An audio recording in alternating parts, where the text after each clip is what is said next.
This is Minseo. For 100 years, he was trapped in a world of monsters. He suffered all alone until he developed music. Infinite regeneration. One day, he made it back to the tutorial tower, but nobody remembered him because while he endured a music century of suffering, only 10 years had passed on Earth. In this world, powerful hunters are practically celebrities. He effortlessly wiped out the monsters in the tutorial music, shocking the entire world. Now, with a century of experience under his belt, he can steal the abilities of other players, proving that those 100 years in hell didn't break him. They only forged him into a god among men. An ancient voice echoes, speaking of a star that fell into the demon world 100 years ago. She warns the young man that he can no longer mess around with this world using his strange power. The dragon then asks the mortal for his wish, questioning what brought him to this place. Barely able to speak, the young man replies that he just wants to go home back to his own world. Music. The creature finds this a rather pathetic wish for someone who risked life and limb. It says that while the wish is trivial, the young man's journey has at least led him to the right place. The dragon then reveals a crucial detail. The crystal he needs to return home is lodged within its very heart. Our hero scoffs, saying the dragon has no idea what he went through just to find music it. He fought in that hellhole for an entire century. A century of pure agony.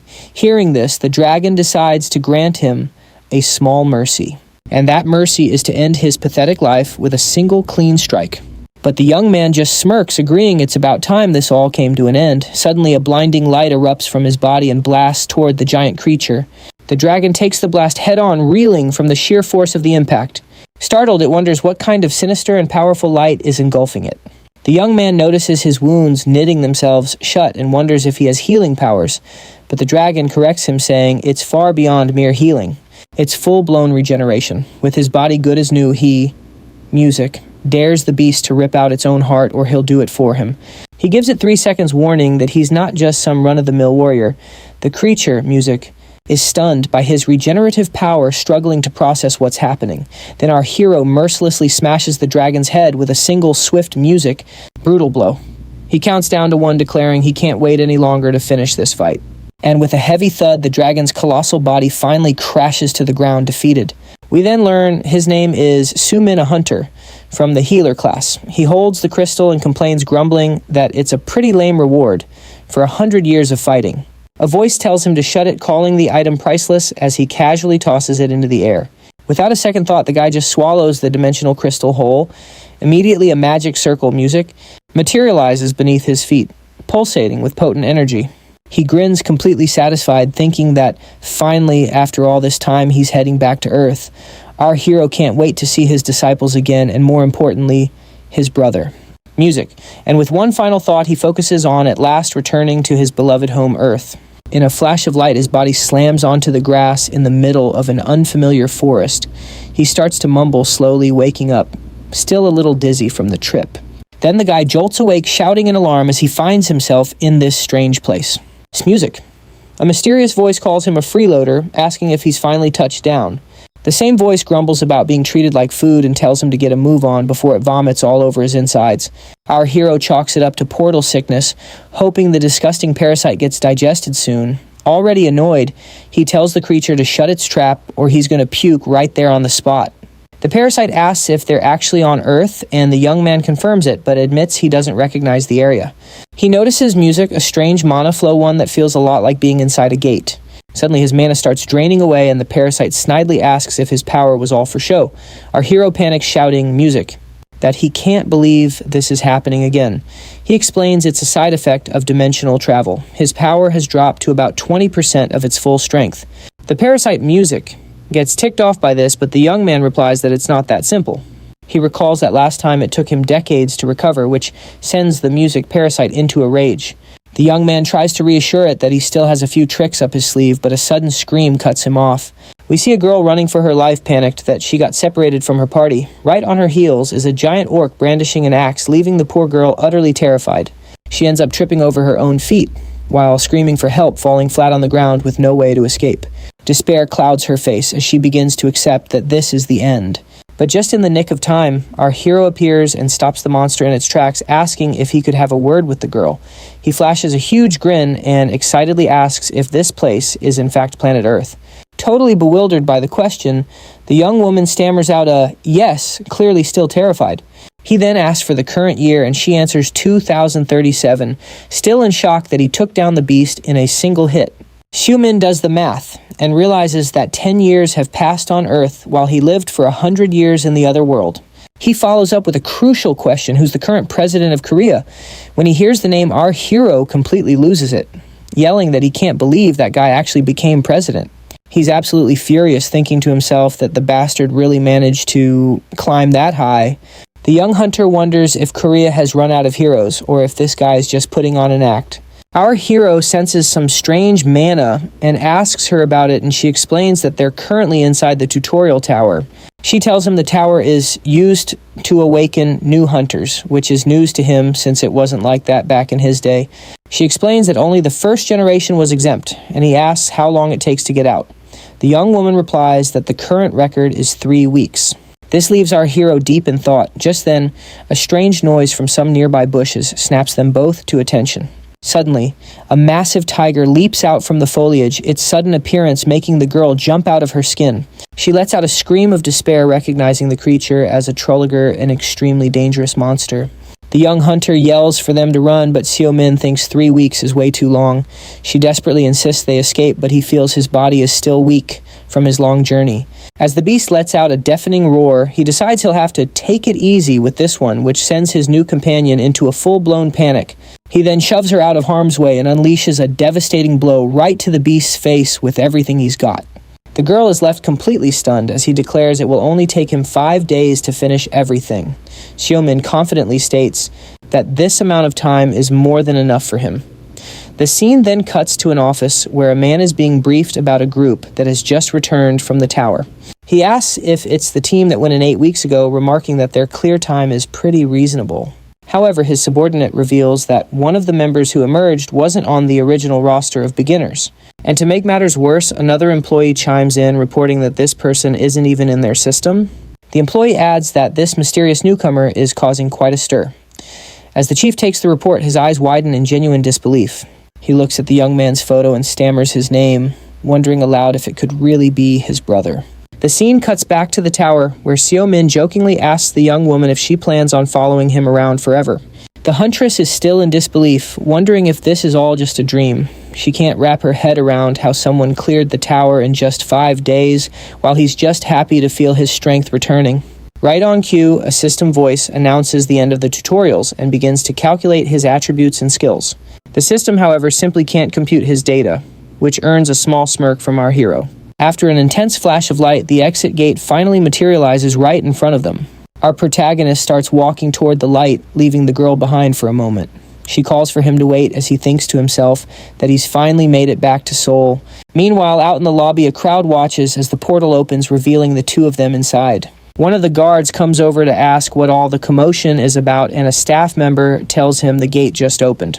A nearby employee recognizes the girl from the entry list, but not our hero. As a guard approaches them, the young man greets him, saying they're the leaders of Team 2. The employee explains to the guard that the problem is the guy's name wasn't on the original entry list. Scoffing at the idea that this scrawny guy could have cleared the tower, the guard glares at him with contempt. With a cocky smirk, he pushes the employee aside, saying he'll handle this himself. He gets in Sumin's face and demands to know why his name isn't on the register, to which Sumin replies he didn't enter that way. The guard barks that he's lying, since everyone has to enter through the gate, but our hero simply denies it. The guard gets even more irritated by the vague answer, and the parasite dryly comments that this guy seems to enjoy looking for trouble. The brute shoves his face right up to the rookies, ready to teach him a lesson. He pressures the young man to spit out the truth, or things are going to get very ugly right here and now. Finally losing his patience, the guard screams for him to start talking, or he's going to get the beating of a lifetime. But our protagonist just responds with a mocking smirk. He calmly tells the guard to shut up because his breath stinks. This leaves the man completely dumbfounded. Sumin casually cracks his neck and asks if he's really that eager to get beaten up. He then challenges the guard to a fight, but not before telling him to please close his mouth because it smells absolutely awful. The brute's face turns beet red with rage. He lunges forward with a punch, cursing the hero's name, but the young man catches the fist, effortlessly saying he warned him to shut his mouth. And to top it all off, he calls him a mouth breather, a simple but brutal insult. The other employees standing nearby are left completely speechless, their jaws practically on the floor. The scene cuts to show all the guards lying on the ground, completely taken out, as a pair of officials wonder what in the world just happened here. An employee reports that some guy picked a fight with security and the boss immediately wants to know where he is. The guild leader, Min, cuts right to the chase and asks if they caught anything on the security cameras. They confirm they did, pulling up the recording of the incident, showing our hero facing down the guards. In the footage, the security guards are tossed aside like rag dolls completely effortlessly. One of the men reports that 5 hunters were defeated, speculating that the intruder must have used an invisibility skill. But his colleague corrects him, explaining it wasn't an ability, the guy was just moving incredibly fast. Meanwhile, Min glances at the report on his tablet and his brother's name, Su, catches his eye. He sees the photo and confirms it's really him, looking exactly the same as he did 10 years ago. Without a moment's hesitation, he gives his subordinates a clear and direct order. He tells them to put a bounty on his brother's head and mobilizes all guild members for the search. Alone, he wonders where his brother could have been. All this time, was he kidnapped, or did he just run away? His mind races as he tries to guess his long-lost brother's next move. The scene shifts, and we see Min talking with the huntress who escaped the tower with our hero. He asks if she cleared the tower, and she confirms, admitting she basically just piggybacked on the other guy's success. He figures she must have gotten a good skill, and she reveals she obtained an A1 rank skill. Seeing her potential, Min decides it's worth recruiting her and offers her a coveted spot in the Imperium Guild.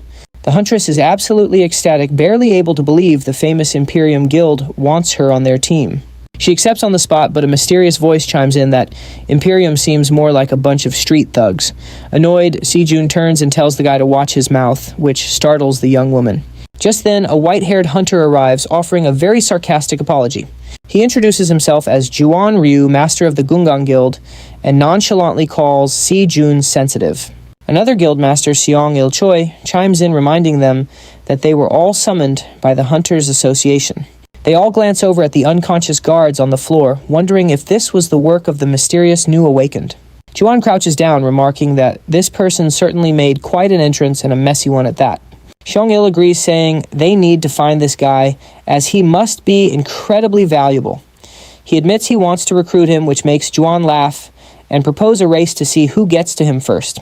He suggests a finders keepers rule, hinting that things might get a little rough during their competition. All the while, Jun watches the exchange in silence with a very unfriendly expression on his face. Seong-il suggests they split up, and Juan hands his business card to the surprised huntress. He says goodbye with a wave, mentioning he'll be in touch with all of them soon. Min scoffs with contempt, clearly doubting Juan will actually do anything. Outside, a young man with blue hair waits for his master, Juan, who approaches a moment later. The young man asks if the talk went well, and Juan tells him to gather their hunters to find someone. When asked who exactly they need to find, his master just gives him a mysterious smile.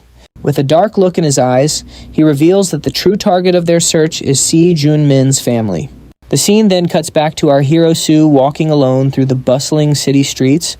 The parasite starts complaining that after 100 years, the very first thing he does is eat fried chicken. But Su just eats happily, telling it to be quiet so he can recharge his humanity. Out on the street, the parasite asks where they're heading next. Su answers seriously, saying the answer to that question should be pretty obvious. With a distant look, our hero says there's only one place to go, his home. He stops in front of a rundown old house, confirming this was where he used to live. With some hesitation, he pushes open the wooden gate, which creaks loudly as it moves. A voice from the past echoes in his mind, welcoming him back. In a flashback, he remembers his parents greeting him at home after a long day. He also remembers his younger brother running excitedly when their mother called for him. It's a happy memory of a family dinner with everyone gathered and joyful, but the reality waiting for him is starkly different. The house is completely ransacked and abandoned. Empty bottles and thick spiderwebs are everywhere, showing the place's depressing state. He remains silent, just observing the mess with a sad, lost look. Lying on the porch, he sighs, lamenting that he can't even clearly remember their faces anymore. He thinks about how they say, the ability to forget is a blessing, but for him it's a curse. For 100 years he fought nonstop. His body stopped aging, but his senses began to fade. Terrified of having his identity erased, he desperately clung to his memories of his brother and all of his precious disciples. Instead of being fond memories of the past, they twisted into targets of obsession and regret. But he endured it because those were the very memories that kept him sane for an entire century. The parasite breaks the somber mood, complaining that the place is cold, but Sue cheekily reminds it that there's no fried chicken in the demon world either. He then announces they won't be staying here for long and that it's time for them to get going. The young man decides his next move is to check on his disciples and see what they've been up to for the last 10 years. He's also hoping his brother Sejun is doing okay, but his thoughts are interrupted when someone shouts that they found him. A group of hunters shows up, and our hero coolly remarks that it's about time. Their leader steps forward, introduces himself, and asks if he's the guy who caused a scene at the tower's exit. Another hunter strolls up with a smirk, sarcastically asking if he wants a medal for it. Getting annoyed, they announce they're from the Gung Guild, but our hero just says he couldn't care less. The hunter tries to intimidate him, but he just fires back that the guy should be walking on all fours instead of crawling. He keeps the taunts coming, adding that since the dude looks like a gorilla, he might as well move like one. The hunter finally snaps, yelling that he's had enough and is about to teach him a lesson. Glowing with green energy, he lunges forward with a powerful strike aimed right at our hero's face, but the punch just smashes into the wall behind him. Having dodged with unbelievable speed, the protagonist watches as the aggressor whirls around and screams, "Who the hell are you calling a gorilla?" His buddies start laughing, pointing out that the guy got taken out while our hero's hands were still casually tucked in his pockets. We learn that his skill, Mercury, doubles the user's speed. The parasite chimes in asking if he wants to absorb the skill, and our hero agrees, saying it's the first one he's come across. Hearing this, the protagonist suddenly leaps into the air, leaving the red-haired hunter completely baffled. In the blink of an eye, he reappears right behind the guy who lets out a scream, totally confused about what just happened. Then with one precise strike, he slams the hunter with his full force, sending him crashing violently to the ground. The man spits out a mouthful of dirt from the impact, leaving his friends absolutely terrified. Our hero then stands over the fallen hunter, preparing for his next move. He holds out his hand and commands his predator skill to consume the prey right in front of him. Suddenly, a dark magic circle materializes, trapping all the hunters where they stand. The predator skill activates, and he manages to extract the speed skill from the hunter. He's thrilled that it works on Earth, but the parasite complains about the taste, saying it's got nothing on fried chicken. Meanwhile, one of the downed hunters is writhing in pain, a testament to the skill's power. One of the remaining hunters yells for the group to attack, so our hero decides it's the perfect time to test out his new skill. He agrees with the parasite's suggestion, getting ready to try out his newly acquired power. Using the Mercury skill, he moves like a blur, taking down several hunters in a single fluid motion. An angry hunter charges at him with a knife using a dash skill, but our hero stops him with a single blow, knocking the guy out cold with a perfect uppercut to the chin. He casually complains about the guy's dull blade before extracting his weak point strike skill. Another hunter tries to take advantage of the distraction to attack from behind, but our hero just smirks, saying he'll be taking that skill too. Suddenly, a desperate voice screams his name, causing him to freeze mid-attack. The scene pans out to show our hero holding one guy hostage while the rest of the squad is knocked out on the ground. He glares at his enemy with a serious expression, the knife held threateningly close to the man's neck. Just then, his brother Sejun arrives on the scene, panting for breath as a memory from their past flashes through his mind. He breaks into a relieved smile upon seeing his brother, who just stares back in shock and confusion. The protagonist recognizes him immediately and asks what Sejun, his own brother, is doing in a place like this. A flashback begins, taking us back 20 years to when the first gate appeared on Earth. Monsters poured out from it, spreading chaos and destruction all across the planet. But the gate also awakened supernatural powers and people, creating the first generation of hunters. With their parents gone, Seo became a hunter to provide for his little brother. A young Sejun then asks his older brother why he isn't going to school today. Seo replies with a kind smile, telling him that from now on he'll be working instead. The little boy looks sad and asks if it's his fault, but his brother quickly reassures him, saying he just decided on his career path a little earlier than most people. Sejun then asks if he'll be home late. Our hero says goodbye, promising he'll be back as soon as he can and telling him not to worry. The scene shifts back to the present, where the protagonist is complimenting his brother's incredibly fancy new house. He's completely blown away by the place, and Sejun explains that he just followed the teachings his brother left him with. In his thoughts, Sejun reveals he bought this very house for the day his brother finally came home. Seo gets excited about finally having his own room, and his brother thinks about how tough things must have been for him. Sejun gets emotional, saying that from the way he talks, he knows it's really the brother he once knew. Sejun moves closer and asks where his brother has been all this time, wanting to know why he's only returning now. With a smile, Seo invites him to sit down, telling him he has 100 years worth of stories to share. Now, sitting comfortably in the living room, the older brother begins to give him the short version of his very long journey. He explains that he was transported to another world where he found a parasite that can extract skills. With its help, he defeated the world's final boss, a dragon, and used its crystal to finally come home. He finishes his story while munching on some food, adding that this predator now lives inside his body. Sejun freaks out, asking if he's been possessed, but his brother just brushes it off, saying it's only a parasite. He tries to reassure his younger brother, admitting it sounds nuts, but insists he's totally sane. Hearing this, Kun says he trusts him and is just glad to have him back for now, but then his expression turns serious as he asks how that scumbag Disao Choi ended up as president. His brother explains that the guy swiped all the credit for himself and used it to climb the ranks. Su grinds his teeth in fury, while Shun can't help but wonder what their rival's next move will be. He then asks if the thugs who jumped him were working for that one-eyed rat. But his brother says no, explaining they were from a different guild and that there are 7 major guilds in total. It turns out their own guild Imperium is also one of these elite groups. Kun mentions that Guanggang is another one, and our hero notices just how annoyed his brother seems. Seizing the moment, he decides to ask how his old disciples are doing. His brother tells him they all went their separate ways, and that he hasn't been in touch with them for a long time. He explains that one of them returned home while the other ended up siding with that jerk Dao. The protagonist then presses on about the last one, asking what happened to Minjun. With a grim expression, Shun breaks the tragic news his disciple was murdered. Su is stunned by the revelation and demands to know who was responsible. His brother explains that they never caught the killer because their friend's body just vanished into thin air. He suspects another hunter was behind it and says that even a special agency looked into it, but came up with nothing. Our hero is puzzled by the agency's acronym, wondering what it stands for.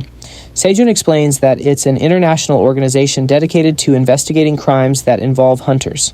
He continues, adding that the agents there are always on the front lines of the action. Basically, the agency is like a police force specifically for hunters and the awakened. With a glint in his eye, Seo asks if his brother happens to have any contacts on the inside. Sejun says he does, and offers to help, urging his brother not to risk going on a mission by himself. The protagonist thanks him, but clarifies that he needs more than just information.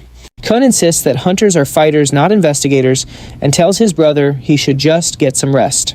But Seo cuts him off, reminding him that he just spent the last 100 years fighting just to survive. With an intense look, he assures him there's nothing he can't or won't do to get the job done. His brother gulps, suddenly remembering what people used to call him. Seeing that fierce determination, Shun finally gives in and agrees to contact an administrator at the agency. He thinks to himself that his brother's aura feels different now, just as Seo recognizes a familiar face on the screen. Shun identifies the man, but our hero reveals that the guy's real name is actually something else. The scene then jumps ahead 2 days, where we see a man storming into a room absolutely furious with the rookies. He's complaining that the higher-ups sent over a new recruit without even running an evaluation on him first. The guy starts grumbling about how back in his day, life as a hunter was a whole lot tougher. One of the rookies has heard this story about 700 times already, but the boss insists on telling it again. He brags about how his team was completely devastated just at the thought of losing their ace. But right at that moment, a healer with unbelievable power showed up and saved the day. He's lost in the memory of how the guy healed him, but gets snapped out of it when someone calls his name. Our hero walks up and asks why the man changed his name, leaving the guy completely baffled. With a smirk, he asks if the man remembers him, his savior. The team leader stammers out the name Sumin before shouting his old nickname, Mad Dog, in total disbelief. A flashback shows us just how overwhelmingly powerful he was with his healing magic back then. The team leader clears his throat and nervously introduces Seo Min to the team as their newest talent. Awkward and sweating bullets, he tells them to give the rookie any information he asks for. 2 of the team members think the boss's behavior is weird, and one points out that this new recruit is clearly no ordinary guy. Just then, the boss snaps at one of the women on the team and orders everyone to head to the conference room. Now, as they're walking, the others start to wonder if the new guy might be an S-rank hunter. The entire team is falling over themselves to please him, offering coffee and even a uniform, but all he asks for is a coffee. The data administrator asks the boss what kind of information she should provide to the rookie. The protagonist then tells her to compile and hand over all the data she has on hunters who have died. The woman is taken aback by the request, but the leader tells her to just do as she's told without asking questions. He assures her that she can handle it, making her wonder to herself who this man is and what he did with her real boss. She then clarifies if he only wants data related to hunter-on-hunter homicide cases. He confirms, adding that he also wants a list of all the killer hunters who are still at large. He reflects on the fact that only a high-level awakened could have possibly killed his disciple. The top priority now is finding that killer. The girl then asks where she should send all the data. Our hero tells her to just send it all to his phone, and right at that moment there's a knock on the conference room door. An agent bursts in announcing the police need backup for a gang war.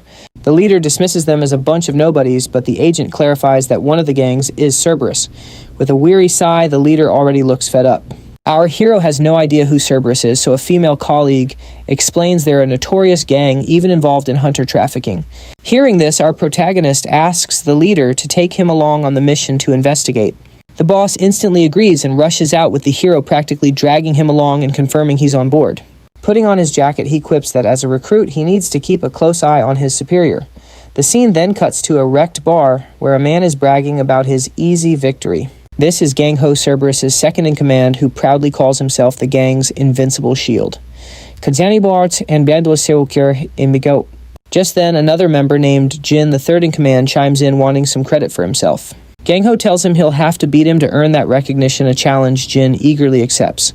After more bragging, a subordinate asks if they can start marking their new territory. Their leader roars that from this day forward, this place is the new territory of Cerberus. But their celebration is cut short by a massive explosion that blasts one of the members. A shocked Jin scrambles up, demanding to know who's there, thinking they'd already taken everyone out. Meanwhile, our hero struggles to remember his agency's acronym until his parasite corrects him. It's HMCS. He introduces himself as Hunter Police and orders everyone to surrender immediately. Jin starts to panic, wondering how the authorities got there so quickly without being detected. The gang leader sneers, calling the agent a filthy pig. Then, with a cry to die, he mercilessly crushes the skull of one of his own henchmen.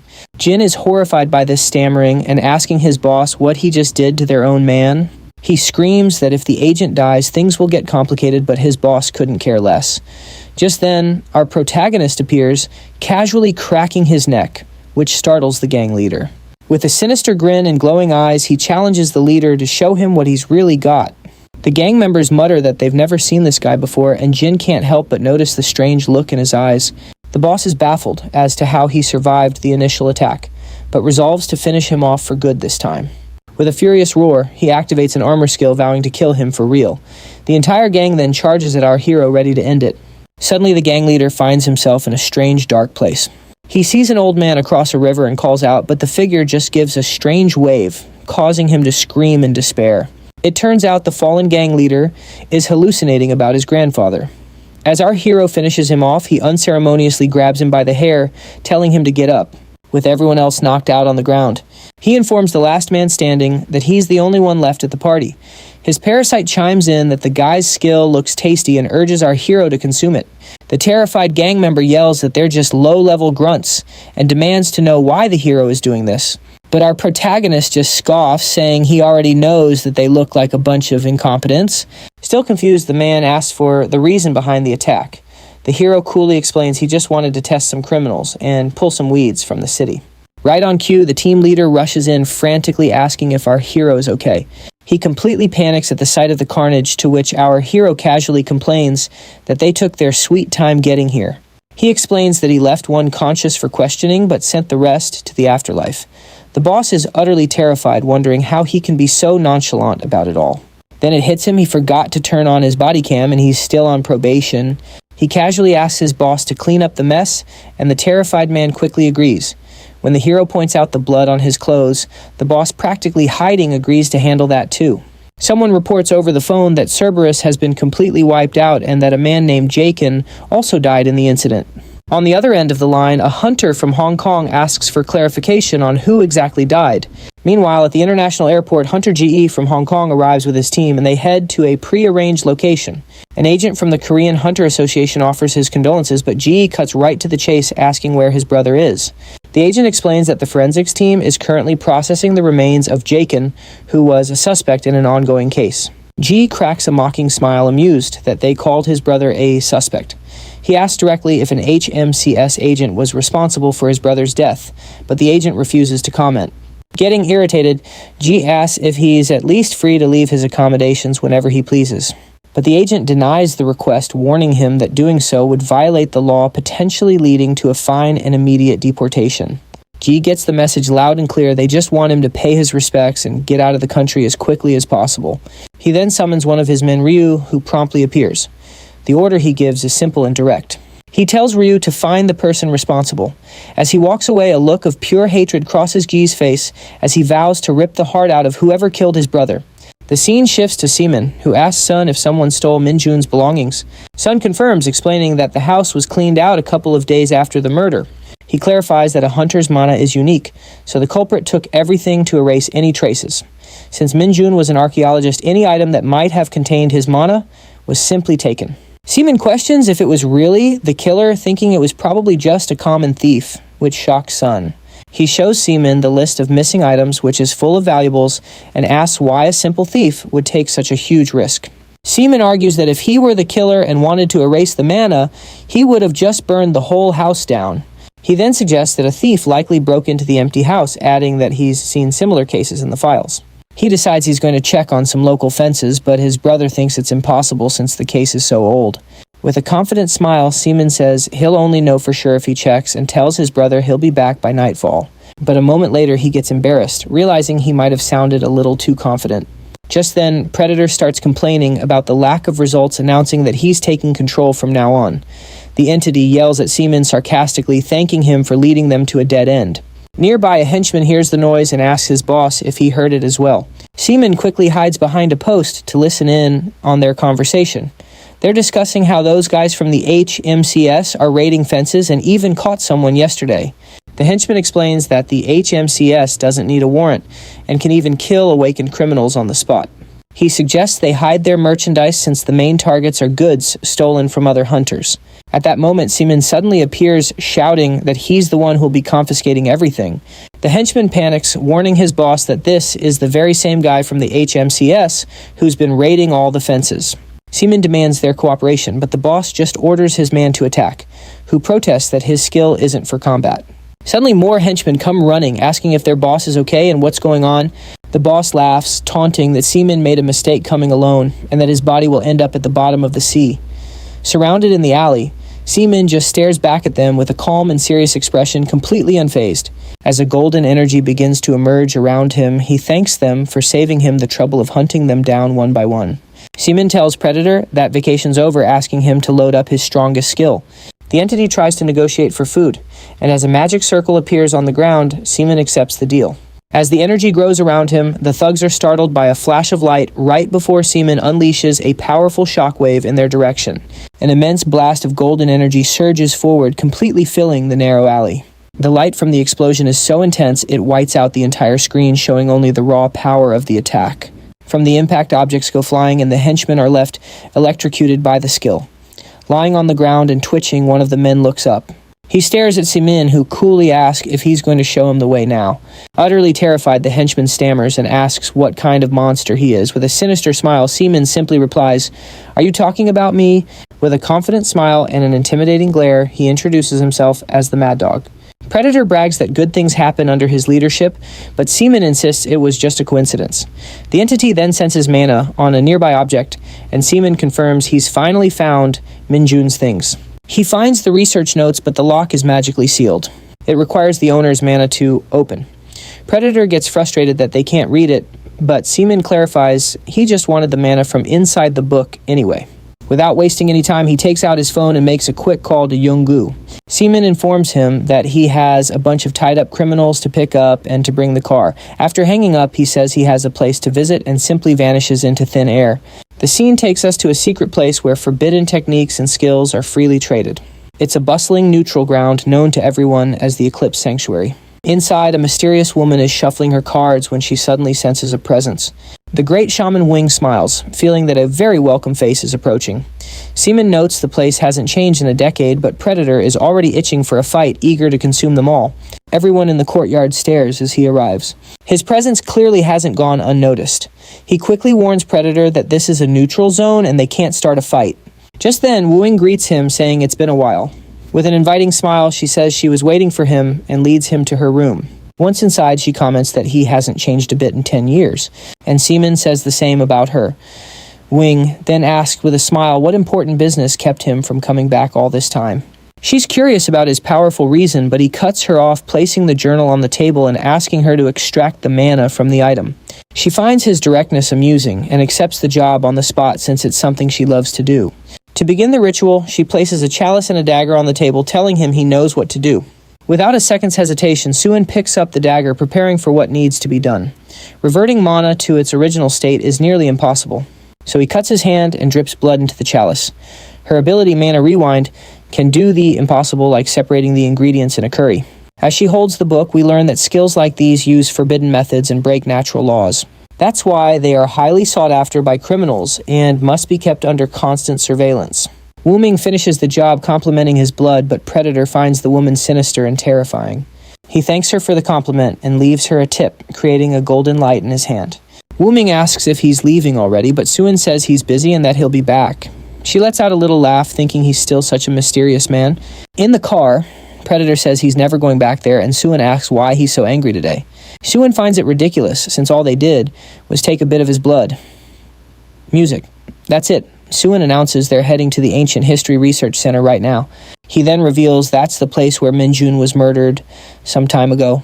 Predator complains about trespassing, but Suin informs him the place is Imperium property. With a serious look, he thinks about how Minjun's death impacted everyone at the time, adding that it still affects him to this day. Determined, he says he's going to find out exactly what happened on that fateful day. Predator asks if he's really going to use that, and Suin confirms without hesitation. He then activates Mana Recall, a skill that materializes emotions from a target's mana. The mana he got from Wuming flows out of the vial, spreading throughout the area. With that, images of the past begin to form right before his eyes. Predator complains that there's not enough mana and the image is blurry. Music. But Suin says the skill shows emotions, not memories. With a serious look, he analyzes the situation and states that Minjun was far from weak. This leads him to conclude that the attacker must have been highly skilled to defeat him alone, and so quickly. Suddenly, the image of the fallen Minjun begins to murmur something, catching Suin's attention. He manages to hear the words Order of VI and wonders if it was an order from a VIP. The scene then shows the image of a mysterious assailant. Music. Completely hidden by a dark hood. The projection reveals it wasn't a VIP, but orders from someone even higher up. Suin wonders if Minjun was working for another organization, and Predator Music asks if he's okay. Predator remembers Suin talking about his disciples for a century and how he searched for them as soon as he returned. Predator finds it strange that he hasn't shed a single tear. Suin jokes that he learned to be a poet on Netflix, but Predator senses his intense emotions and asks why he's hiding it all. Suin just says he's fine, and that maybe his mind broke after a century of fighting. Just then, the door opens, and a masked man calls out to him, confirming his identity. The man says it was hard to find him, and that someone is very eager to see him now. Suin crosses his arms, thinking the guy is pretty confident for only bringing 6 henchmen. The masked man is startled for a moment. Surprised by Suin's sharp perception, he composes himself and says he'll get straight to the point, stating the hunter has only 2 choices. The first is to let them tie him up peacefully, and the second is to fight, lose an arm, and be dragged away. Suin then says he'd rather keep his arms raising, music, his fists as if to surrender. The leader takes the gesture as a surrender and orders one of his henchmen to tie him up. The subordinate promptly obeys, walking towards Suin to carry out the order, but suddenly, a dark shadow attacks the henchman by surprise, and he screams in pain from the blow. Suin smiles, revealing he's going to use his arms to finish them off, and Predator warns that they've fallen into his trap. The other henchmen become furious and charge forward to attack, yelling that Suin is done for. Just then, a powerful voice suddenly rings out, ordering them all to stop the attack immediately. Ji appears with a red aura, announcing he's taking over the fight because this prey is his. Suin just smirks, thinking the hunter's dramatic entrance is pretty stylish. Ji stares down Suin, asking if he's the famous hunter from the HMCS agency. He then gets straight to the point, wanting to know if Suin was the one who killed his brother, music, Jin. Suin says he doesn't know anything, but he also doesn't ask for the trash's name before sweeping it up. With that response, G is completely consumed by hatred, music, losing all his patience. He stomps so hard the floor cracks, screaming that Suin is a bastard. With that, he lunges forward with all his might, vowing to rip Sumin's heart out on the spot. The hunter lands a devastating blow packed with absurd raw power, but Sumin blocks the strike with a smile, complimenting him on being at least an A rank. Jerry is stunned, wondering if that was a healing skill and if Sumin is some kind of healer. Music enraged, he unleashes a barrage of attacks, screaming for the bastard to just die already. His henchmen are in disbelief until one of them shouts for the others to stop standing around and attack all at once. But Sumin instantly appears in front of him, warning the small fry not to interfere in their fight. He then effortlessly dodges every single blow, telling them he won't let them ruin his fun. G is left completely stunned. The man had read every trajectory, dodging with only minimal movement. G realizes this bastard is not only strong, but also extremely perceptive, far more than he'd ever imagined. Gu resolves music to go all out, but Sumin suddenly grabs a henchman to make a point. He tightens his grip on the man, warning him that those who commit crimes must face the consequences, no exceptions. Sumin calmly confirms that he killed G's brother, adding that the only ones who should be crying are the victims. Music. Not G. Furious at this response, G demands to know if Sumin thinks every criminal simply deserves to die. He screams that his brother Jaken had no choice and only became a criminal to raise him when they were just kids. As his arm glows with power fueled by rage, he swears he'll make Sumin pay for destroying his brother's life. With that, he unleashes Rain of 1,000 Arrows, launching a massive attack of concentrated mana. Sumin sees there's no way to dodge and asks Pred for a skill, who just complains about being overworked. He then activates the Neutralize skill, creating a giant magic circle that nullifies G's attack. G is completely shocked as he watches his arrows vanish, wondering if that was some kind of dispel magic. One of the henchmen despairs at the sight and screams that their best bet is to attack all at once. But Sumin is already right next to Gay, telling him to knock it off with the sad, repetitive sob story. With a bluish glow, he lands a powerful strike right in the center of the hunter's chest. The impact is so strong it sends G flying, and his men, music, scream out for their boss in desperation. Even injured, he struggles back to his feet and shouts that the fight is his, ordering everyone else to stay away. G thinks Sumin must be out of mana, deciding to attack at close range to end this for good. With a war cry, he charges forward, leaping at Sumin with a spinning energy attack. But Sumin simply stops him cold with a single punch to the face, music, telling him not to even bother. He then follows up with a rapid series of blows, not giving G a single opening to use his skills. Sumin even takes a moment to complain about the old building, asking if this criminal trash is going to pay for all the repairs. G is sent flying by the impact as Sumin does a backflip in midair. Seeing an opening, Gay yells for his henchman Ryu to bind Sumin as fast as he can. Ryu grumbles about them only asking for help now, but activates his containment chains anyway. Red chains shoot out and bind Sumin, immobilizing his arms and body. While trapped, he hears Ryu shout that he's going to tear him to pieces so he can't heal. But Sumin just congratulates Ryu for following in his big brother's footsteps and becoming a criminal himself. With a golden magic circle, he activates his Life Steal skill, which begins to drain the target's very life force. G screams in agony, feeling his life being sucked away as his body withers and ages in an instant. The henchman panics, yelling that this can't possibly be the ability of a mere healer. Sumin then explains that this was the very first skill he ever awakened, and that he's no ordinary healer. He clarifies that he does more than just heal. He controls life force at its very core. With a confident, power-filled smirk, he reveals his true class, a life mage. Sumin then turns to the last remaining henchman, who desperately begs not to be hurt. Sumin simply says, "No," and knocks the guy out with a single chop to the head. With everyone down for the count, Sumin glances around, wondering if that's all of them. Then he remembers something and fiddles with a camera on his belt, hoping it was on. He speaks into the camera to someone named Yonggu, making sure to state for the record that the criminals attacked first and it was all self-defense. The scene then cuts to Yonggu's team, music, who are watching the whole thing in shock, spitting out their snacks. The only problem an agent points out is that Sumin hit the live button instead of record. Elsewhere, officials at the ministry are discussing the video, wondering since when the HMCS started doing live broadcasts. A man explains that it's all part of a new recruitment project from the agency's international headquarters. He adds that the project has been a total failure, music, because until now they couldn't create any content that actually grabbed people's attention. An official wonders aloud why such an incredible talent would ever join the HMCS, but he's quickly interrupted.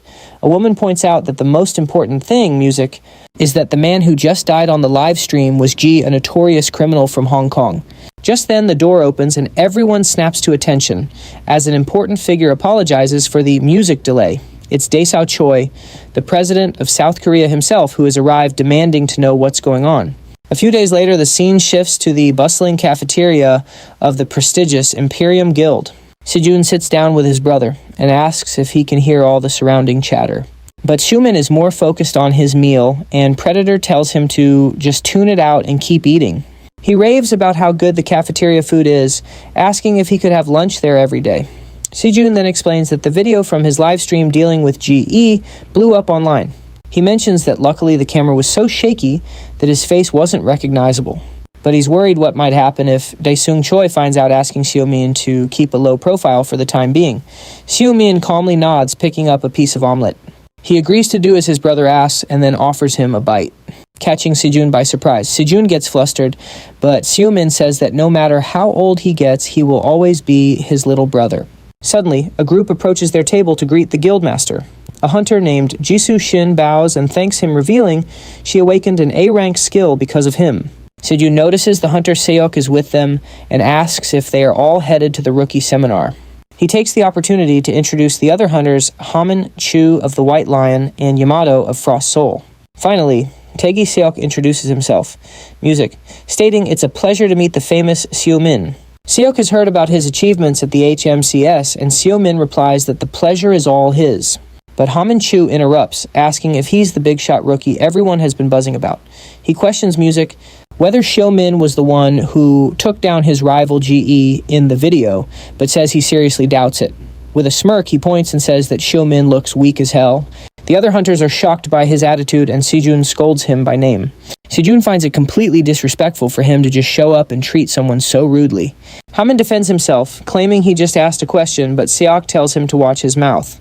Sejun gets furious and threatens to tell his master, Sungil Choi, what happened, but Hamin isn't fazed, boasting that he's a direct disciple of Xiaolong, the leader of the Black Lotus. Upon hearing that name, Sumin immediately stops eating music, his gaze fixed. He remembers his former disciple Xiaolong, one of the young men he trained in the past. Hamin was about to keep bragging, but Sejun claps his hands and declares the scene over.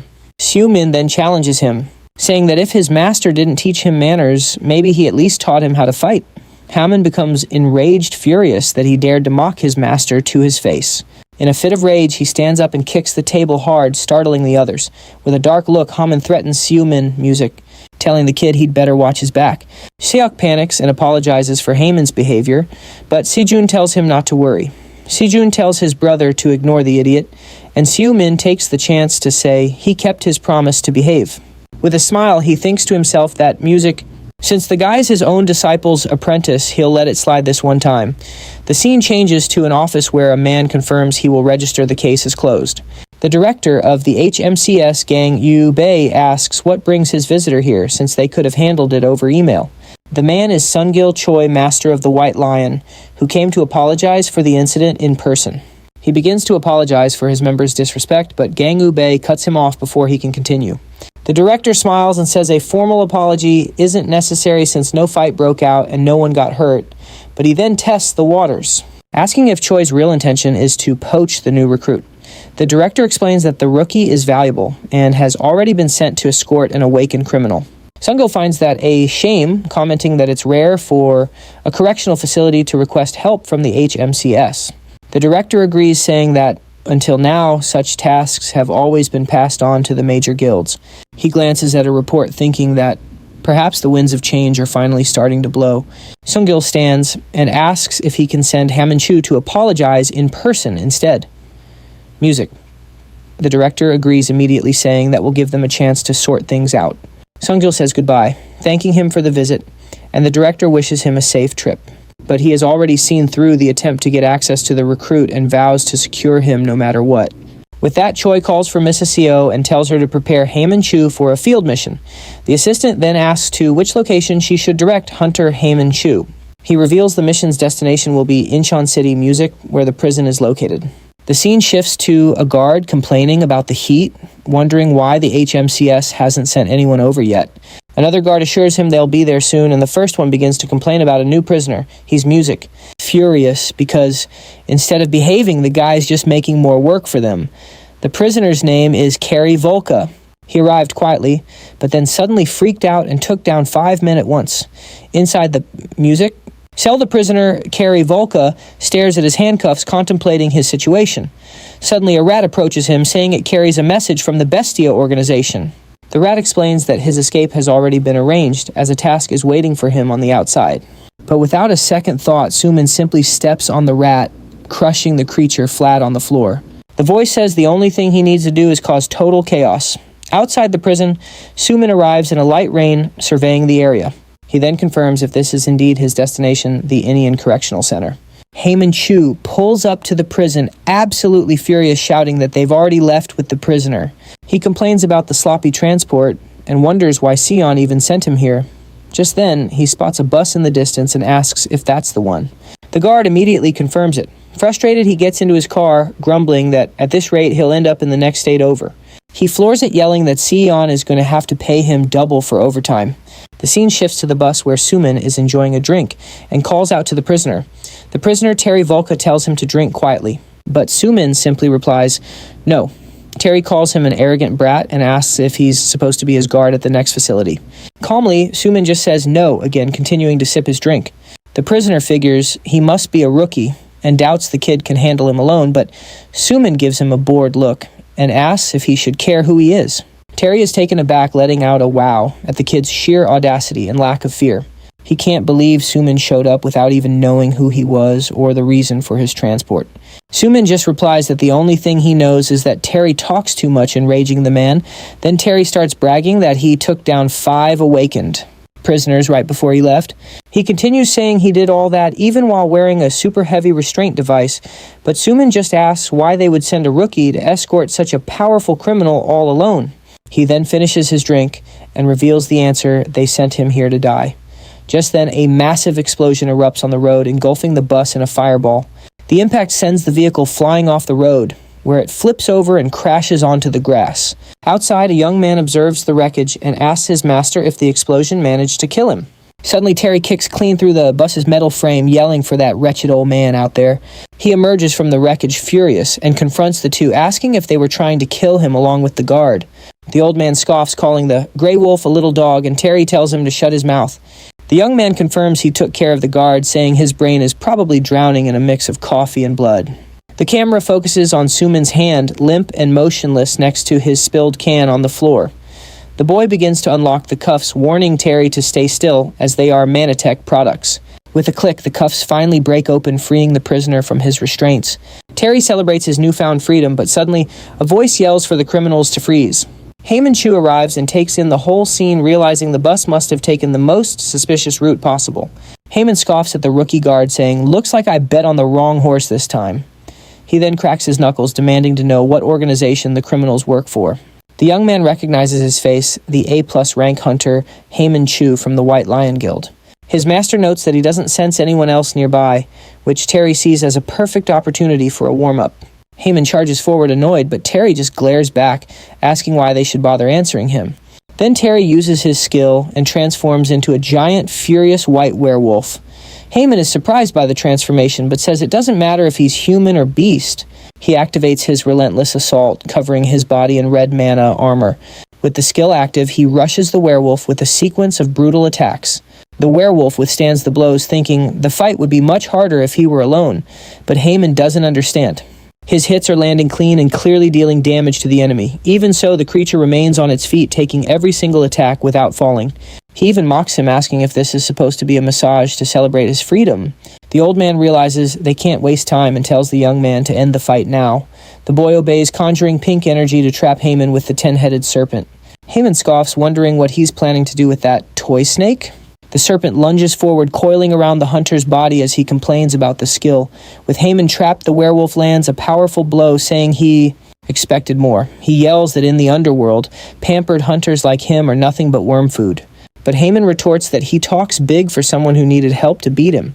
Terry kicks him, saying it's called being smart, and that Haman should have waited for backup. The old man warns that there's no time telling Volka to kill the hunter at once. The werewolf prepares an energy attack and asks if he has any last words, but admits he doesn't really care. Hammond grits his teeth, wondering if this is how he's going to die completely helpless. Suddenly, a golden explosion erupts from the ground, sending everyone flying from the impact. The young man from Bestia cries out in pain, feeling the earth tremble from the sheer force of the attack. Music. Sumin appears, asking if it was Xiaolong who taught him to give up so easily. Hammond is stunned, wondering how he could have possibly survived that bus explosion. Sumin complains about the camera, and Predator quips that he should get a magnifying glass if his eyes are already failing him. Siri can't believe he's alive, and the old man realizes his skill is on another level.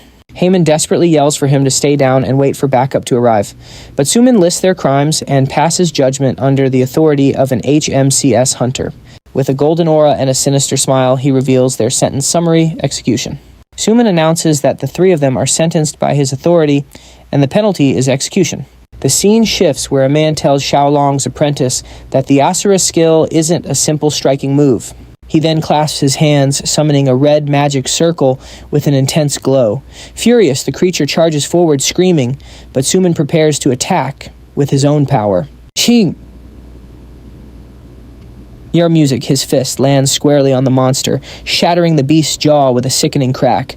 He then explains that this is an impaling skill, music piercing the enemy with a flash of red light. The apprentice is floored, yelling that this is Master Xiaolong's signature technique. The monster is sent flying, and Sumin comments that he needs to drain its blood to tenderize the meat. Music. Suddenly, another man launches a lightning attack, shouting the name of the skill Maharaga, but an old man effortlessly dodges the blow, leaving the guy in complete disbelief. Sumin gets curious about the old man's power, and Fred immediately asks if he can eat that. Sumin then explains that it's just a magic scroll, and Fred complains that it's basically frozen food. Outraged, the apprentice yells at Sumin, demanding to know how he's using his master's skill. With no patience for talk, Sumin grabs his face, making the guy scream in agony. Just then, the old man appears with a sinister aura and warns the young man not to move a single muscle. The old man threatens to crush the apprentice's soul with his gravity field, putting him in a tough spot. But Sumin just smirks and asks if that's actually supposed to be a threat to him. So the old man proposes a deal offering to free the hostage in exchange for their departure. He tries to convince Sumin, saying it would be a win-win if he just walked away. Sumin cleans out his ear and calls it nonsense, since he only wants what this mission offers. He says the apprentice can escape on his own, but the boy shouts that he can't get out of there. The old man gets confused and asks if they aren't on the same side, but Sumin flatly denies it. Hearing that, the old man's eyes go wide. Realizing something is very wrong, Sumin walks toward him and asks which assassin organization he belongs to. The man tenses up and asks who Sumin is and what he wants. Already preparing an attack with a cold gaze, Sumin tells him not to make him repeat the question about his group. Desperate, the old man unleashes his electric power and yells for him to get no closer. But Sumin remains perfectly calm and prepares a shockwave with his own blue energy. His attack is so strong it completely overwhelms the old man's power, who can't understand how he did it. Fred says the food got tastier, and Sumin notices he's recovered 40% of his mana. Sumin scoffs at the old man, telling him to throw in the towel and enjoy the little time he has left. But the man, Music, refuses, shouting that they'll never rat out the organization so he can forget about it. The apprentice then explains that they made a silence pact, Music, that's linked to their mana. Suddenly, the werewolf Fula appears covered in wounds, and the old man curses him for taking so long. Sumin lets out a slight chuckle and asks if that's all they've got just because they're afraid of dying. Shrouded in a green aura, he tells them not to worry since you get used to it after a few times. The old man then yells for Volka to do something, but the beast tells the old man to shut up. Enraged, the werewolf warns that he doesn't care about dying because he's going to rip him to shreds, but the apprentice steps in front to block the attack, saying he won't let him pass, with a smile on his face. He comments, Music, that the fight has just gotten a little more fair. He yells that the monster should have stayed dead, but the creature replies that it's Music, just getting started. With his face shrouded in shadows, Sumin whispers the name of his technique. Music. Boreal Gale. And then a giant ice storm slams into the beast and sends everyone flying. He grabs the old man by the neck and asks in a cold tone what it feels like. And then he answers his own question. Music. Saying it feels like dying slowly. The old man screams in pain, being slowly suffocated by our ruthless protagonist's grip. With a sinister look, Sumin asks how many deaths it will take for him to finally tell the truth. The apprentice despairs, asking what kind of monster would do something like that. Suin then breaks the boy's arm, remarking that apparently one death wasn't enough for him. Horrified, the apprentice realizes that Suin heals his targets just to torture them over and over again. He then proceeds to the third attempt, asking them once more which group they belong to. The apprentice can't take it anymore and begs the old man to talk, who finally whispers the name Bestia. With a satisfied smile, Suin confirms that's the name of the organization he was looking for. Just then, the old man remembers why that skill seems so familiar. Struck by a sudden realization, he shouts that Suin is the Mad Dog, one of the 3 Supreme Masters who vanished long ago. Now that he has what he wanted, Suin crouches beside the man and says he'll get straight to the point. He then creates a manosphere and asks if the apprentice knows the scoundrel he's searching for. We learn that Bestia is an assassins league that specializes in hunting and killing other hunters. They're the most influential organization in the underworld, renowned for their skills and absolute success rate. The old man explains that as a first-generation hunter, he had no choice but to accept their offer. He then speaks of the Pact of Silence, a tradition meant to protect the secrets of their comrades. It's an unspoken rule that forces members to remain loyal until the very end of their lives. For 15 years, he served Bestia faithfully and believed he would die before ever betraying them. But the constant cycle of death and revival at Suin's hands forced him to finally break his silence and give in. At that moment, the apprentice reveals that their target's code name is Black Mamba, which starts to make everything clearer. To make matters worse, he confirms that this Black Mamba is also a member of their organization. Suin finds the name ridiculous and asks if this is the scumbag he's after. He then moves on to his next question, wanting to know if they were the ones who killed the hunter Smjun Jiang. With an overwhelmingly oppressive aura, he demands an answer. The apprentice writhes in pain on the ground, overwhelmed. The man feels such a powerful killing intent that he can't help but wonder what kind of monster Suin truly is. The old man explains that the members don't know one another. His only mission was to free someone called the Hound from prison. He adds that Bestia expected him to bring the Hound to their biennial meeting in 1 week.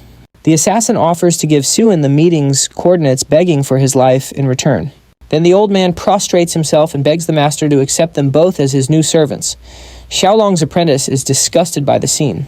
He shouts that there's no way and begs Suin not to accept the offer, but our protagonist finds it strange that the boy is suddenly calling him brother. The apprentice explains that because Suin used Asura, he met his master, which basically makes them brothers. The guy even offers to become his apprentice, but an impatient Suin tells him to shut up, a thoughtful look on his face. Suin refocuses on his primary goal.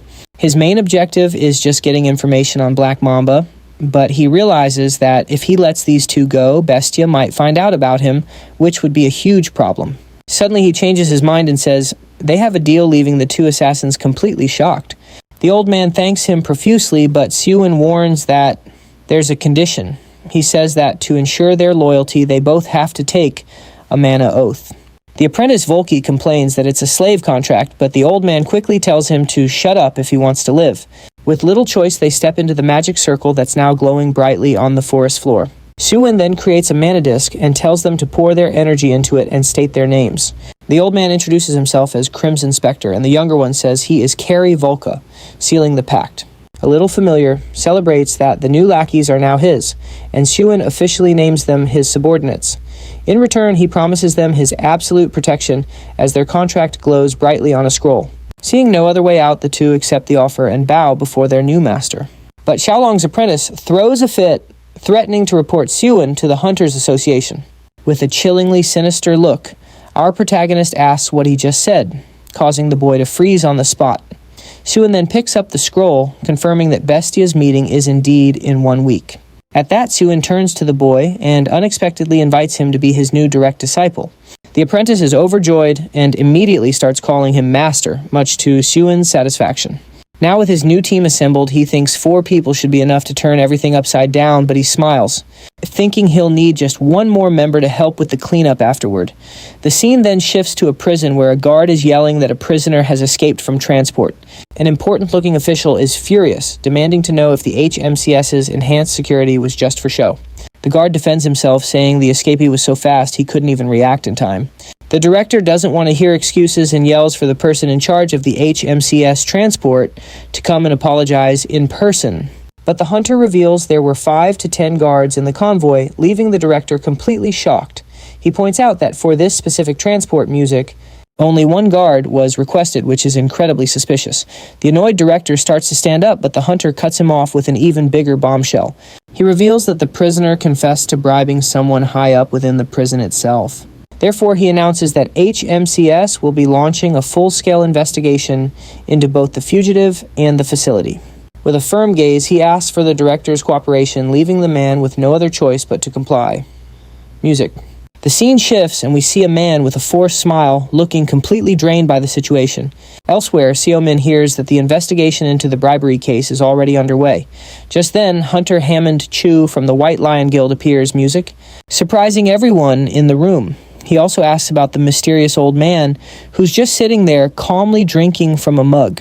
Then he points to the hooded Volka who's in the corner, sweating bullets from nervousness. But Sumin smacks Junggu and tells him to sit down, warning him that it's a long story. Now with the team assembled, he takes a seat and announces he'll go over the operation details.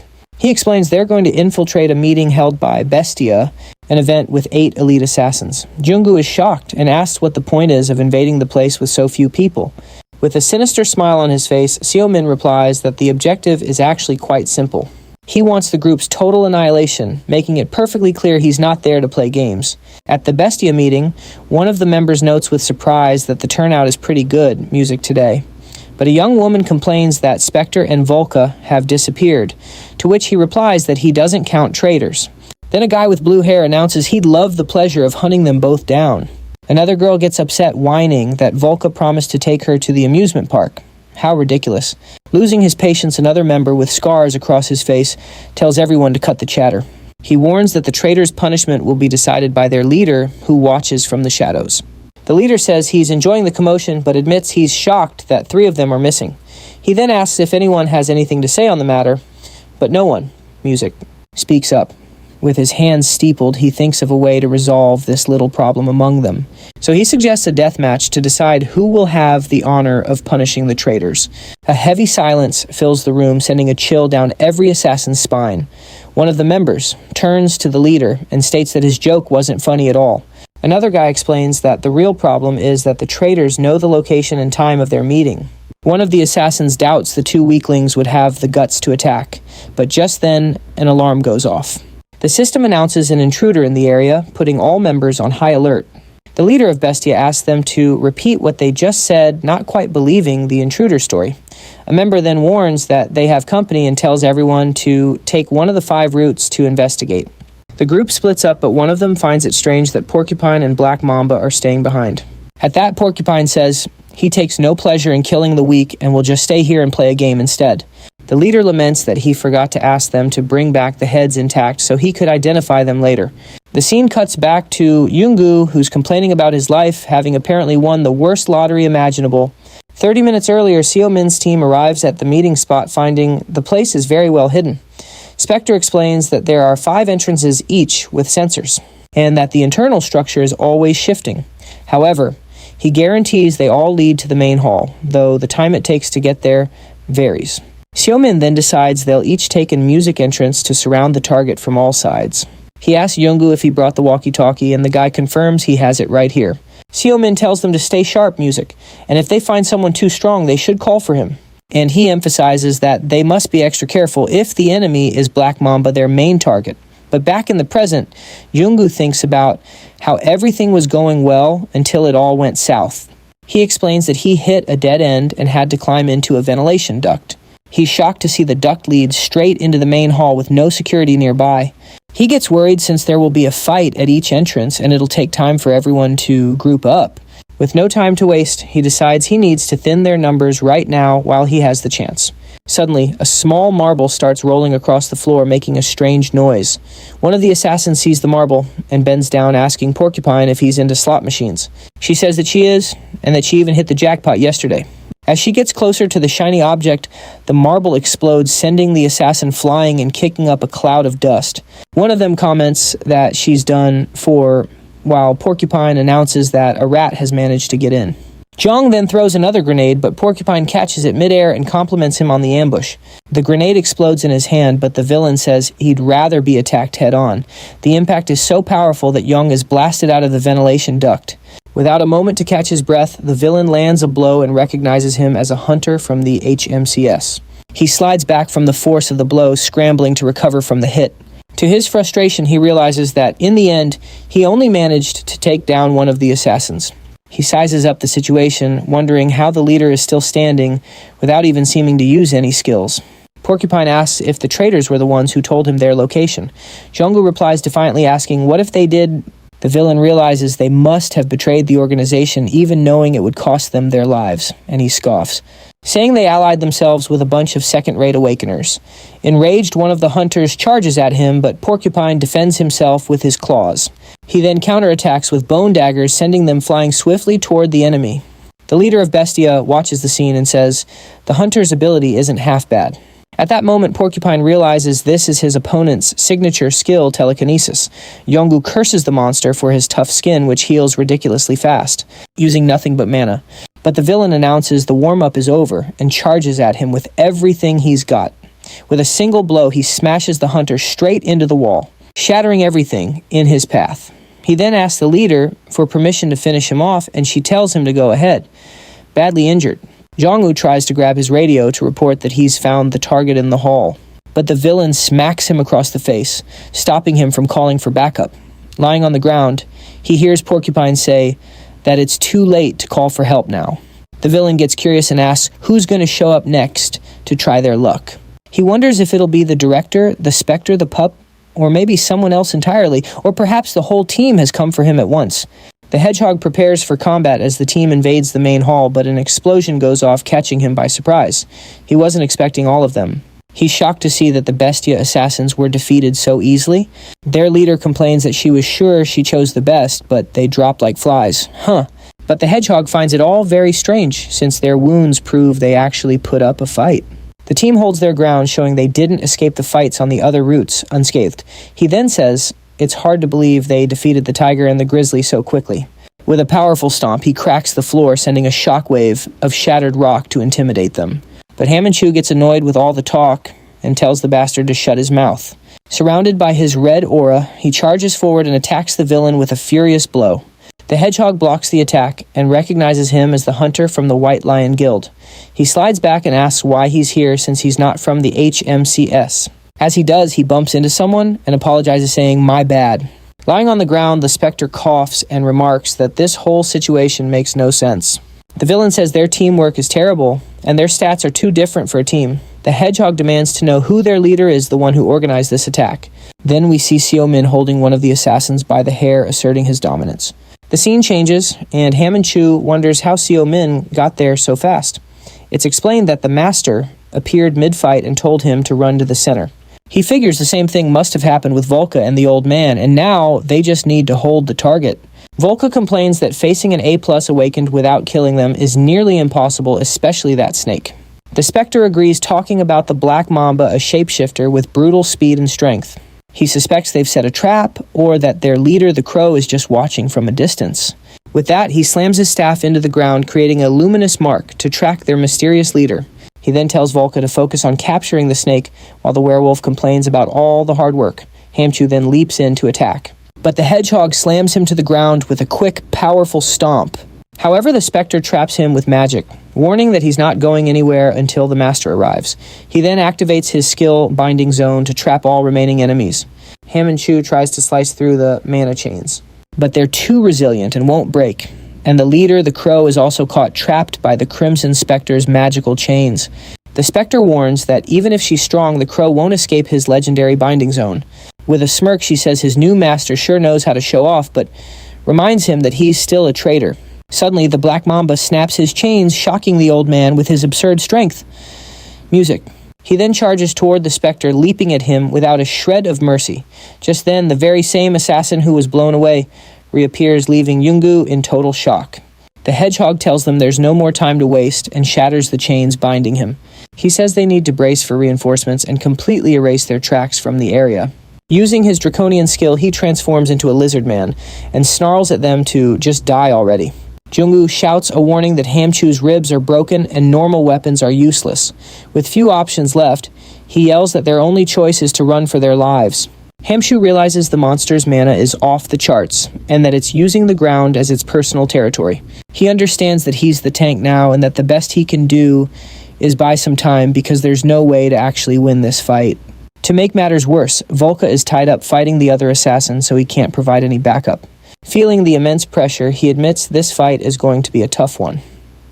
Music. He manages to land a solid stab on the monster, which releases a cloud of green smoke and actually seems to feel the damage.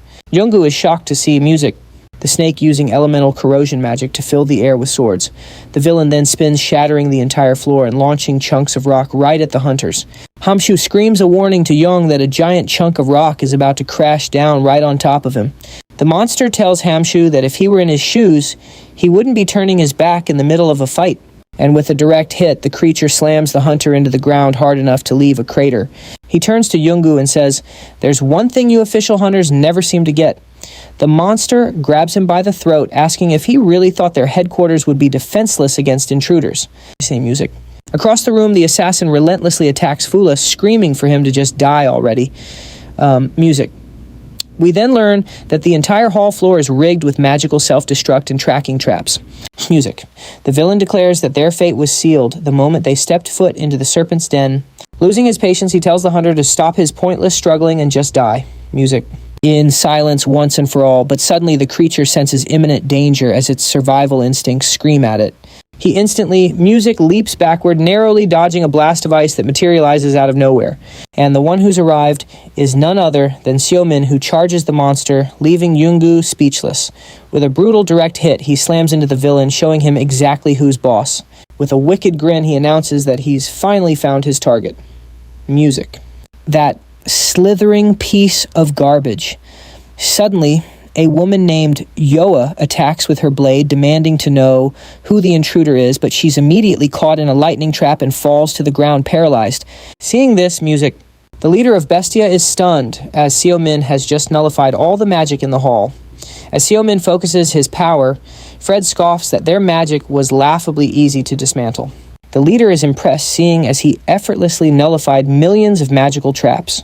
Just then, the porcupine appears, remarking that their noisy entrance certainly caught his attention.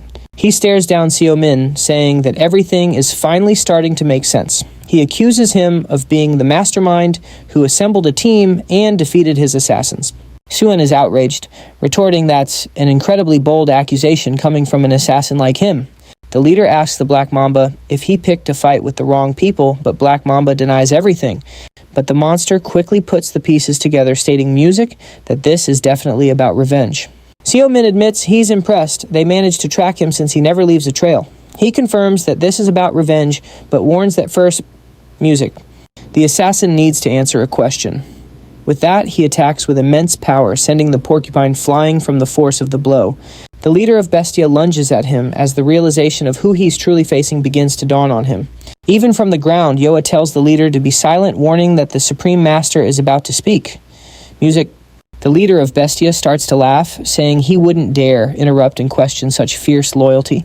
From a distance, another assassin watches the fight, wondering what kind of monster Sumin is.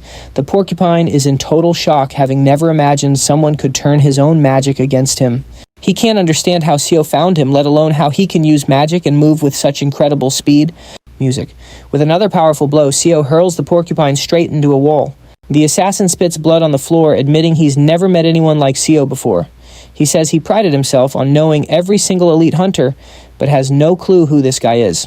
He then unleashes a dark energy and screams, demanding to know what Sumin wants from him. Sumin simply leaps up and stomps on his back, telling him he still doesn't get it. He smashes the assassin's face into the ground, warning him that he's the one asking the questions here. With another stomp, Seomin tells the guy to keep quiet if he doesn't want to die by accident. The assassin gasps for air on the floor, desperately begging him to stop. Seomin then grabs his face, asking who's above the so-called VIP. With a furious look, he demands to know which bastard ordered Myun's death. The assassin panics at the mention of that name, remembering Myun's face. As the historian, he lets out a nervous laugh, realizing Seomin must have some connection to the boy. Seomin tells him to speak up unless his loyalty to the contract is worth more than his own life. Summoning a final ounce of courage, the assassin confirms that his loyalty is in fact worth much more. He reveals a magic seal on his tongue, explaining that even if he spoke the truth, Seo Min wouldn't hear it because his ears would melt. Then he spits something right at him. The assassin flashes a sick smile, stating that a professional never gives up a client. Seo Min gets angry, wiping his face and yelling that the guy just spat right on him. He then says that if the assassin won't talk, he'll make him releasing a brilliant golden aura. Seeing this, the assassin is shocked, wondering if Seo Min is also a healer. He starts to panic and screams for help from his leader, but she's surrounded too. With no way out, the assassin caves and promises to spill everything, beginning to reveal the client's name. But suddenly his head explodes, leaving Seo Min stunned by the single word he managed to utter, Pandemonium. From a distance, the leader of Bestia gives an evil smile as if everything is going exactly according to plan. With a single blow, she attacks and unleashes a shockwave, blasting everyone around her away. The leader of Bestia faces him with a smirk, saying she already knows who he is. She reveals his identity, calling him Seo Min, the Mad Dog, who vanished 10 years ago. Seo Min then asks directly if she's also part of this Pandemonium group, but she denies it, explaining that they're freelance assassins and don't work exclusively for one client. She explains she pieced it all together from his power and his reaction to the name. He presses her, asking if she truly knows nothing, and warns that he'll be able to tell if she's lying. The leader confirms she doesn't know anything and says she's sure he's already realized that's the truth. She wonders aloud why everyone forgot about him, and with a snap of her fingers, she revives her fallen comrades. Just then, a huge explosion rocks the area, revealing it was a self-destruct trap. High in the sky, she and Yo afloat, asking if the Mad Dog isn't coming with them. Seo Min refuses, saying it's fine since he already got the clue he needed. Seeing his refusal, the leader just smiles, understanding the situation perfectly. Then she bids him farewell, saying they'll see each other soon before disappearing into a magic portal. Junggu gets worried, but Seo Min explains that she would have activated a self-destruct spell. He then asks Junggu to clean up the mess since they got what they came for. Stepping over the debris, Seo Min can now only think of one name, Pandemonium. He stands there wondering what on earth Myun could have possibly discovered. Back in his room, Seo Min does some research on his computer while the name Pandemonium echoes in his mind. It's explained that when the first gate appeared 20 years ago, all sorts of things came out of it. Besides monsters and rare stones, there was also mana, the source of all power. And finally, there were the demons beings from other dimensions who already knew how to use mana and skills. They seized the opportunity to invade Earth, which was in complete chaos at the time. With that, they declared themselves supervisors, took control of the gates, and treated humanity like dirt. And in the midst of all this chaos, some humans even formed a group to worship the Demon Lord. This organization was called Pandemonium, a cult dedicated to serving the invaders. Fortunately, the first generation of hunters learned how to use mana and put an end to their tyranny. With that, humanity finally won the war and restored peace to the earth. Seo Min remembers that Pandemonium was supposedly disbanded even before he defeated the Demon Lord. That was 10 years ago.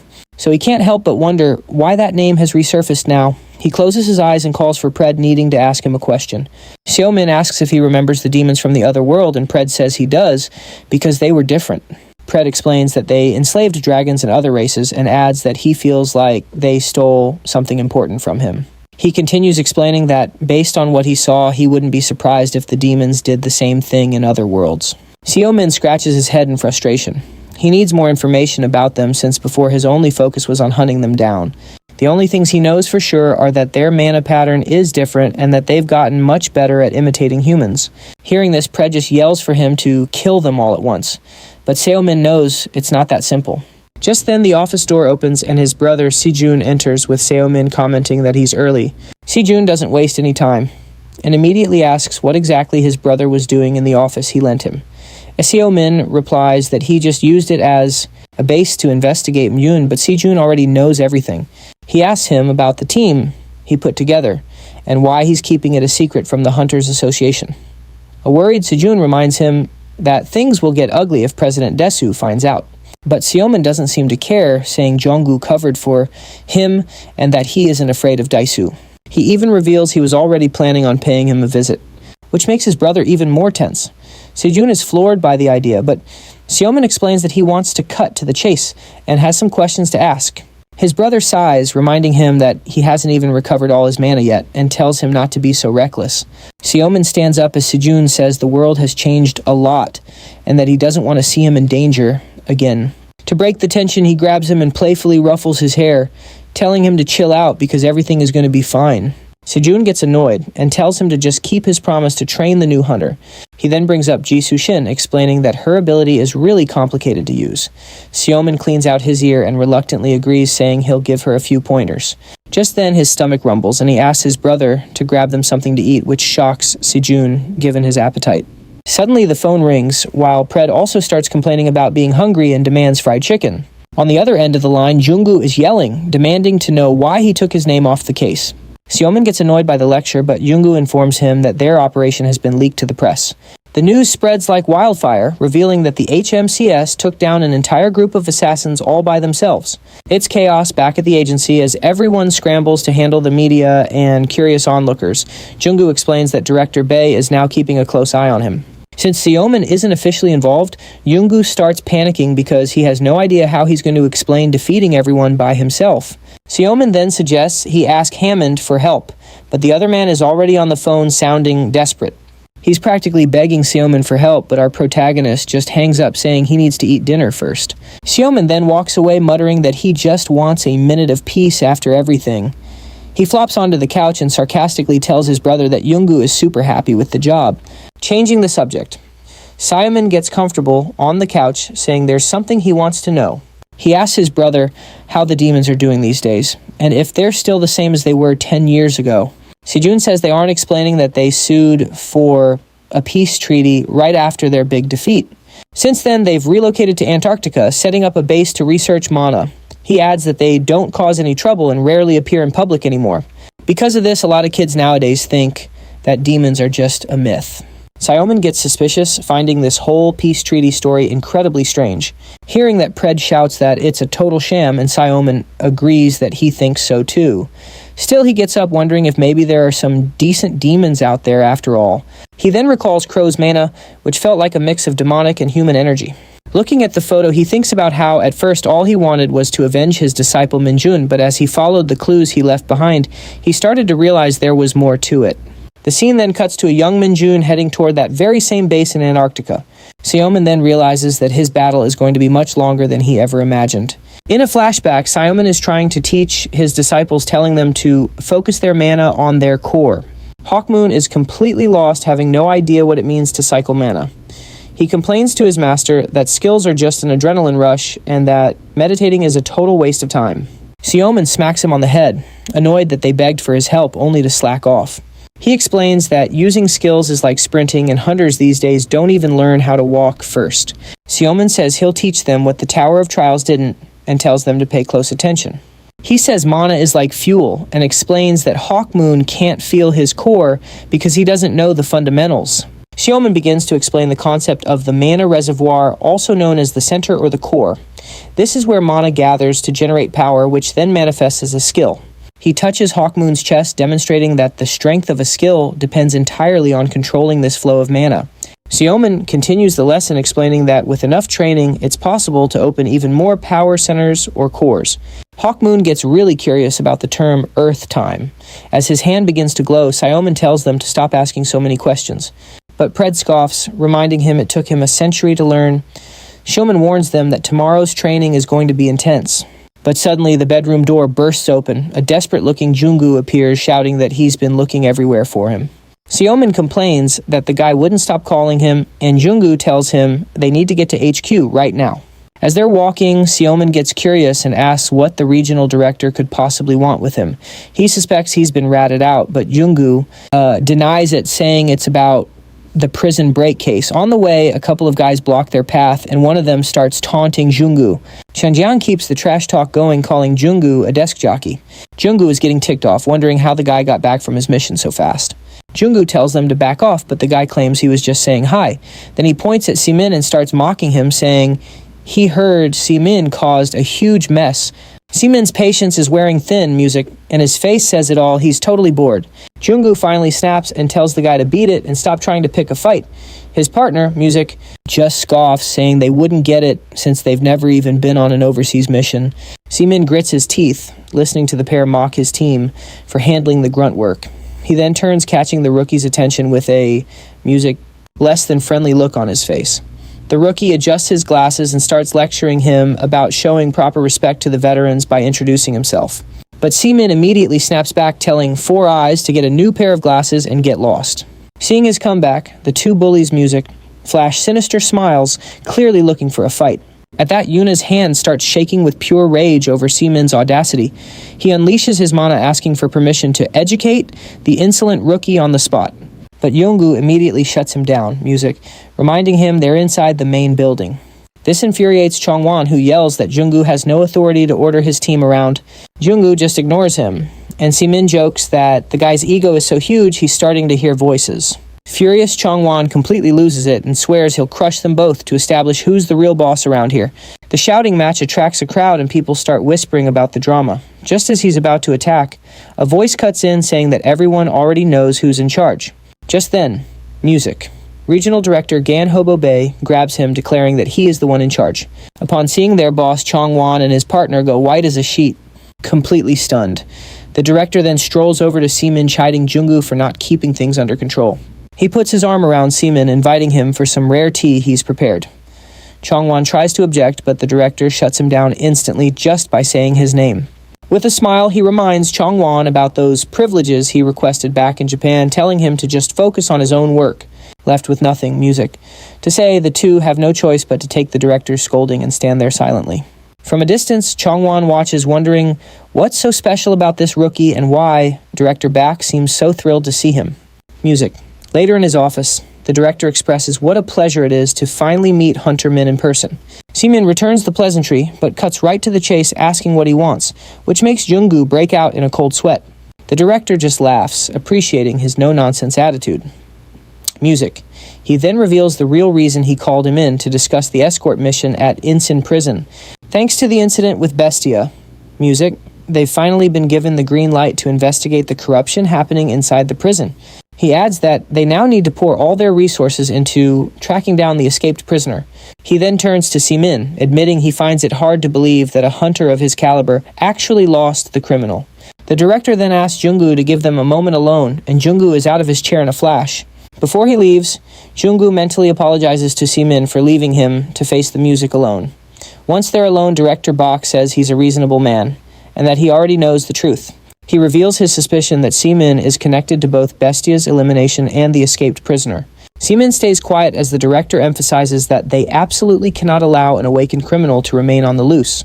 Then out of the blue, the director mentions he's invited a mutual friend, a fellow hunter who is very eager to meet him. This news surprises Sumin, who slowly turns to face the door. The director introduces him as a first-generation legend, one of the 3 Supreme Masters, and into the room walks Gyeong Huo, the master of the Salabi Guild, radiating an imposing aura. Gyeong Huo pours a drink, remarking that it's been a very long time. He admits he thought it was a prank at first, since all their friends were convinced Sumin was dead. Sumin says it's a long story. While Pred wonders who this friendly man is, we're told, music, that this is Gyeong Huo, an old comrade in arms of Sumin's. The guildmaster remarks that he's impressed Sumin hasn't aged a day.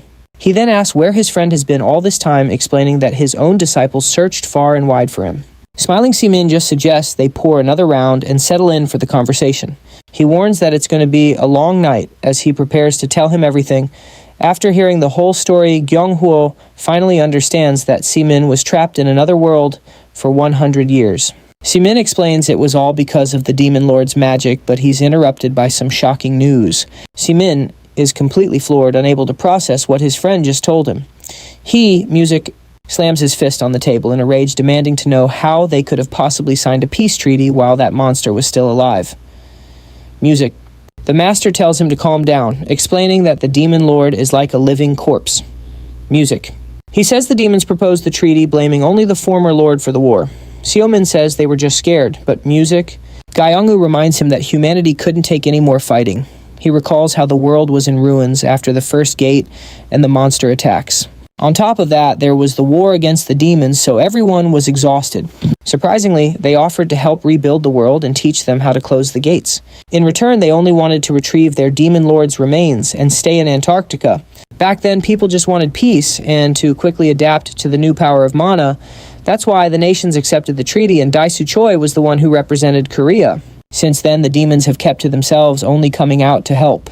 But some first-generation hunters didn't like the treaty and simply disappeared.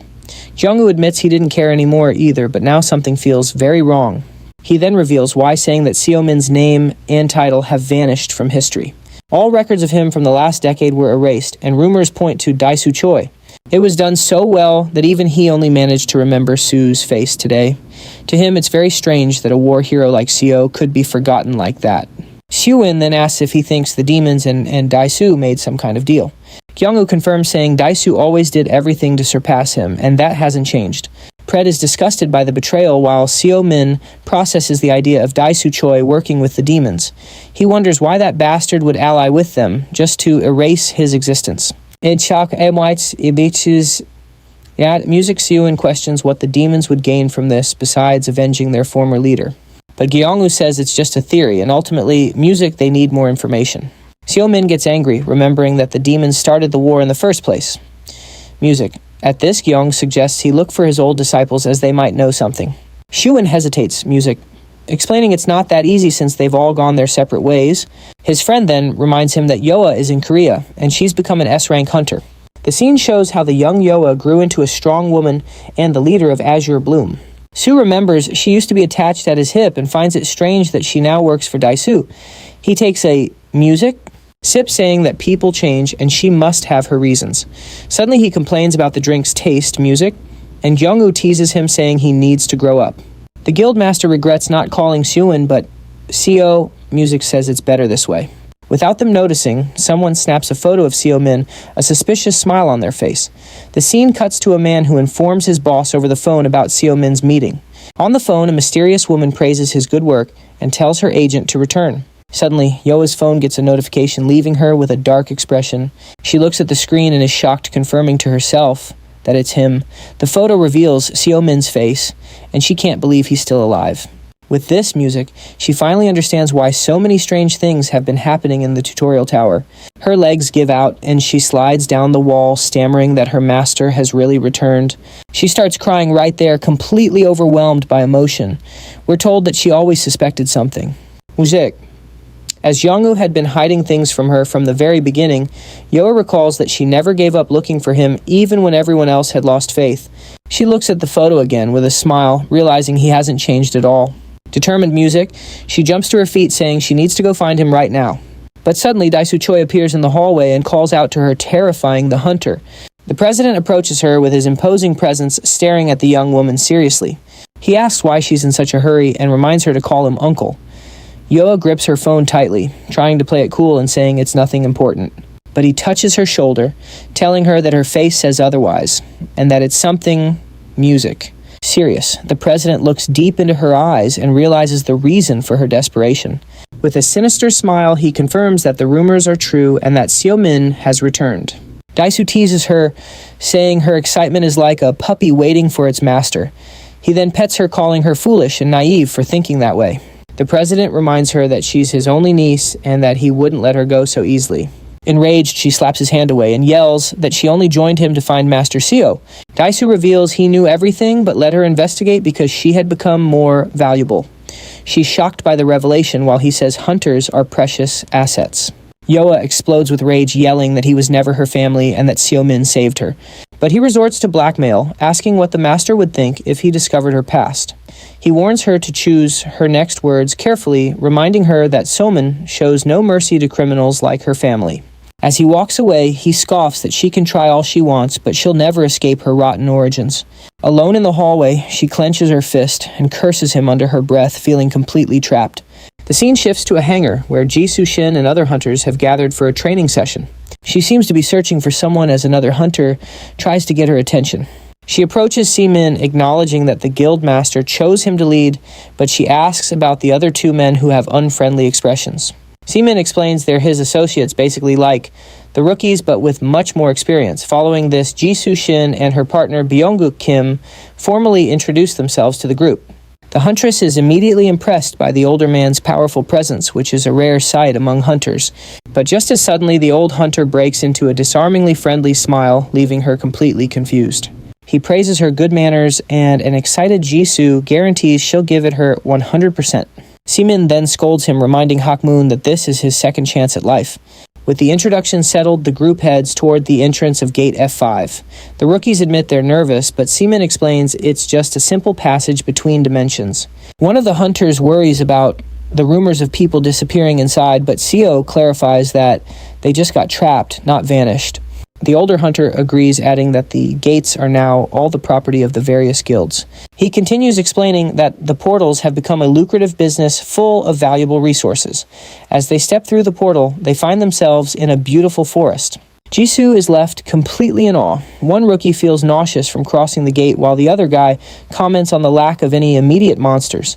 Hakmoon complains about the rookie's attitude, and Sumin explains that there are dummies waiting for them. It's explained to us that nowadays, after the tower's appearance, guilds recruit and train the newly awakened. Sumin thinks this new training method is awful, complaining that it's the reason there are so many subpar hunters these days. He then calls the rookies over and tells them to demonstrate their skills before the group moves on. The male rookie wonders aloud why they're being trained by an outsider. On top of that, he complains about being paired with a partner who can't even activate her skill properly. But just then she finally manages to activate it, unleashing a flash of light that accidentally blasts her partner.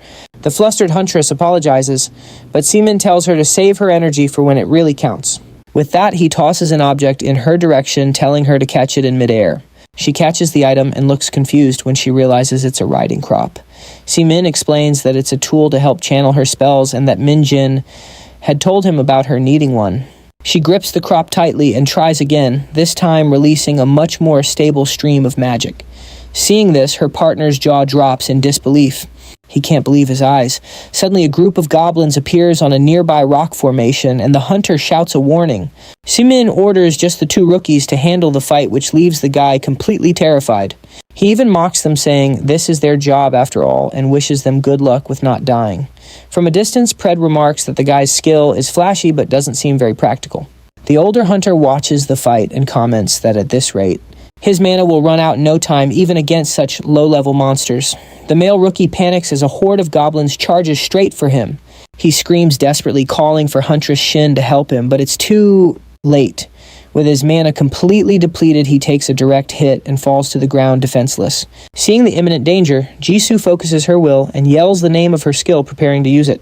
Her Beast Tamer skill activates, freezing the goblin in midair, right before it attacks her partner. With this power, she successfully controls the monster, which now stands by her side, ready to obey her commands. She then points at her fallen partner and orders the creature to back away from him immediately.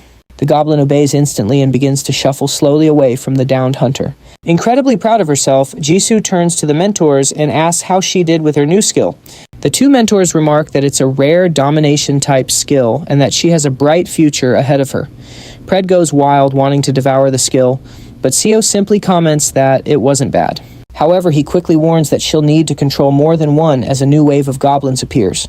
With her partner unconscious, and now surrounded, the rookie panics and screams for Golpero. At the end of the day, Jisoo thanks him for all his help, saying she's finally starting to get the hang of her skill. Hakmoon notes with concern how pale she looks, but Sumin tells her she's free to find another mentor if she's not up to it. With a smile, she thanks him and admits she had been arrogant, thinking she was anything special. Nearby, her partner is so exhausted that he ends up dozing off on Hakmoon's shoulder. Jisoo reflects that the skill is just a tool, and what's truly important is mastering the fundamental flow of mana. Sumin says it's good that she learned her lesson and announces that training is over for the day. Suddenly, the group notices a crowd of people approaching and wonders who they are. Ju explains that her guild is negotiating with Azure Bloom over a new gate. Hearing the guild's name, Seo Min becomes curious, leaving the rookie very confused. Then he starts walking toward the other group, and the hunter music doesn't understand what's happening. One of the members reports to Yoa that they found the bodies of other hunters at the gate. He explains that the victims' internal organs were all ruptured, making the leader tense.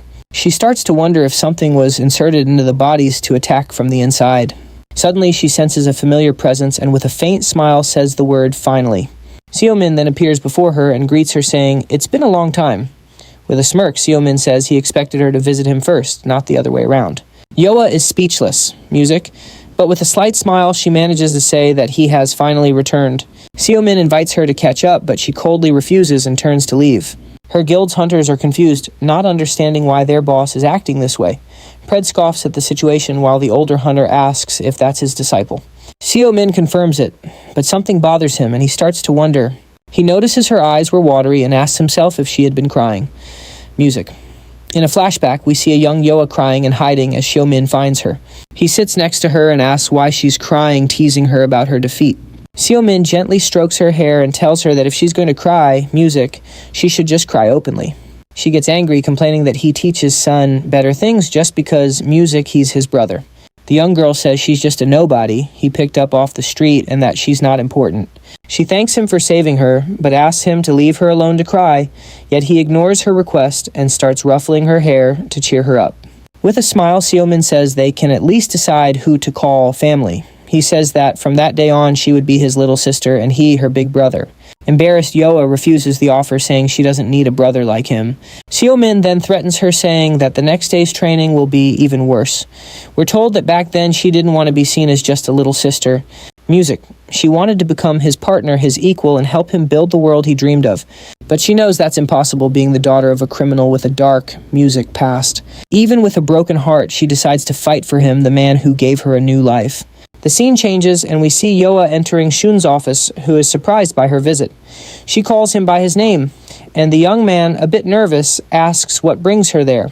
With a serious expression, Yoa says she needs to talk to him, as the matter is very important. Elsewhere, Guyongu tells Daisu that, despite everything, he still has faith in him. He recalls that the three Supreme Masters always fought together to maintain order in the world, but Daisu cuts him off and tells the old hunter to get straight to the point. Without hesitation, Guyongu faces him and asks if he has met with Sumin. The guildmaster scoffs, saying a decade was enough to tame the mad dog. Daisu reveals that everyone misjudges him, as he doesn't work for the peace of humanity. He music grinds his teeth in anger and calls the title of three Supreme Masters a joke. With a shout, Daisu reveals his ambition, saying there can only be one Supreme Master. He explains that he seeks absolute power and mana is the path to it. With that, music, he confesses that his interests align with those of the demons themselves. It's explained that the nations formed alliances for their own benefit, but this ultimately helped humanity. Daisu then challenges him, asking if he only came there to blame him for a past music decision. Without hesitation, Guyongu accuses him of making a pact and being responsible for Sumin's disappearance. But Daisu just laughs and denies everything, even offering a three-way meeting to prove it. Suddenly, a voice agrees with the idea, leaving the president shocked by the surprise. The voice continues, saying he has nothing to hide and has questions to ask. Just then, Sumin appears on the terrace, materializing in a magic circle right music in front of them. With a serious look, he greets him coldly, calling him Mr. President.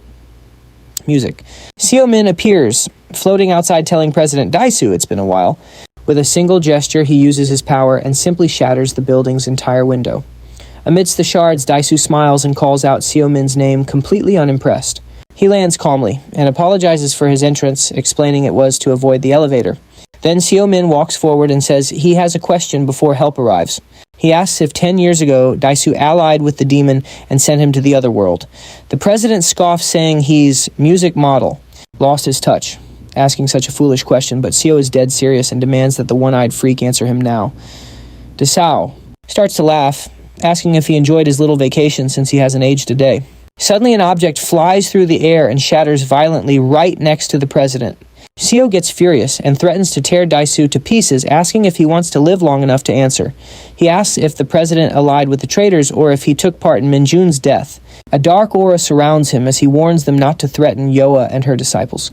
With a sinister smile, the president just lets out an "aha," not looking scared in the slightest.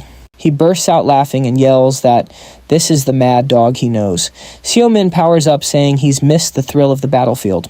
At that, Daisu unleashes a red aura, explaining he used his power to become even stronger. He then challenges his old rival, saying that if Seo wants answers, he'll have to fight him for them. With a smile, the hero accepts the challenge, knowing it's the only way to make him talk. But suddenly, John Hudo appears between them. The president yells for him to stop. He tells them both to calm down, saying they can't have a serious fight in a place like this. In the background, Juan Ryu is completely bewildered while his guards are in position. John Hu scolds Seo, reminding him that a fight here would attract way too much attention. Seomin clicks his tongue in annoyance, but the master tells him to back down for Sejun's sake. Seeing this, Daisu gets bored and complains that, as expected, this whole thing is a total buzzkill.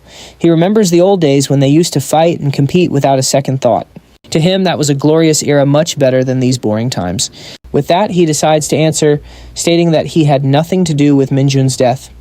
Daisu also explains that Yoa joined him of her own free will, and it's not his fault. He then turns his back and tells Sumin to schedule an appointment if he has more questions. Sumin remains silent, processing the answers he just received from the president. Beside him, Gyeongho breathes a sigh of relief, now that a fight has finally been avoided. The scene changes and Daesao gets on the elevator, telling his assistant to shut up and mind his own business. The young man cringes in fear and stammers out an apology to his boss. Then the president orders him to prepare an A-rank gate and to bring Yoa to him. The scene cuts to a full moon night in a flashback from 7 hours earlier. We're shown that Yoa went to see Sejun and questioned him about the guild. She says the hunters found at the gate had all of their internal organs completely disintegrated. Yoa explains that it was either a unique skill or they all ingested the same thing. She reveals they were all connected to a mysterious guild called EZ, which no one had ever heard of. Sejun listens intently, then shares a rumor he had uncovered about the place. He reveals, looking shocked, that he heard this guild is led by a demon master. Sejun asks where she heard that, and Yoa says he's free to use the information. She turns to leave, saying she'll continue to investigate and will keep him in the loop. Music. But before she goes, she asks him not to look for her because Daisu is watching him and she's worried. She tells Sejun not to tell the master she was there as she doesn't intend to go back to him. Sejun then confirms his suspicions were correct. Yoa joined Daisu to track Seo, but he's confused as he sees no reason for her to stay with him now that Seo is back. He remembers that Seo trusted his disciples blindly, but to him they always seemed to be full of secrets. Worried, he sighs and wonders what Yoa and Xiaolong are really up to. Suddenly, Sumin enters the room and Sejun jumps out of his chair startled. The younger man is speechless, stammering out without knowing what to say. With a serious look, Seo tells him to spit it out and asks if something is going on with Yoa. The scene changes to show Yoa on the street near a black car waiting for someone. Just then, some agents arrive and inform her that the president has requested her presence urgently. She mutters, "That bastard," under her breath, but in the end she tells the men to take her. In a flashback, we see Daesao 10 years ago, right after Seo Min disappeared. A demon named Hikatan explains that Seo is very dangerous for nearly killing a lord. He says that a lord almost losing to a human is a threat, and proposes they form a good relationship. But Daisu isn't impressed, recalling that despite the treaty, it was the humans who won the war. He questions why he would help demons who would soon be banished to Antarctica. The demon then reveals they've been watching Daisu and know he's disheartened by the end of the war.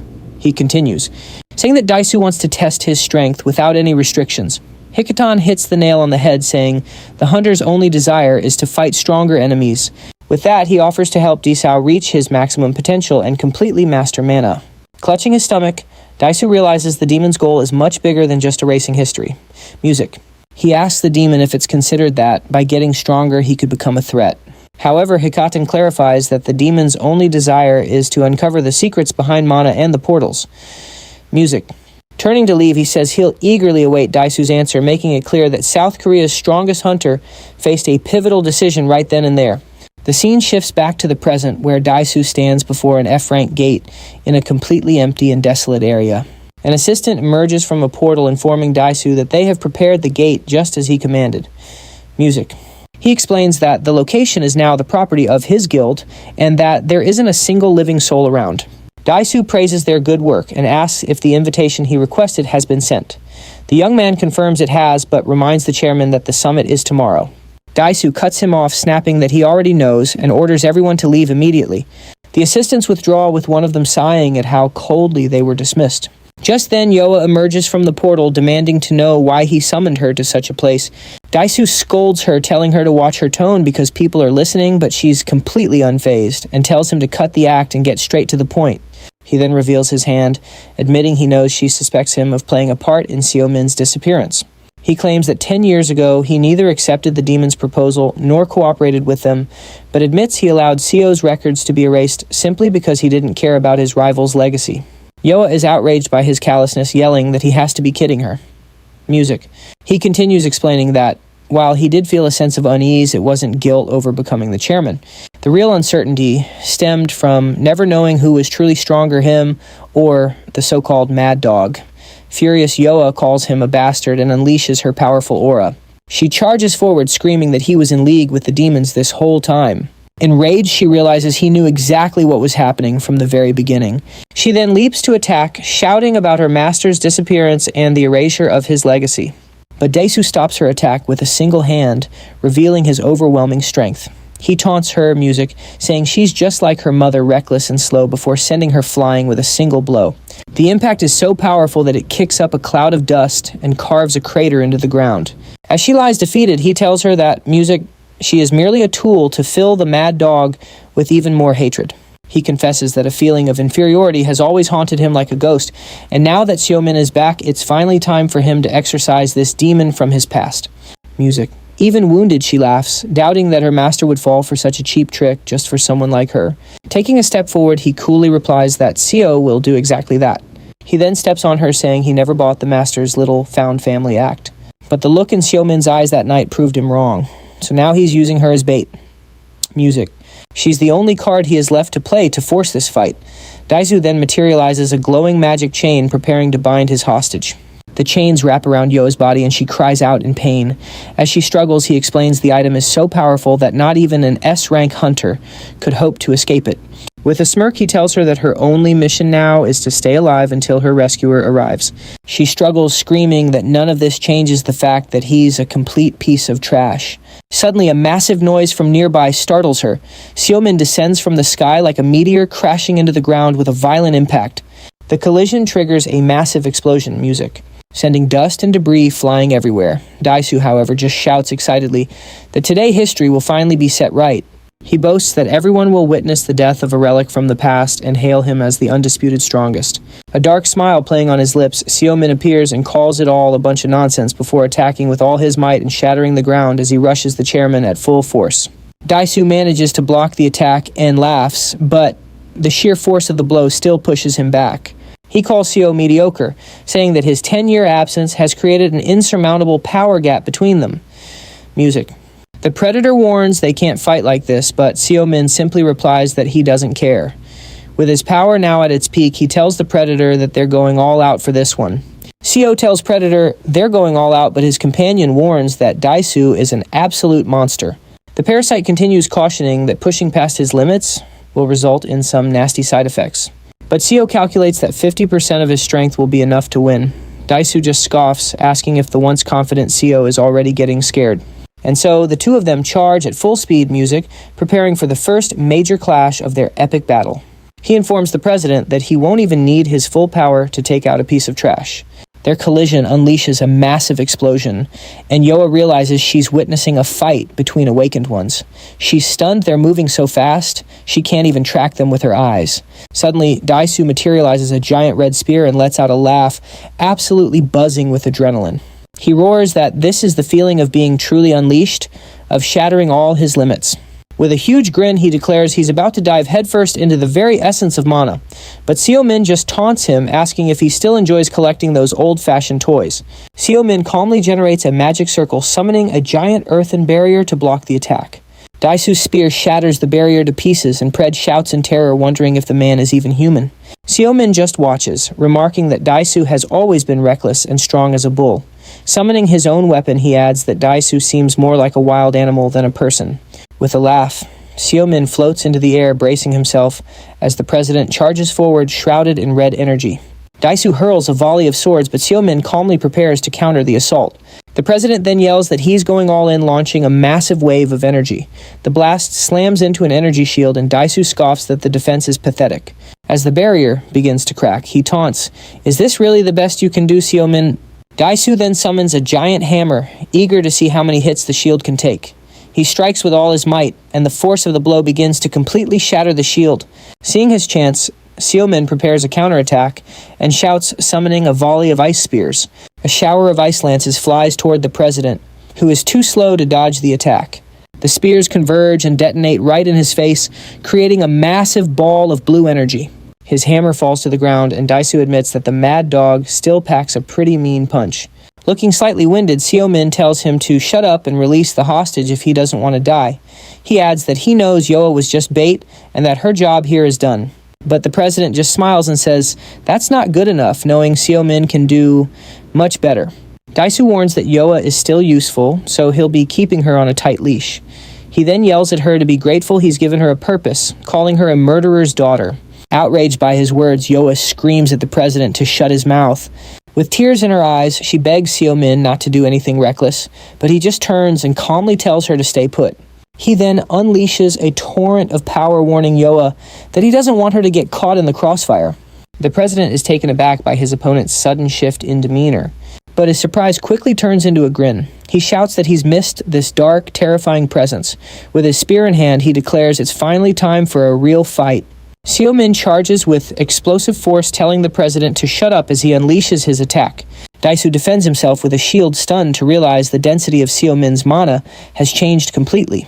The force of the blow is so immense it sends Daisu skidding backward. He taunts Sumin, saying he hasn't changed one bit and is still holding back. But Sumin retorts that Daisu is just as reckless as ever, creating another blast of energy. Daisu gets furious and shouts that he's not the same man he used to be. Sumin plants his sword firmly in the ground, stating that he's also learned a thing or two over the years. But Daisu raises his weapon, warning that their last battle made one thing crystal clear. Suddenly, a surge of red energy envelops Sumin, catching him completely off guard. The president then charges forward with an energy sword, shouting that the hero is no longer a match for him. He screams the words with pure hatred as his attack lands a direct hit, causing a gigantic red explosion. Watching from a distance, Yoa desperately screams her master's name. She stares into the smoke, anxiously waiting to see what happened. Then a voice cuts through the haze, thanking Daisu for saving him the trouble. It's Sumin effortlessly holding back the blow and warning the president that he doesn't stand a chance. The president is in utter shock. His legendary sword, an artifact capable of slicing through entire buildings, was stopped so easily. He can't believe Sumin blocked the attack with just one arm. But Sumin just mocks him, saying that fighting weaklings for 10 years was hardly impressive. Then he yanks Daisu in close and reveals that he survived in hell for over 100 years. The president takes a full force punch to the face, feeling the absurd power of the impact. The blow is so powerful it sends him flying, creating a massive shockwave. He slams violently into a stone wall, shattering it and everything around him. Even as blood trickles down his face, Daisu starts to laugh, finding it amusing that someone has finally managed to injure him. He gets back up and presses a button on his watch, announcing that it's time to take this fight to the next level. A quick flashback explains that a law forces all SS rank hunters to wear a special bracelet. This device suppresses their mana and abilities, so they don't pose a threat to society. And with that, Daisu rips the device off and smashes it on the ground, finally unleashing the full extent of his power. With a smirk, Seo taunts him, saying the collar is a perfect look for an animal like him. He calls him pathetic, asking if he really became president just to get that bracelet off. But the president replies that it wasn't just for that, and that this is actually the perfect opportunity. He yells that this is the ultimate chance to test his strength against a worthy opponent. Seo clenches his fist and remarks with disdain that Daisu always did have the biggest mouth. As his energy flares to life, he prepares for battle and challenges the president to bring it on. Then a massive flash of light engulfs the scene, and the impact of the energy shakes the very ground. The two fighters collide with ridiculous power, creating a violent shockwave at the gate. The pressure is so immense that it sends Yoa flying hard to the ground. Unable to even process what's happening, she realizes their mana is damaging the gate, which could collapse at any second. Terrified, she fears her master's power will spill out and harm innocent people. With that thought, she struggles with all her might and manages to shatter her chains to intervene. But the furious exchange of blows continues, with both of them moving at an incredible speed. Daisu summons a gigantic hammer and smashes it straight into the ground, kicking up several massive rocks with his sheer fury. In response, Seo uses a skill to create several clones who all charge the enemy together. The clones' combined attack is so overwhelming that Daisu's shield begins to crack under the pressure. He's shocked by the power difference, never expecting this, even with his limiter removed. But even wounded, he starts laughing like a madman and summons a rain of swords to strike back. Daisu grips the handle of his spear tightly, preparing to unleash a secret technique. He then hurls the weapon with all his strength towards Seo, releasing a wave of red energy. The spear then transforms into a giant tiger made of pure energy, which lets out a mighty roar in the arena. But Seo simply grabs the monster by its mouth, realizing it's the sealed power of an artifact. He then yells for Pred to use his tamer ability and get the beast under control for him. Daisu is in shock, asking what kind of power Seo has obtained over the last decade. With the skill activated, the energy tiger is now on Seo's side, completely under his command. With a confident smile, he announces that he's the new master and orders the beast to bite his enemy. The president is absolutely furious at Seo's audacity and curses him with pure hatred. Suddenly, Yoa runs toward them, desperately screaming for them to stop. She begs Seo to look around, trying to show him the danger they've created. It's explained that the gate is on the verge of collapsing and all that magic could leak out to the other side. She warns that even though Daisu is the president, he'll have to answer to the international court for this. But he just ignores her warning, calling her an insolent brat with a mocking smile. Then she reveals that she's already contacted the association and the gate will be reopening soon. Yoa gets closer and with an exhausted voice begs him to please just stop this fight. Seo falls silent for a moment, just staring at his former disciple. All of a sudden the bracelet on the ground starts beeping. Daisu answers, asking who it is. On the other end of the line, a man introduces himself as Edward from the HMCS main headquarters. He says he's calling about an urgent matter and that they need to talk immediately. The president mutters, "Damn it," but ultimately agrees to handle the situation. He then turns to Yoa, telling her he never should have taken in an ungrateful person like her.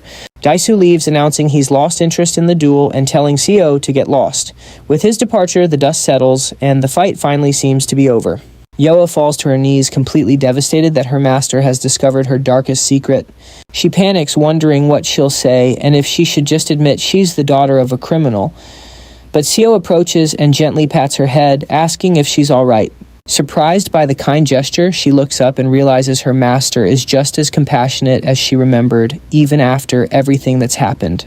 At that, she hugs him tightly and begins to cry while he jokes that she must still have some energy left. On the call, Daisu is lying through his teeth, saying the hunter's information is completely false. He throws Yoa under the bus, stating he'll take responsibility for her false alarm. He scoffs, claiming it was just a little training session inside a closed gate and that they're overreacting. But on the other end of the line, HMCS Vice President Edward Blackwood doesn't seem to be buying it. He counters that this little training session took place before the president had released his power limiter. The narrator explains that SS rank hunters are strictly forbidden from fighting under private circumstances. If a fight is unavoidable, they are required to contact the association beforehand to prevent any major incidents. Edward reminds him that given his position, he could even face a court trial. Even if his own nation allows it, the international regulatory body could still hold him accountable. With a pleasant smile, he says there's no reason to escalate the issue and disturb the peace. He then asks, Daisu is told to resolve the incident internally and appropriately, and the president agrees. Edward warns that while they'll let it slide this time, they still need to interview the guy he fought. With a coffee in hand, he says he's looking forward to speaking with the insignificant hunter. Daisu hangs up, realizing the vice president's true target is Sumin. The scene ends with the promise that the two will cross paths again in South Korea. Gritting his teeth, Daisu reflects on his shameful defeat. He never expected that level of power. In a flashback, he remembers being certain he would surpass Suin, but reality proved otherwise. His frustration grows as he thinks about how Suin is so strong he doesn't even seem human anymore. He wonders what his secret is, music, finding it unfair that all his effort was so easily brushed aside. But then he suddenly smiles, realizing he missed the thrill of a life-or-death battle. He clenches, music, his fist tightly, knowing that he needs more power, something beyond his current limits. Now he has a purpose and opponent to conquer, and he welcomes the rabid dog. The scene shifts to 1 week later at the Azure Bloom Guild headquarters at night.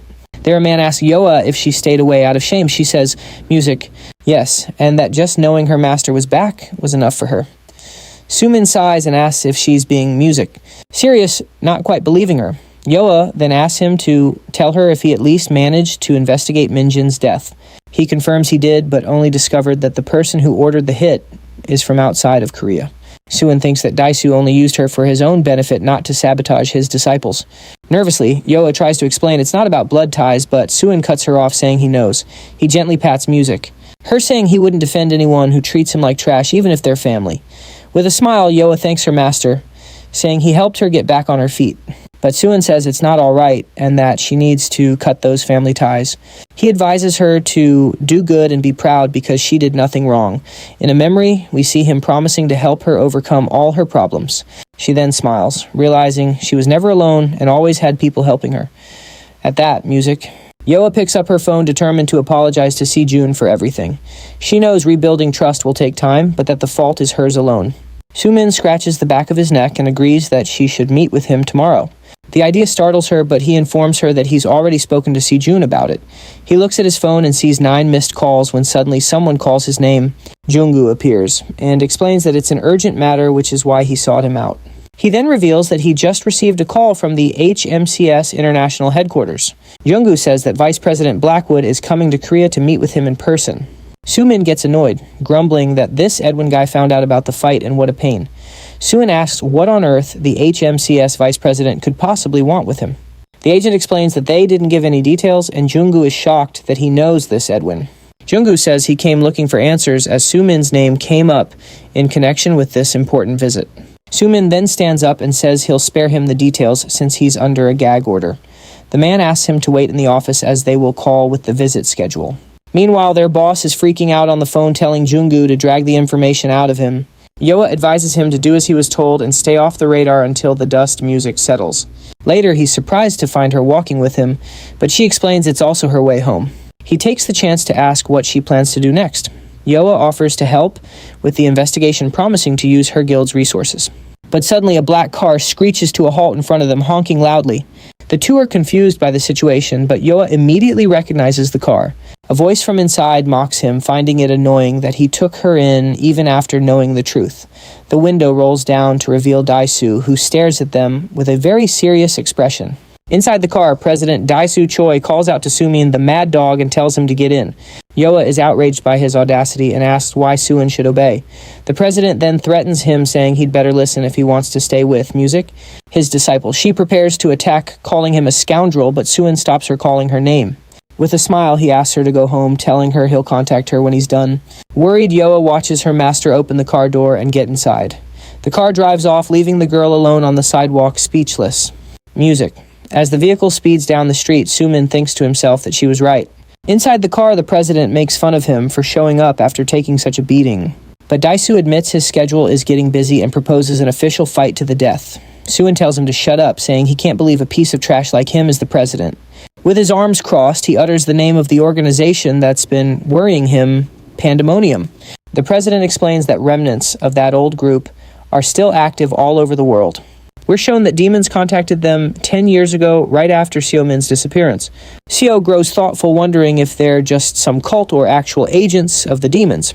The president adjusts his seat and explains that tracking demons has gotten a lot harder since the peace treaty. He mentions that while important people are keeping an eye on them, no one has seen anything major happen. But then he drops a bombshell, revealing rumors of half-demons in the Middle East. Seo-min is intrigued by this new information, questioning him about this group of half-demons. The scene shifts to a desert city, as it's explained that they are the children of demons and humans. We're told they look just like normal people, but the key difference is that they use dark mana. Dae-soo admits he hasn't seen one with his own eyes since foreigners aren't allowed in high-risk areas. At this, he accuses Seo of using dark mana in the fight and asks if he has allied himself with the demons. The president smirks, saying he assumes Seo sold his soul for power to the very creatures he claims to hate. Disgusted, Seo states that he's different and completely fed up, tells him to pull the car over. The car screeches to a halt and Seo gets out, warning that he's only going to say this once. Standing outside, he makes it crystal clear that he's not with the demons, nor is he with a scoundrel like the president. Seo ends the conversation by telling him to apologize to Yoa and to only look for him when he has a death wish. Dae-soo finds this fascinating and asks why he bothers protecting people who are so weak compared to him. But Seo simply replies that Dae-soo will regret it one day and tells him to mind his own business. The car drives away, leaving Seo-min alone on the sidewalk, lost in thought about their intense conversation. The image of a half-demon with a sinister smile flashes through his mind. The scene then shifts to the HMCS headquarters, where employees are buzzing about a surprise visit from the international head office. The staff starts gossiping, figuring they're here to inspect the branch and remarking that there's something new happening every day. At the door of Director Gajano Bak's office, he warmly welcomes a Mr. Blackwood. The director then introduces Seo-min as the branch's new hunter. The seated blonde man, Edwin, formally greets the newly arrived hunter. But Seo-min cuts straight to the chase, asking the director what Edwin is plotting. With a smirk, Edwin politely asks Director Bach to give them some privacy. The director is obviously curious, but he knows he needs to stay on the executive's good side. So he excuses himself, saying he'll be waiting right outside in case they need anything.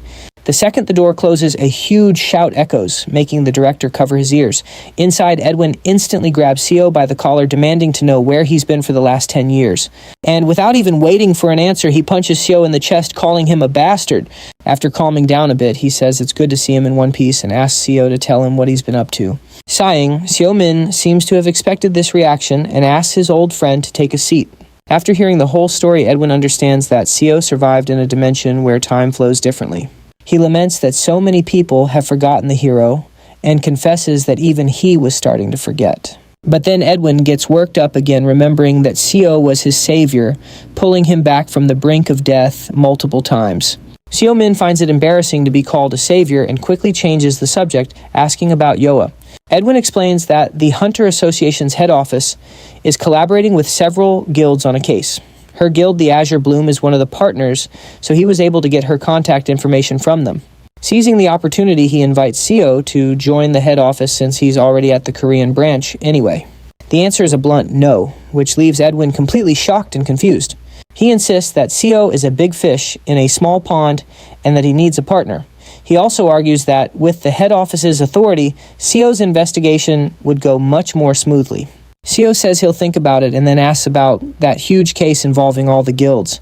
Edwin reveals they found a portal in the desert where several hunters had died from some kind of poisoning. The autopsy concluded that the drugs they had taken were actually illegal enhancers.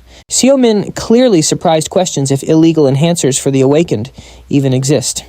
Edwin confirms that they do, but says headquarters has been investigating similar deaths around the world for over a year. He reveals that the forensics team discovered the victims' organs had ruptured at a cellular level.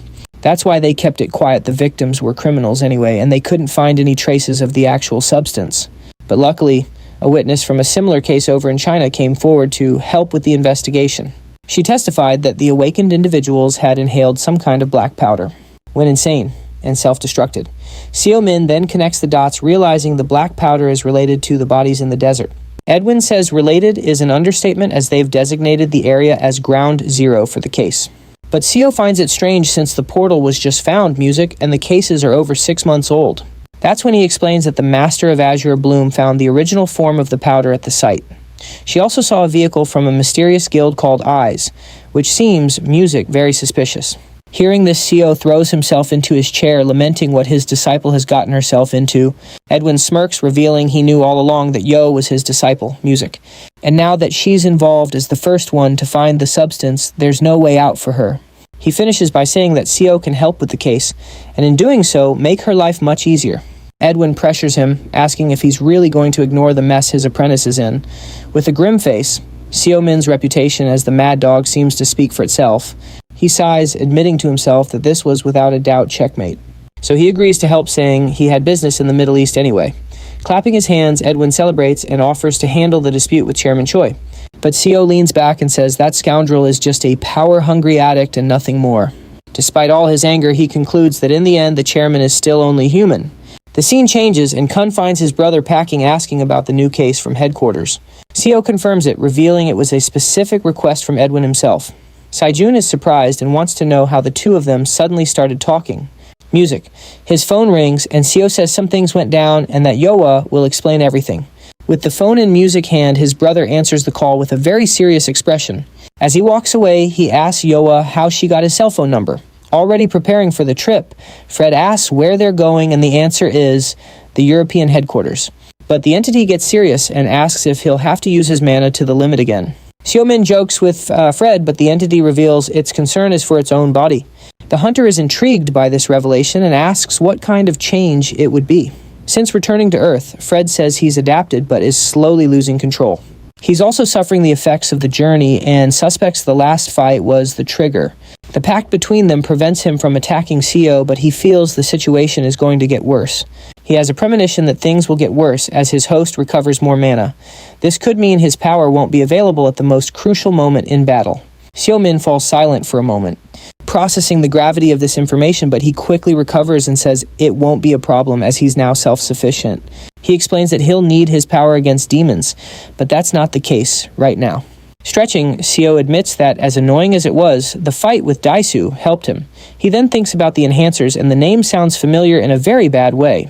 The scene cuts, and 2 days later, we're taken to the international headquarters of HMCS.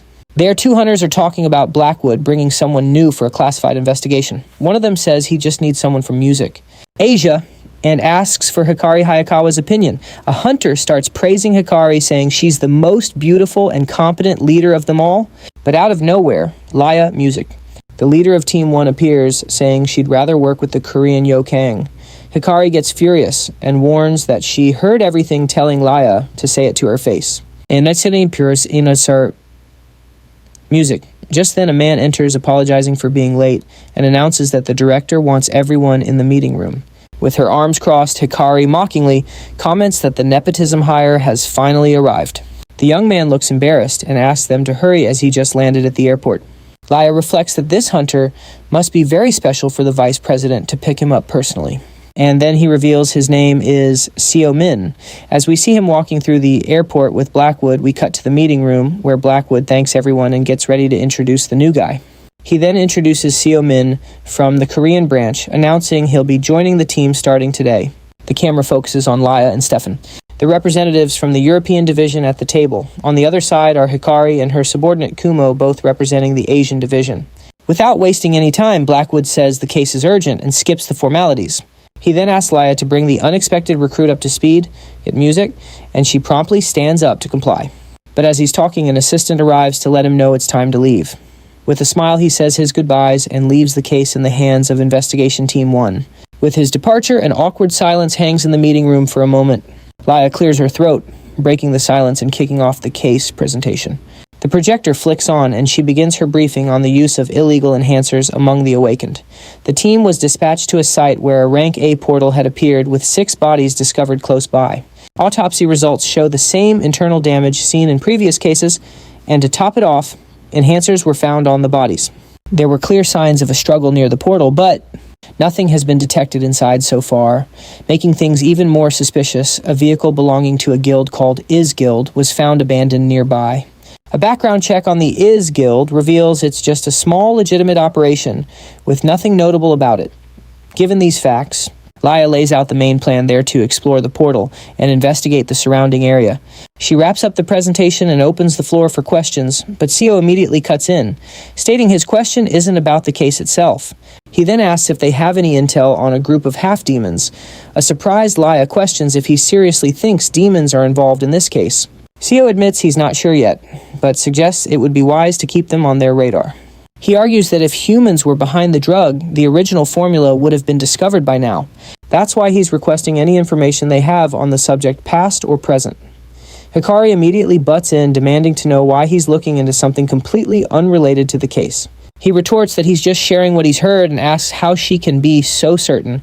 Hikari lets out a mocking laugh, clearly finding his suggestion ridiculous. She scoffs, asking if they're really supposed to chase a lead based on a rumor some random hunter heard. She adds that if half-demons were a real threat, HQ would have already briefed them. Hikari finishes her rant by pointing out he's just an unranked hunter who only got the job through connections. Getting more worked up, Hikari reminds everyone about the peace treaty signed with the demons 10 years ago. The argument escalates, but Leia quickly stands up and shuts the whole thing down. Stefan tries to smooth things over, reminding everyone to keep their cool at the start of an investigation. Laya agrees, emphasizing that they're the best of the best and need to act like it by working together to crack this case. She then tells Seo to focus on the investigation, and he agrees for now. With the argument settled, she announces she'll share the environmental details for their destination tomorrow. The meeting is adjourned, and Laya dismisses them, telling everyone to get ready for the airport. Even after leaving, Hikari is still fuming, muttering about who that guy thinks he is. She can't figure out how someone so rude and arrogant managed to get on the vice president's good side. Laya tells her to take it easy on him, but Hikari immediately accuses her of taking his side, which Laya denies. She explains that despite his attitude, you can tell he's got a ton of experience. Back in the now empty meeting room, Seo lets out a huge yawn, looking completely unimpressed by the whole ordeal. He thinks to himself that this trip is shaping up to be more tedious than he thought. He just can't stand all the beating around the bush. Just then the door opens, and Edwin walks in, commenting on the warm welcome CO received from the team. With a smirk, CO greets him sarcastically as Mr. Vice President. Edwin takes a seat and sighs, venting that running an international organization is no walk in the park. CO gets up coolly, reminding him that reality can be harsh, and with great power comes great responsibility. Curious, Edwin asks for his first impression of the investigation team. CO replies that a few of them are annoying, but it's fine as long as they don't get in his way. Edwin smiles, commenting that he's the same old CO who hasn't changed one bit. He then gives him a friendly warning not to cause any trouble, reminding CO that he's carrying HQ's reputation on his shoulders. The scene shifts, and we see the team arriving at the HMCS headquarters in the Middle East, where they are greeted upon arrival. A representative welcomes them, letting them know their rooms are ready so they can get some rest. He also mentions that a vehicle is on standby for them to use at the site tomorrow. While Laya thanks him, Fred complains to CO about the unbearable heat. Meanwhile, CO scans the area but finds no trace of demons, hoping his contact. Disao didn't give him a bad lead. Just then, CO approaches Hikari, telling her he wants to finish what he was saying earlier. She immediately cuts him off, coldly telling him to keep his guard up unless he wants to die a pointless death. CO puts a hand to his head, already realizing this girl is going to be a major pain in the ass. Later, CO starts his own private investigation by talking to one of the locals. He asks about the half-demons, but the man says he's only heard rumors mentioning their village is supposedly deep in the desert. Another local, a young man glued to his phone, claims he's never heard of the Is Guild or any other guild run by demons. A young woman explains that they look just like humans. You'd need a mana analyzer to tell them apart. She continues explaining that the hybrids born during the war 10 years ago weren't welcome on either side. That's why she doesn't blame them for going into hiding. She adds, musing that they could be disguised and living among regular people. Hearing this, CO scratches his head in thought. Finding nothing of interest, he starts to wonder if he needs to venture deeper into the desert. Suddenly, Fred calls out to him, asking if the rest of the group is giving him the cold shoulder. The man explains that everyone else is sticking together like a pack, while he's off playing the lone wolf. Unfazed, he sits down and says it's his free time and he's got some personal investigating to do. Just as he's lost in thought, a voice calls his name, snapping him back to reality. It's Laya, and she's curious why he's all by himself out here instead of kicking back at the HMCS building. He tells her he's just using the downtime to do some digging, then turns the question back on her. She explains that Stefan went to get the gate licenses since the government is still busy with its evaluation. Laya then puts two and two together, guessing that if he's from the Korean branch, he must work under Director Bae. Sumin clarifies that he's actually a brand new recruit, which seems to surprise Laya. She admits she pegged him for a veteran, saying he has the aura of a seasoned hunter. To change the subject, he brings up that Blackwood mentioned she's quite well known. She just laughs it off, insisting she's just your average investigator from Northern Europe. Her mention of Northern Europe jogs his memory, bringing to mind a hunter from that very region named Hans Schroeder. The moment he says the name, her whole expression shifts, and she repeats, Hans Schroeder, in total disbelief. He pulls out his phone to show her a picture, asking if this is the man she's thinking of. The photo on the screen is of a man with a mustache and a wide, cheerful grin. She instantly confirms it's him, saying she'd recognize that face anywhere, even if he looked a bit older. He asks if they're related, and she reveals that Hans is actually her uncle. She's surprised at how young he looks, and CO just awkwardly chalks it up to him aging well. A sad expression crosses her face. She says her uncle would be thrilled to see him if he were conscious, revealing that Hans has been in a coma for 2 years, a victim of the dreaded portal syndrome. The mention of portal syndrome gives Sumin pause, a concerned look washing over him. Mana and portals are still huge mysteries, and so are the ailments they can cause. She explains that her uncle ventured deep into a portal, searching for a friend, and ended up staying inside for far too long. The rescue team had a tough time tracking him down, and by the time they found him, he was already unconscious. Ever since, she's been raiding high-level portals in her spare time, but she's come up empty. Sumin correctly guesses she's searching for rare items inside the portals, like an elixir. She confirms that's exactly what she's doing, because even if it's a long shot, her uncle is the only family she has left. Right on cue, Stefan shows up with good news. The authorization is complete, and they've got the green light to enter the portal. Laya gets to her feet, saying she'll go grab Hikari and that they should all meet up outside. As he watches her walk away, Seo makes a mental note to visit Hans soon. The scene then shifts, and we see the entire team cruising through the middle of the desert in a vehicle. Inside the truck, Hikari is already complaining about all the sand and asking how much farther they have to go. Stefan explains that a spotty GPS signal set them back a bit, but reassures her they're almost at their destination. From the backseat, Seo muses that gearing up for a nighttime raid is challenging enough on its own. But he quickly corrects himself, adding that with portals, it's a whole different ballgame, since they connect two completely different dimensions. He elaborates that on the other side they could find anything from a sun-drenched paradise to a pitch-black hell, and they won't know for sure until they step through. Hikari scoffs that this is common knowledge, but Seo cuts her off, insisting that it's not that simple. He explains that portals can have strange effects on people, which visibly worries Laya.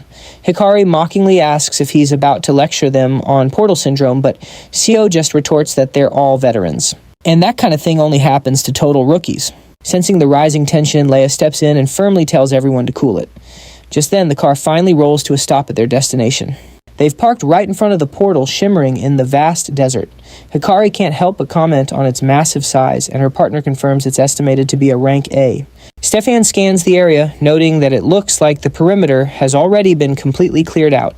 He points out that the tracks in the sand indicate the local mana signature vanished quite some time ago. Seo doesn't sense anything out of the ordinary, but he can't shake the feeling that someone deliberately erased the tracks. Laya warns Hikari to stick with the team, but she just brushes her off, saying there's nothing to see anyway. Without waiting for a signal, the duo from the Asian team announces they're heading into the portal now. Their reckless attitude clearly irritates Laya, who wonders aloud what the big hurry is. With little choice, the rest of the team follows them toward the glowing orange portal. Meanwhile, from a distance, three mysterious figures are watching the hunters' every move. One of them, a man with a scarred face, lets out a sinister smirk and says, "This is going to be way too easy." He's practically giddy watching them walk right into a death trap, making his plan a whole lot simpler. The clock reads 5:40 p.m., right on schedule for the mission. The portal is a confirmed rank A, and 6 elite hunters have been called to the scene. Once inside the portal, the investigation into the northern desert is finally underway.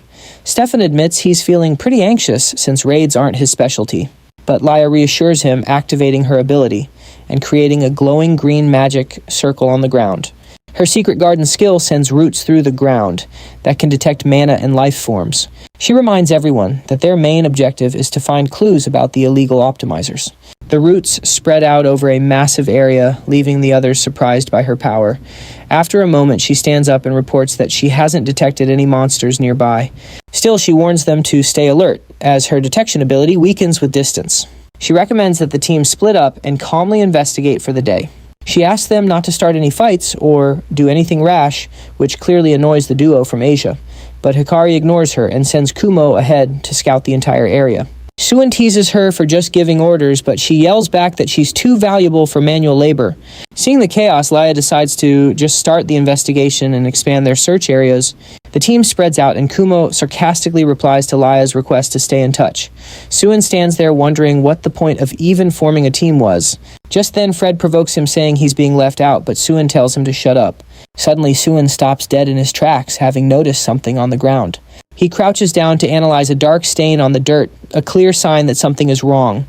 Fred complains about the filth, and Suin agrees that someone must have brought it from outside the portal. Taking a bit of the dirt in his hand, he wonders if the energy he's feeling is demonic. Without wasting a moment, he shoves his hand into his pocket to grab something. The scene shifts to an old man answering a call from his master. From outside the portal, the master, a bald man, asks if there's any news. He replies that he spotted a suspicious group near the portal, and the master asks how many there are. The servant confirms there are 5 people, as we see the team entering the orange portal. The master is revealed to be Suin, and his servant offers to come inside to help with the mission. But Suin tells him to stand guard instead to prevent anyone from calling for reinforcements or blocking the exit. Fred is shocked to learn the old man is here, and Suin explains that he arrived with them. Suin recalls telling his servant to keep his distance, noting how discreet he was at the airport. Fred accuses him of bossing people around, but Suin retorts that if someone commits a crime, they must pay the price. He scuffs the dirt with his foot, trying to find whatever was planted using that tainted mana. As the sun begins to set, he realizes the approaching night will make everything much harder. Elsewhere in the desert, Kumo returns to give Hikari his report. He pants that he couldn't find anything, no monster tracks, and definitely no optimizers. Hikari is outraged, unable to believe that an unexplored portal could be this empty. But her partner reminds her that the traces of a battle were found outside. He speculates that all the hunters involved in the fight must have wiped each other out, but she doesn't buy it, arguing that even if that were the case, there should still be some evidence. She points out that the government cordoned off the area, so if they had tried to get in, there would be tracks. Kumo guesses they must have been after something valuable, and that they need a rare item. Hikari feels the pressure from the regional director. She knows she can't go back empty-handed. Determined to find something, she summons Kagutsuchi, a giant serpent made of purple energy. With a war cry, she commands her summon to tear the very earth apart to find what she's looking for. A massive explosion of purple light erupts from the ground, shooting into the sky with incredible force. Laya is startled by the scene, as she hadn't received any reports of nearby threats. Worried, she shouts for Stefan, who's already running toward the noise to help. As he runs off, she complains that it feels like there's always some new obstacle in her way. Suddenly, mysterious figures appear and surround her, one of them giving her a sinister smile. Elsewhere, Kumo is impressed, praising the power that devastated such a large area. Hikari readies herself to collect the magic stones, believing her plan worked perfectly. However, the explosion unearths several buried bodies, causing the hunter to scream in shock. Kumo rushes over and corrects her, explaining that they're actually monsters, not human corpses. He explains that they are creations of darkness, and just then the creature's hands begin to move. In the blink of an eye, a horde of ghouls rises from the earth, ready to attack. Suddenly, a group of ghouls swarms them. One of the hunters wonders how they were hidden there. Her partner notes that it's strange as the undead don't usually travel in packs like this, but she decides to attack first anyway, summoning her spirit, Kagutsuchi, to eliminate the threat. At his command, a giant serpent made of purple energy materializes. The creature charges forward, smashing the ground and sending monsters flying with the impact. The serpent's electric attack hits dead on, frying the ghouls in its path. With a victorious smile, she says they had it coming for sneaking up on her. Her joy is short-lived as more monsters begin to claw their way up from the sand. Her partner panics, wondering if a whole army was buried down there. He freezes for a moment, unable to believe how many enemies keep popping up. Just then, her partner spots the danger and yells for her to watch her back. But another hunter appears out of thin air, using a lightning bolt to save her in the nick of time. The newcomer looks around, asking where so many monsters suddenly came from. The girl blames him, questioning how his boss failed to notice a horde right under their noses, but her partner cuts in, warning that this isn't the time for them to be fighting.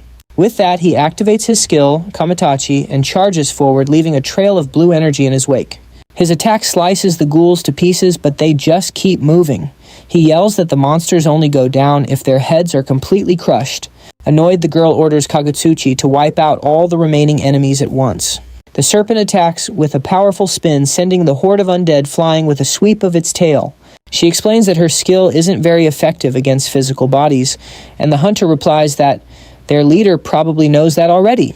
Her partner realizes they need to destroy the skulls and charges toward a monster, but he complains that this is the worst kind of fight since their skills are for area of effect damage, not single targets.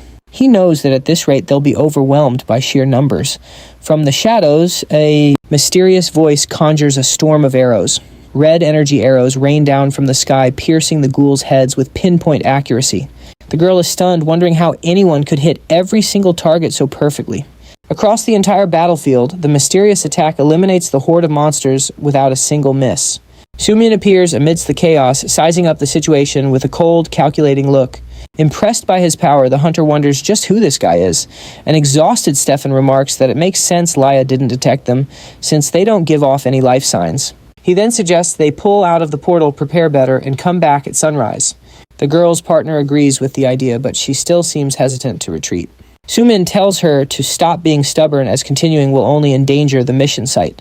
With a flushed face, she silently concedes, knowing they're just wasting mana and time. But suddenly her companion yells, pointing in terror at a nearby ditch. Another horde of ghouls swarms out of the hole, rushing toward them at full speed. She turns to Stefan, asking if his boss is on her way or if he even called her. Worried, he replies that he tried to get in touch, but his boss isn't picking up. Sumin glares at him, asking incredulously if he just left their leader all by herself outside. Before anyone can answer, he announces he's leaving the monsters to them and makes a run for it. The hunter dashes through the desert, leaving the group behind to handle the new threat. As he runs, he pulls out his phone and tells someone he needs help inside the portal. He orders the person on the line to follow the other group's tracks and give him an update on their location. After hanging up, Sumin stops to observe the canyon, planning his next move. He figures the enemy must have kidnapped one of his companions. The scene cuts to Laya tied up, thinking she never even stood a chance against them. She wonders how the bandits even got in since the location's security was supposed to be airtight. One of the thugs gets angry at her staring, but the boss tells him to cool it. The leader explains they need her as bait to lure the others in and finish them all off. He says the plan is to take over the black market and tells his man to focus on the bigger picture, but the thug complains about taking orders from a weakling like that guy. A dark voice then scolds him, telling him to watch his mouth when he speaks about the master. The necromancer slices open his own arm, letting his dark blood drip onto the desert sand. The blood spreads and suddenly a ghoul's hand bursts violently from the ground. The white-haired man readies himself as the undead begin to rise all around him. The voice finishes, "He may seem weak, but he is in fact a powerful necromancer." We're told that necromancy is an art that defies the very laws of life and death. And even among these forbidden arts, the ability he wields is one of the vilest. The group's leader thinks he's a despicable being, unlike any he's ever seen. But he admits to himself that he needs the necromancer's connections to rebuild Almacht, his father's legacy. Just then, a curious henchman asks if he can get a sniff of the drug, but the boss immediately shuts him down, asking if he's lost his mind. One of the men explains that the vial's contents can boost a weak skill all the way up to an S-rank hunter's level. He continues, warning that the user's body becomes a ticking time bomb destined to implode. The leader turns to the necromancer, asking where he got that mysterious substance. The white-haired man just offers a sinister smile. Clearly amused by the whole situation, he then taunts him, asking what gives him the nerve to ask for anything after being so incompetent. The leader defends himself, insisting it was out of his control and that unexpected things happen. The prisoner Laya laughs in his face, saying she has to admire his shamelessness. The guy in sunglasses glares at him, saying he can't leak details to a leader who can't get the job done. An angry henchman lunges at him, but the necromancer notices the commotion and turns around. A woman suddenly appears, telling him to cool it, because dangerous investigators are lurking nearby. The necromancer greets her, asking what Lady Crow is doing in this god-forsaken place. Just then, the woman freezes the moment she spots the hostage, and asks who the girl is. Laya just watches, thinking to herself that someone is in deep trouble now. The necromancer explains he wasn't talking about her, clarifying that they'll keep her alive for now. With a victorious smile, Crow reveals she was actually talking about him, Yvonne. She says it's too late for him as she begins to slowly fade away. Before vanishing, the woman asks him if he really thinks they're on his side. Filled with hatred, the necromancer grinds his teeth, cursing her for only knowing how to hide in the shadows. The henchman asks who that was, but his boss tells him to shut up and pretend he saw nothing. With a serious look, the leader declares that neither the woman nor the investigators will live to see the sunrise. The trio comes across a trail of bodies, and Stefan comments that a hunter's path is always littered with ghouls. He says that if it weren't for Sumin, they'd be in serious trouble and suggests they call for backup. But the huntress refuses to give up, insisting they have to follow, even as she nearly collapses from exhaustion. Her partner immediately catches her, clearly worried about her condition. Suddenly, she's surprised to see Sumin has returned and asks what he's doing here. The hunter just stares at the group in silence with his usual cold expression. Stefan asks if something happened to their leader Laya, but the girl cuts him off, annoyed. Sumin explains that he found signs of a battle and can sense her mana coming from that direction. Her partner then asks if she was kidnapped by whoever summoned the ghouls. A desperate Stefan argues that can't be, since Laya isn't the type to be defeated so easily. Sumin ignores him and says he's welcome to stay behind and fight the monsters if he's scared. Watching him leave, the group has no choice but to run after him, yelling for him to wait up. As they run, Sumin confirms that the kidnappers are still inside the portal with Laya.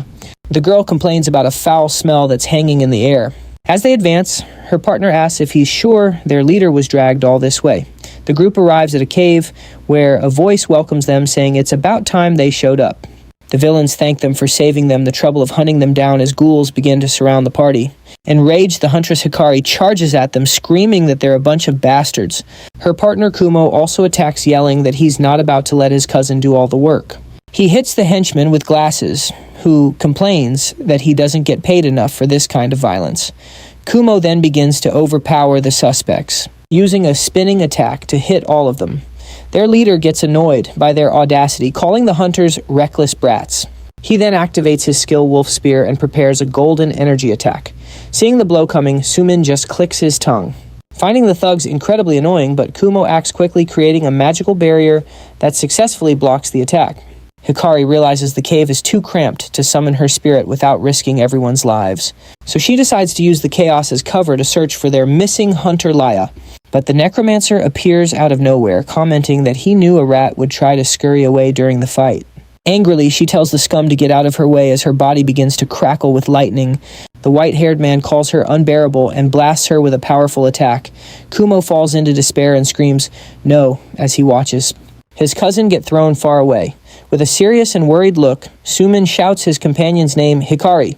Amid the chaos of battle, Sumin screams Hikari's name the instant he sees her get hit. He then reaches out his hand and a golden magic circle appears to try and save her. The light envelops the hunter's body, swirling around her in a vortex of mysterious energy. Surprised, Hikari feels the light and remarks that she's never seen anything like it before. The Necromancer, Ivan, notices the scene and immediately identifies it as a life manipulation skill. He finds it intriguing, having never seen this technique before, which is pretty ironic coming from him. Furious, Kumo charges at the Necromancer, screaming that he's a bastard, but the bespectacled henchman stops him, telling him not to attack so recklessly. The villain blocks the strike and warns him, "Our fight isn't over yet, kid." Meanwhile, Fred warns that the man's power is on another level entirely, and that he's no ordinary human. Sumin knows this fight will be tough, and has no idea what tricks this man has up his sleeve. Seeing his determined stance, Ivan compliments his bravery for daring to stand against him. He then orders the ghouls to attack, eager to see if the young man has what it takes to be good material. Sumin retaliates with the Boreal Gale skill, slicing through the undead with blades of wind. Standing amidst the carnage, the Necromancer notes that he certainly knows how to efficiently eliminate his children. Curious, Ivan asks what kind of work he does to be so skilled on this planet. He then lets out a laugh, questioning if Sumin is some kind of human-devouring monster himself. Seeing more ghouls rising, Fred is disgusted and shouts that the guy is creating an entire army. But Sumin simply says it's time to level up and unleashes a powerful lightning bolt against the horde. The electric attack hits the undead head-on, frying them all in a massive discharge. With a smile, Ivan says he never thought he would see a human master mana so perfectly. Sumin replies that he's impressed too, since he didn't think an addict could be so articulate. The Necromancer's expression darkens, and he seethes the word addict with pure hatred. He denies using the powder, calling humans wretches who can't live without the portals. Mockingly, the villain reveals that his client for this mission is human, sneering that the species loves to devour itself. He explains that he only took the job to give the useless a chance at a glorious rebirth. With a malicious smile, he says that humans look much more elegant when they're dead, and they make for such great material. Sumin realizes he isn't lying and wonders if Ivan was the one who created the enhancers. He calls him disgusting, stating that raising corpses is a revolting and shameful act. But Ivan doesn't care, boasting that he can create more children as long as the moon gives him mana. While the main brawl rages on, the rest of the group turns to fight the henchmen. A ghoul attacks Stefan, who realizes he's overwhelmed trying to both fight and protect the others. But Sumin effortlessly crushes a monster, wanting to see just how long his real enemy can last. With a smirk, he reveals that he knows half-demons use demonic energy, not mana. The Necromancer, Ivan, is shocked and demands to know how he could possibly know that. Sumin then confirms it, calling him out as a half-demon, a creature of cursed blood. Ivan is a being shunned by both demons and humans, a total outcast in both worlds. Our hero taunts him, saying he can feel his foul energy from a mile away, and asks, "So who's the filth now?" Completely unhinged, the villain starts laughing manically, his hands trembling with rage. He then unleashes his full power, calling Sumin a despicable and disgusting human. Fred warns that his energy is incredibly dense now, but his attacks have also become more predictable. Sumin decides to go all out, but Fred warns him, anxiously asking if he's going to overexert himself again. He says he just wants to use the skill with a bit more style and tells Fred not to chicken out. The entity just screams, "No," as a wave of purple power erupts from the magic circle with a smirk. Sumin says this is the kind of fight that gets his blood boiling. He activates his skill, Temere, and chains of purple energy emerge to bind the enemies. The chains pierce through the undead, instantly paralyzing every single one of them. Startled, Stefan celebrates as the ghoul attacking him suddenly freezes. The lead henchman doesn't understand why the ghoul stopped and notices Sumin's action. Exhausted, Kumo deduces that he has somehow taken control of the enemy's monsters. And just like that, the ghouls slowly turn around and begin to surround their former masters. Terrified, the henchmen scream for them to stay back, unable to believe what is happening. Their boss panics and yells at the necromancer Ivan to do something to help, but it was too late, and the horde of monsters devours the two thugs without mercy. Yvonne stares at Sumin, realizing he's actually controlling the undead with domination magic. He finds the whole thing ridiculous, yet he's impressed by that dark and powerful mana. Shrouded in his aura, Sumin faces the villain, who asks what he really is. The necromancer Ivan asks if he's even human. Shocked by the power of the chains, Sumin feels the skill's backlash, and Fred complains that he's dizzy and about to throw up. But Sumin tells the entity to rest, preparing to handle the rest of the fight alone. Out of control, the ghouls charge at Ivan, who simply screams for them to come to daddy. Annoyed, he's forced to obliterate his own creations with a powerful blast of energy. The attack sets off a huge explosion, blasting a hole right through the cave ceiling. With a clear path, Ivan declares he's ready to fight at full power. But just then, Sumin appears behind him, asking if he has any other tricks up his sleeve. Ivan is completely shocked, wondering how Sumin managed to use a speed skill to get there so fast. From the new hole in the ceiling, a man thanks them for their help, glad to finally be free. The mysterious man then flies out of the cave, setting off a second explosion of brilliant golden light.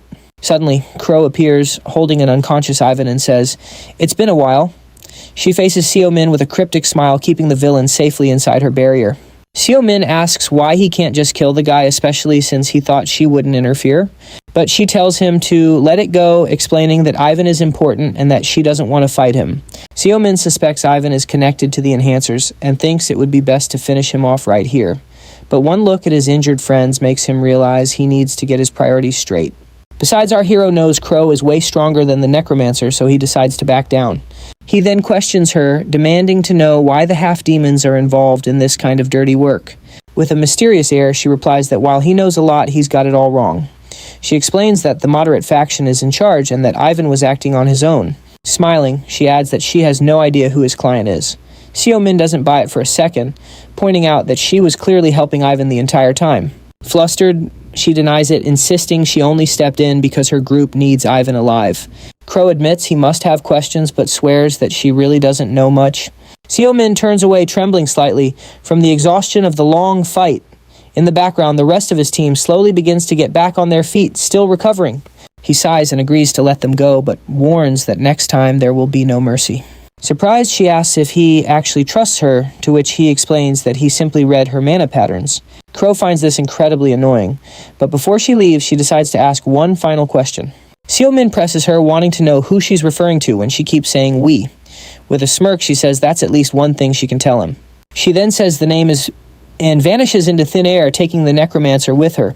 Watching them disappear, he concludes that the half-demons were just pawns in a much larger scheme.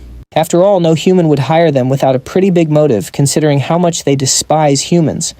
That strange substance had a sinister power, but it wasn't the same demonic energy from the other world. Thinking it over, he decides he should probably investigate this mysterious organization too. Laya thanks everyone for saving her and suggests they finally get out of the portal. But Sumin thinks he first needs to tie up a few loose ends. Hikari asks what happened to the Necromancer, and he explains that the villain escaped while he was busy fighting someone else. Hearing this, Laya apologizes to the team for letting her guard down, but Hikari tells her not to worry, reminding everyone to be grateful no one was seriously hurt, and that they need to leave soon. Looking at his group, he thinks that this is exactly why he prefers to work alone, but then realizes he never truly was. With a smile, he asks, "Isn't that right?" turning to his partner Pred, but when he calls out, he gets no answer and is left standing alone. The scene shifts to the HMCS headquarters 2 days later, where Edward C. Blackwood looks shocked by the news about the ghouls. He then asks about the Necromancer, and Sumin confirms that from the way the guy spoke, this was just the beginning. Regretfully, Edward blames himself for being so careless and apologizes for putting everyone in that dangerous situation. But Sumin tells him it's fine since no one could have predicted it. The important thing is that everyone made it out in one piece. Edward thanks him, saying that, because of his help, the team can get back to work, especially Hikari. With a smile, he adds that the Mad Dog is still as active as ever. But Sumin is already turning to leave. He cuts off Edward's farewell, saying he's busy and heading back to Korea. Outside, he stops on the street when a familiar voice calls out to him. It's Hikari, who came to thank him for healing her and to admit her performance in the battle was terrible. She then promises that next time he'll be able to count on her for real. Barely paying her any attention, he just says, "Sure," and continues on his way, leaving her standing there. He thinks about how Pred has been completely silent since the fight, even though his skills are still working just fine. Looking up at the sky, he wonders when his little partner will finally wake up. Back at the HMCS headquarters, an agent reports that the Middle East Division has discovered Almach's hideout. She explains they weren't the ones creating the drug and their entire network was dismantled after its leader was killed. Vice President Edward then asks about the condition of the gate after the fight. The agent informs him that it's badly damaged and will have to be closed, which leaves them vulnerable. He lets out a tired sigh, but the agent warns him that the former president's supporters have taken over the headquarters. She says that an Inspector Juan Cargill holds a lot of power now and is already eyeing his position. Just then, a man walks in without so much as a knock, claiming he forgot to. It's none other than Juan Cargill, who greets Vice President Blackwood with a sneer. He immediately asks if the enhancer case isn't going as smoothly as planned. Cargill casually mentions hearing rumors that some random hunter from Asia has been brought in on the investigation. He even twists the knife, pointing out how the team returned empty-handed after leaving the site in a total mess. Edward snaps back angrily, clarifying that the team was ambushed and had no other choice. But the inspector retorts that it doesn't change the fact they failed to catch the drug's creator. He concludes that at this rate, the investigation has clearly hit a dead end. With a sinister grin, Cargill then suggests they make the case public. Edward scoffs at the notion, finding Inspector Cargill's proposal completely insane. He argues that if the case leaks, the public will learn about the drug, and demand will absolutely skyrocket. But Cargill couldn't care less, saying they just need to trace the supplier and shut them down. He adds that with the investigation dragging on like this, it's only a matter of time before everyone finds out anyway. With an air of victory, he announces he'll consult the others, but he already knows which side they'll choose. Left alone in the room, Edward is lost in thought, worried about the blatant blackmail he just faced. The scene cuts to Sumin on the phone, explaining that the case might go public soon. He admits he wanted to handle it himself, but the problem's roots run deeper than he initially thought. Elsewhere, an old master asks a young man if he truly saw an awakened necromancer. Back on the call, Sumin learns that the search for Pandemonium has turned up nothing. The person on the other end then shares some more critical information about the gate. It's Edward who explains that after another evaluation, the portal has been deemed useless. Sumin figures the portal was misclassified because of all the bodies found at the scene. He points out that empty portals have usually been cleared out, so finding one without a single monster was strange. Edward then asks for his professional opinion, and an image of the villains flashes through our hero's mind. Sumin considers the portals, wondering if the villains specifically sought out an empty one to use as a base. But then a new idea strikes him. What if the portal isn't even real? He theorizes it could just be an illusion, created solely for distributing the enhancers. On the other end of the line, Edward laughs, dismissing the idea as completely impossible. However, he promises to look into it and asks Sumin to continue helping with the case, to which he agrees. With a sigh, our hero hangs up, drained from the long and intense conversation. A fellow hunter then invites him to train, proposing a 3-on-1 sparring match. Sumin accepts the challenge, saying he could definitely use a good warm-up. Meanwhile, the old master pulls another young man aside, telling him that without his help, they would have all been done for. He then starts stretching, hoping a solid workout will finally help Pred wake up. The scene shifts to that night outside a flashy club with a huge line at the door. Inside, the party is raging with loud music and a packed dance floor. We focus on a man with a prominent neck tattoo who seems to be the life of the party. He stops in front of the VIP section, telling the bouncers he has business inside. One of the guards states the password, "Shadows carry no color," and the man finishes the phrase, replying, "But their blood is red all the same." With the password confirmed, the guards let the man into the VIP room. Inside, a man named Chu greets him elegantly, remarking that it's been a while. The redhead cracks a smile and asks if he's been doing well since they last saw each other. Chu then asks if the Grandmaster also came for the meeting, but the man just lights a cigarette. He explains that the boss isn't coming due to some security issues. The host snaps his fingers, saying a guard will see him out when their business is concluded. Suddenly, a man with a long braid leaps out from behind him, seemingly appearing from nowhere. He steps forward to light the cigarette as the redhead complains about the pigs making everything so complicated. The sound of approaching footsteps grabs his attention, and he realizes their other guest has finally arrived. A masked man appears in the doorway, greeting the redhead as Chen Jiang. He compliments him on his punctuality before telling Chu to show him the package. The masked man apologizes for being in a hurry, explaining the master ordered them to make a move before the police do. Chu then presents a black briefcase and asks if they'd like to inspect the merchandise. As he opens the case, the masked man's eyes widen at the sight of the drug. Back at the agency, Sumin is focused on his work when two colleagues show up watching him from afar. They start whispering about a rumor that he was recently summoned to the main headquarters. Other employees are also seen gossiping about the same thing, suspecting he's got some connection to the agency's top brass. Just then, Jong approaches his desk, giving him a friendly welcome and asking about the new official document. Seo asks if it's about the enhancer investigation, revealing he already knew what was going on. Jong looks a bit awkward and explains that the regional director was kept completely in the dark about the operation. The hunter says he kept it a secret on orders from high up, which only makes his colleague more frustrated. He explains that headquarters went right over their heads, a move that could look really bad for their director. Suddenly, a female hunter approaches the desk, catching the team leader's attention. She informs him that the branch director is calling for him and for Hunter Sumin as well. The scene shifts to the director's office, where the two hunters are now standing and waiting for their orders. The director stares them down with a deadly serious expression, preparing to kick off the meeting. He starts by explaining that International Headquarters has sent a cooperation request to all branches. An illicit substance, he continues, is making the rounds. He then asks if Seo confirmed this during his last mission. Seo Min calmly replies, confirming the information is accurate. The director then gets straight to the point, asking what the hell happened on his mission. Suddenly, he completely loses it, yelling and demanding to know why headquarters expects so much from the Korean branch. Seomin and Jonggu are totally baffled, having no idea why their boss is having such an over-the-top meltdown. Jonggu points a finger at Seomin, blaming him for screwing something up on the mission. The boss despairs, complaining that their country has practically no drug cases to investigate. And to make matters worse, the order came directly from a rival faction, torpedoing his chance for a promotion. Seomin just scratches his face and asks bluntly if the director wants him to quit.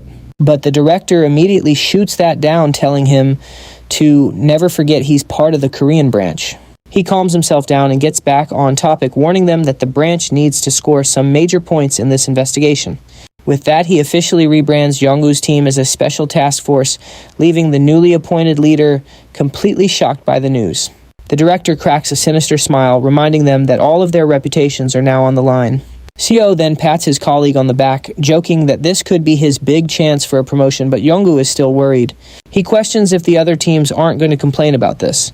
The boss couldn't care less and immediately authorizes Seo's next mission, but demands he bring back results first. Satisfied with this arrangement, he claps his hands together, ready to assign the new team their very first case. A giant mountain of papers materializes, and the director tells them not to be too shocked by the case file. He explains that their analyst Hyung A pulled an all-nighter just preparing all the paperwork. That poor girl. Seo and Jonggu start digging into the report, which points to an abandoned warehouse on Manhwa Island. The director explains the place used to be a hotspot for users, but now it's turned into a major distribution center.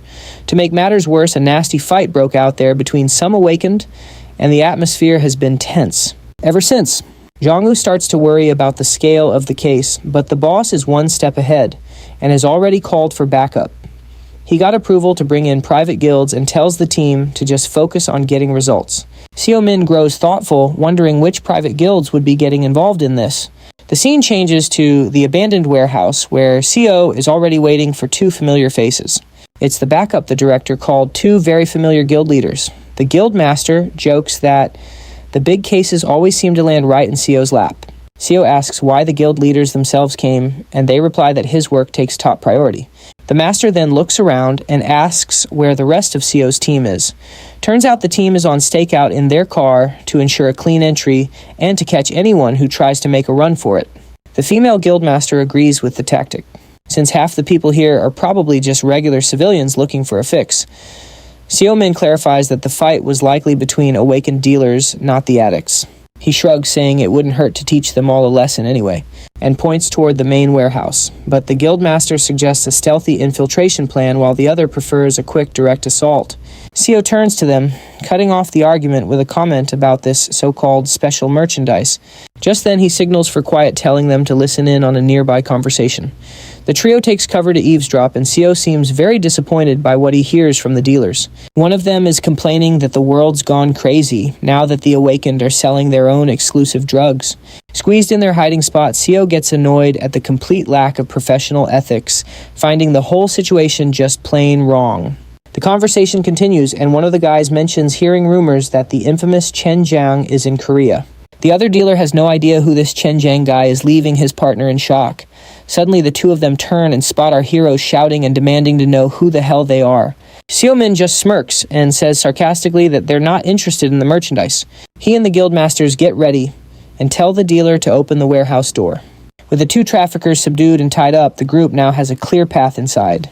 Sue and the guildmaster get excited, and she immediately votes to just go in and smash everything from the start. But Soon sighs at the idea and calls them over while pulling an item from his pocket. He then uses a light ability, turning everyone invisible so they can infiltrate. Sue is impressed by the magic, recognizing it as a very rare transformation skill. The guildmaster praises Shun, saying he lives up to his title as Korea's archmage. He explains it's just a variation of his elemental magic, which can be used in many ways. Soon continues the lesson, showing that the concealment simply bends light, one of the 5 elements. Sue smirks and comments that Fred would have gone crazy if he'd heard that explanation. Soon asks if the parasite inside him is causing any trouble, but Sue says it's nothing. He then ruffles his brother's hair, telling him he's grown up so much, which surprises their partner. Soon gets all flustered, and Sue ignores them both, announcing it's time to go in. The invisible trio walks past the traffickers, with Sue saying he wants to get this over with and leave. Inside, music, they witness a negotiation with a guy asking for a discount on a large quantity. But the seller won't budge, saying he's not running a charity, leaving the buyer very frustrated. The situation inside is tense, music, with one man passed out on the floor and another in despair. The guildmaster notes that most of them aren't awakened, but music, they're still criminals. So Seon suggests the best tactic is to listen in and find where the awakened make their trades. He warns that the place is big and just arresting the pawns won't do any good. The organization would just continue. Music. Meanwhile, Sue keeps watching the deal, completely focused on his main target. Suddenly, Sue and the guildmaster are startled by a noise coming from the back of the warehouse. An addict, Music, comes running out of a room screaming in terror that he saw something in there. The guy flies past them, leaving Shun and the guildmaster clueless about what's going on. The traffickers think it was just a hallucination and complain about the addicts using the basement. But one of them finds it strange that it only happens to people down there, and Sue gets a bad feeling. The guildmaster agrees, saying the place gives her the creeps and feels like a nest of pure evil. Sue then stops in front of a door and tells the other two to stand guard outside. Soon wants to go with him, but Sue cuts him off, telling him not to make him repeat the order. He reinforces the command with a serious look, making it clear they are to stay and wait. With that, he walks away, leaving them behind with no choice but to obey. Sue enters the basement, which looks more like a sewer, and wonders if it's an escape route. He keeps walking through the dark place and starts to feel a mysterious energy in the air. Suddenly, a bizarre figure with long hair appears, and he notices the energy isn't mana. The feeling is similar to that of a summoned creature, something that is definitely not alive. The creepy thing appears right behind him, and Sue wonders if it could be a heroic spirit. He prepares a mana attack, but realizes that if it were a spirit, it would have already taken damage. With that, the apparition transforms into a much friendlier and less scary little ghost. Sue understands that it's unaffected by mana and doesn't seem hostile. It can only be one thing. Just then, a little girl appears out of nowhere, asking him not to hurt her ghost friend. He's in shock, wondering how the hell the girl can see him through his invisibility. There in the middle of that dirty, dark labyrinth stood a child holding a teddy bear. Sue then asks what she is, but the little girl turns the tables and asks him the same question. She points her finger at him, calling him an outsider and warning him that this is her home. He can't believe she calls the sewer her home, and she replies that wherever she is, she's in charge. Sue sighs and decides to ask what matters most. Wanting to know where her parents are, he crouches down and asks why she's covered in bruises. The girl explains that her parents trade her for powder music, and that she got hurt trying to find food. Shocked, Sue uses a light power to heal the poor little girl's injuries. A golden light completely envelops her, cleaning her clothes and healing all her wounds. She is amazed, saying that his power is warm, unlike the cold power she has. The girl says that her ghost friends protect her from the bad men by showing her where to hide. Sue gives a small smile, understanding the child and her guardian situation a little better. Then he asks for her name, and the little girl replies that she's called Cyan Music. With that, he asks her and her friends for a favor, some very important help for his mission. Cheyenne breaks into a huge smile and agrees instantly, happy to be able to help her new friend. The scene shifts to a deal, and a red-haired buyer asks with a smile if that's the product. The dealer confirms it's the real deal pure stuff straight from the Abyss. He guarantees just one dose will make fighting a B-rank monster a total cakewalk, but his stock is limited. When the buyer asks about side effects, the seller claims it's not very addictive. A sudden strange noise from the ceiling startles them, interrupting the deal. The dealer goes to check it out, though the buyer dismisses it as just a rat. As he gets closer to the door, he mentions hearing rumors about strange things being spotted in the sewers lately. Music. Just then, a bloody hand slams against the glass right in the dealer's face. They both freak out, and the dealer's red-haired accomplice screams in terror at the sight. Desperate, they bolt outside, screaming about seeing a ghost, only to run smack into Sumin. He's standing there holding a young girl and calmly explains it was just a little prank. Music. With a single blast, he unleashes a wave of blue energy that knocks the buyer out cold. His invisibility fades and he warns the dealers that he's no ghost. He then gently sets the girl down, telling her to go hide until he's finished. Sumin gently strokes her hair, thanking her for leading him to the dealers. With the dealers unconscious, Sumin gets curious about their special product. He nudges one of them with his foot. Music. Telling the drug dealer to wake up and start talking, but it seems the guy is out cold. Sumin even wonders for a moment if he overdid it. As he picks up the vial, he recalls that this particular drug has been circulating for a while now. Suddenly the scene shifts and Sumin crashes violently to the ground in a new location. The scene cuts to a new enemy. Music. A man with a stitched face who is wary of the intruder. He can't understand how he was found and worries that rumors about his product have already leaked. But he quickly dismisses the thought, concluding there must be a traitor among them. So he orders a henchman to dispose of Sio's body, assuming the fight is already over. But Sio, Music, lying on the ground, whispers the name of a technique, preparing a surprise counterattack. Just then, a purple magic circle explodes. Music. Beneath him, catching everyone off guard. Several beams of energy shoot out in all directions, striking the boss's henchmen. The stitched leader, Music, barely dodges, shocked by the hunter's immense power. Sio gets up and faces the trio, commenting that they're much faster than he expected. Music. He notes they're tough and clearly used to fighting even after a surprise attack. Sumin gives a slight smirk and bluntly asks who sent them. The stitched leader senses the danger, realizing the hunter has already healed his injuries and used a powerful skill. He accuses Sio of playing dead, but gets a sharp reply that hiding in the ceiling is the truly dishonorable move. One of the henchmen then shouts, Music, demanding to know which guild our hero belongs to, but Sio just gives a mocking smile, completely unfazed by the question. Music. He activates a containment spell, retorting, I asked first, and now I want my answer. The ability instantly traps the henchman, Music, who starts screaming in pain as it tightens around him. The leader tries to talk him down, but Sio is already preparing a blue energy skill in his hand. He then unleashes Lion's Roar, creating an energy barrier to protect his team. His henchmen quickly retreat behind the shield for cover. The boss asks if they're okay while Sio stares them down from the other side of the shield. Sumin chuckles and says, this defensive skill will be a good warm-up. The henchmen are wrecked, and one of them complains that he has 3 broken ribs. Suddenly, a whip of fire pierces the barrier, shattering the leader's defense. Seeing how dire the situation is, one of the henchmen desperately crawls over and grabs the drug from the floor. With no other choice, the henchmen take the drug, warning Sio that he'll regret this. The substance, Music, takes effect instantly, and their muscles begin to swell with newfound power. The two get up panting, and with psychotic smiles, they yell that they're going to demolish Sio. One of them lunges forward, launching an energy attack and screaming for him to die. Sumin easily dodges, noting their power has increased significantly. The other henchman doesn't waste any time launching a cross-shaped Music attack at the hunter, but he dodges again, noting that the attack's potency is also much stronger. From the air, Sio taunts them, asking if they'll finally quit drugs after this.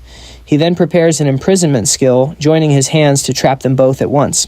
But suddenly the hunter finds himself trapped inside a blue energy cage. With a small smile, he realizes his mistake. He remembers there was one more enemy, the stitched Music face leader, who lets out a maniacal laugh and orders his henchmen to finish the intruder. Suddenly a female voice is heard as she prepares a fire arrow to save the day. A perfect shot hits the leader right in the head. He never saw it coming. The guildmaster appears through the smoke, complaining that Sio always rushes in head first. She and Shun have arrived as backup, announcing that this time they'll be helping their master. Music. Shun adjusts his suit and remarks that the henchmen actually put up a pretty good fight in the end. The guildmaster stretches, saying the power from that substance is completely unnatural.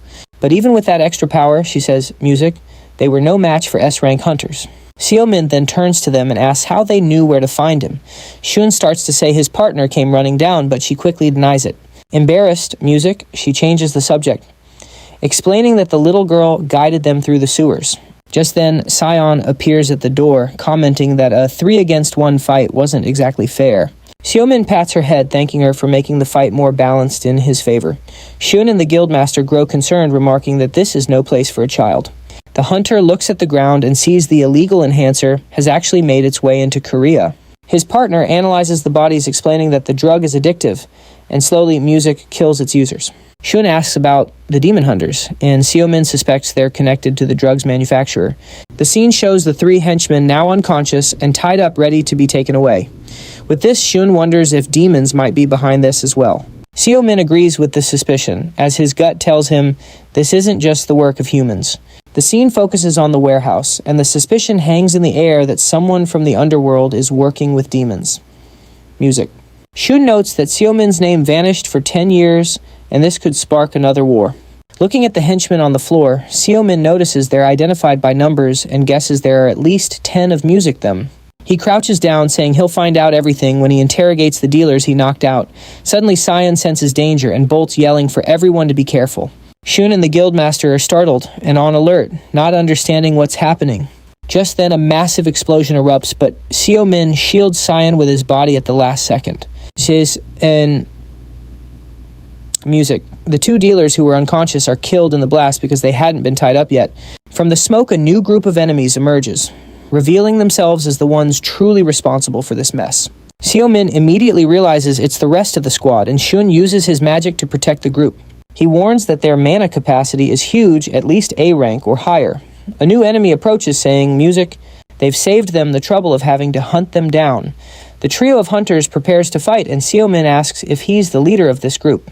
The man in sunglasses instantly recognizes the 2 S-rank hunters, showing he's well informed. He then gives the music order, telling his henchmen to kill the 2 S-rank hunters and their lackey. Vials of the drug shatter on the floor, spreading a blue powder all over the warehouse. The leader smirks and warns they'll be leaving in body bags, then charges in with everything he has. Shun says he'll cover the rear, while the guildmaster provides support with her bow. Sumin steps forward, and the fight begins with an exchange of blows right in the middle of the room. He recognizes the enemy's martial art, but scoffs, saying his master must have been terrible. The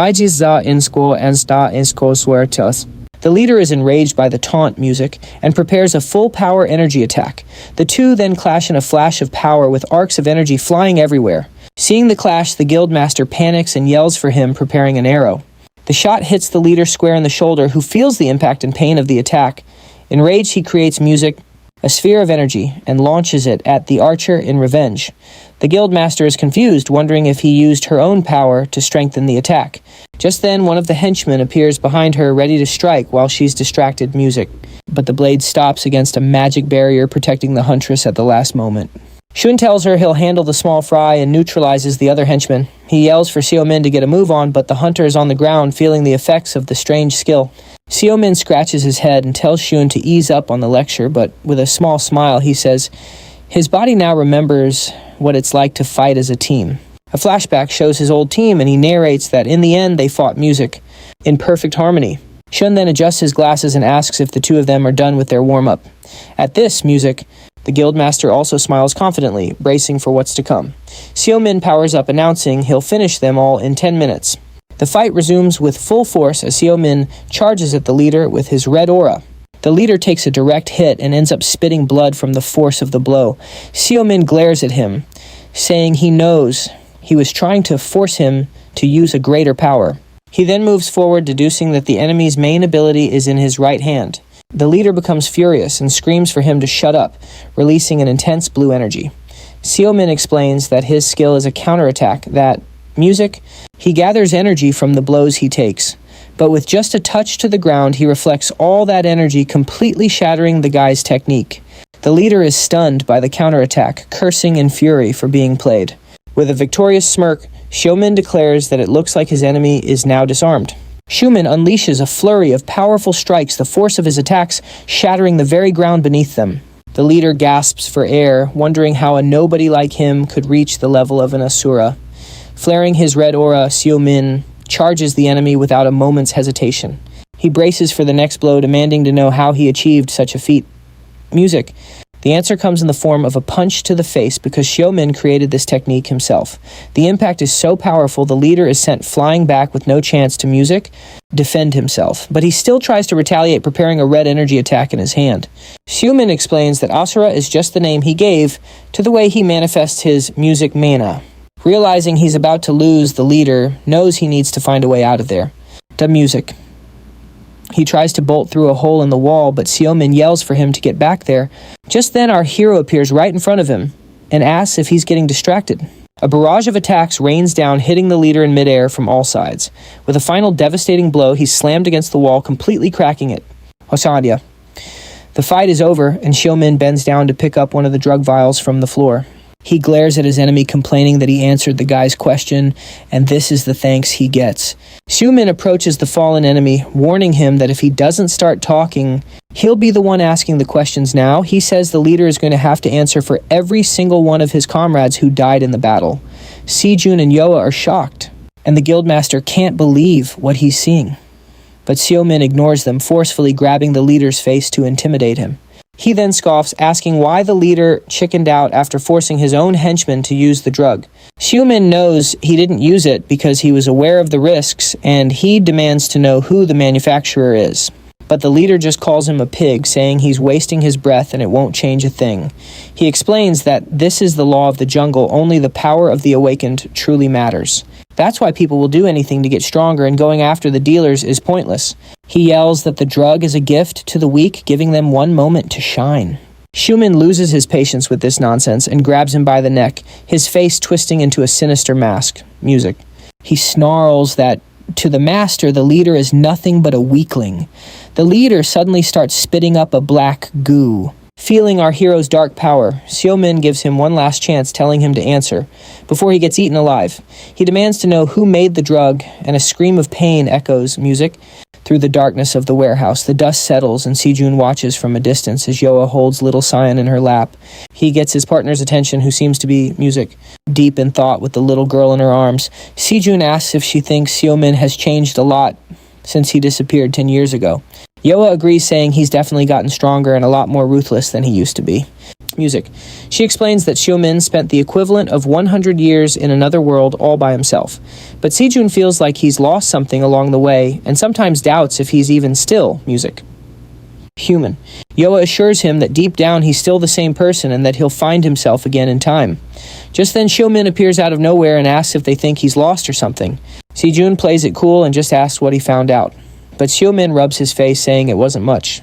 He says the distribution started simultaneously everywhere, and the main Asian hub is in the neighboring country.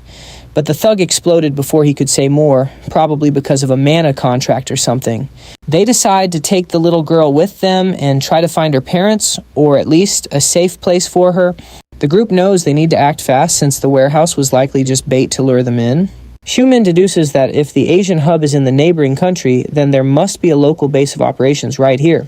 The scene then shifts to a chic and bustling nightclub, a private club known as the Abyss. Inside the club, a shocked Chenjong gets the news and asks if the factory was really taken down. His henchman confirms the attack by the HMCS and reports that they've lost contact with the team that was there. Seeing the police surrounding the warehouse, he gets worried and asks what happened to Sumin. It's explained that he's shaken by his brother's disappearance music, but he's still firmly following the master's orders. Chenjang is ticked off by this setback, especially since his return flight was already booked. Suddenly his phone starts vibrating on the table, making him jump. He answers the phone awkwardly, stammering, as he speaks to music, the Grandmaster, on the other end. On the other end, the boss calmly mentions his men reported a small issue in Korea. Chien confirms he followed orders and that running the operations simultaneously drew attention, but the master reveals with a smile that they were the ones who leaked the info to the hunters. He explains to a shocked Chien that the factory was simply a decoy to distract the HMCS. The boss then orders the clown to handle distribution and to ignore the risks.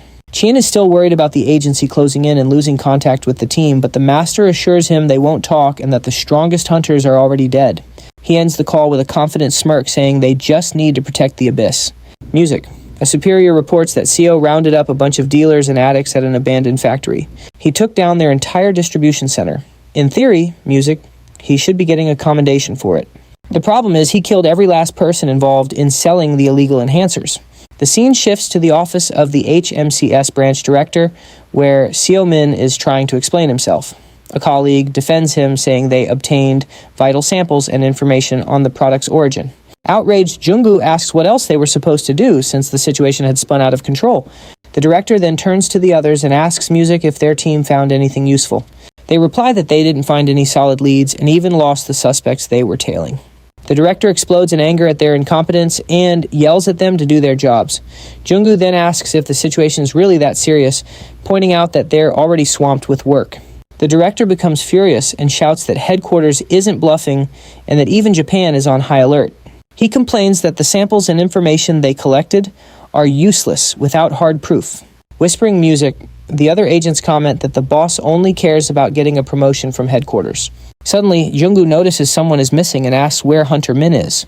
It's then revealed that Sumin simply took the day off to handle some personal business. Sejun shows Sumin a new house and asks if he likes the gift. He gets a bit flustered and says he likes it, but he doesn't know if he can accept something so generous. Yo then says he deserves it because now he has a lot more people to look after.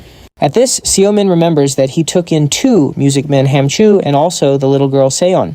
Seo explains that he looked for a place for her, but since she awakened without any abilities, it would be hard for her to adapt. Yo is charmed by her rare talent, and the girl says she likes the lady with the red hair. With that, Seomin announces that he's split the music costs and he'll treat the place as his second home. Yo calls Seon to explore the house, and Seomin smiles, understanding their real plan. Suddenly, more people arrive in the yard, and Hamchu is thrilled about the new hideout. Once inside, they're blown away by the luxury and wonder how their master could afford this. Xiaolong is a bit suspicious and asks why they need to live so close to each other, but Xiaomin places a hand on his head and says he wants everyone nearby so he can protect them. He then gives a determined smile, saying he promised to keep his family safe at all costs. Yo tells Xiaolong to stop complaining, but he retorts that Xiaomin isn't their father. Seeing everyone gathered, Xiaomin reflects that for 100 years, he lived with only their memories. In a flashback, Minjun laments, saying that, in the end, he failed one of his own. Back in the present, Xiaomin's new family walks toward the house, a fresh start. Music. He then looks on with determination, thinking that this time things will be very different. Just then, little San pulls him by the hand, complaining that he's being too slow. Xiaomin gives a smirk, thinking Pred is in for a big surprise.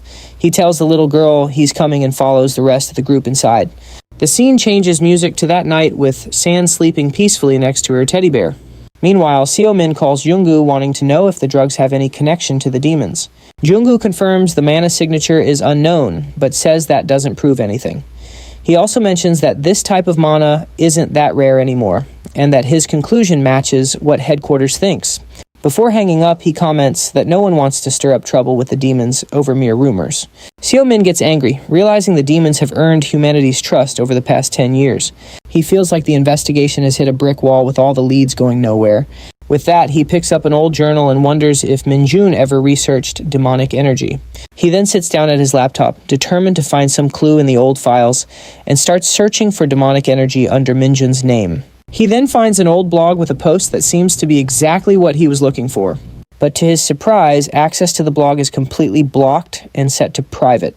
He gets annoyed, remembering how Minjun was always such a stickler for digital security. Just then he spots a weird detail in the link and wonders what EZ could possibly mean. The question hangs in the air. Was it just a coincidence, or was there something more to it? Suddenly, little Sion appears at the door and asks why he's still awake. Startled, he says he didn't see her there, but the little girl insists that she knocked. He tells her to go back to sleep, but she replies that the ghost told her about his phone call from earlier. Xiaomin stammers, asking if he's ever going to get any privacy around here, but she simply replies that it's always been like this. The little girl then reveals that the ghost also told her what the bad uncles were saying before he arrived. A smile spreads across Xiaomin's face. Now genuinely interested, he asks her to tell him exactly what she heard. Little Sion falls silent, a nervous look on her face. A flashback reveals the men's conversation about some guy named Chen Jiang at the airport and merchandise that was being distributed. In a dark alley, a blue-haired hunter runs desperately until he trips and falls hard. He slams onto the concrete, hitting his head and getting stunned by the brutal impact.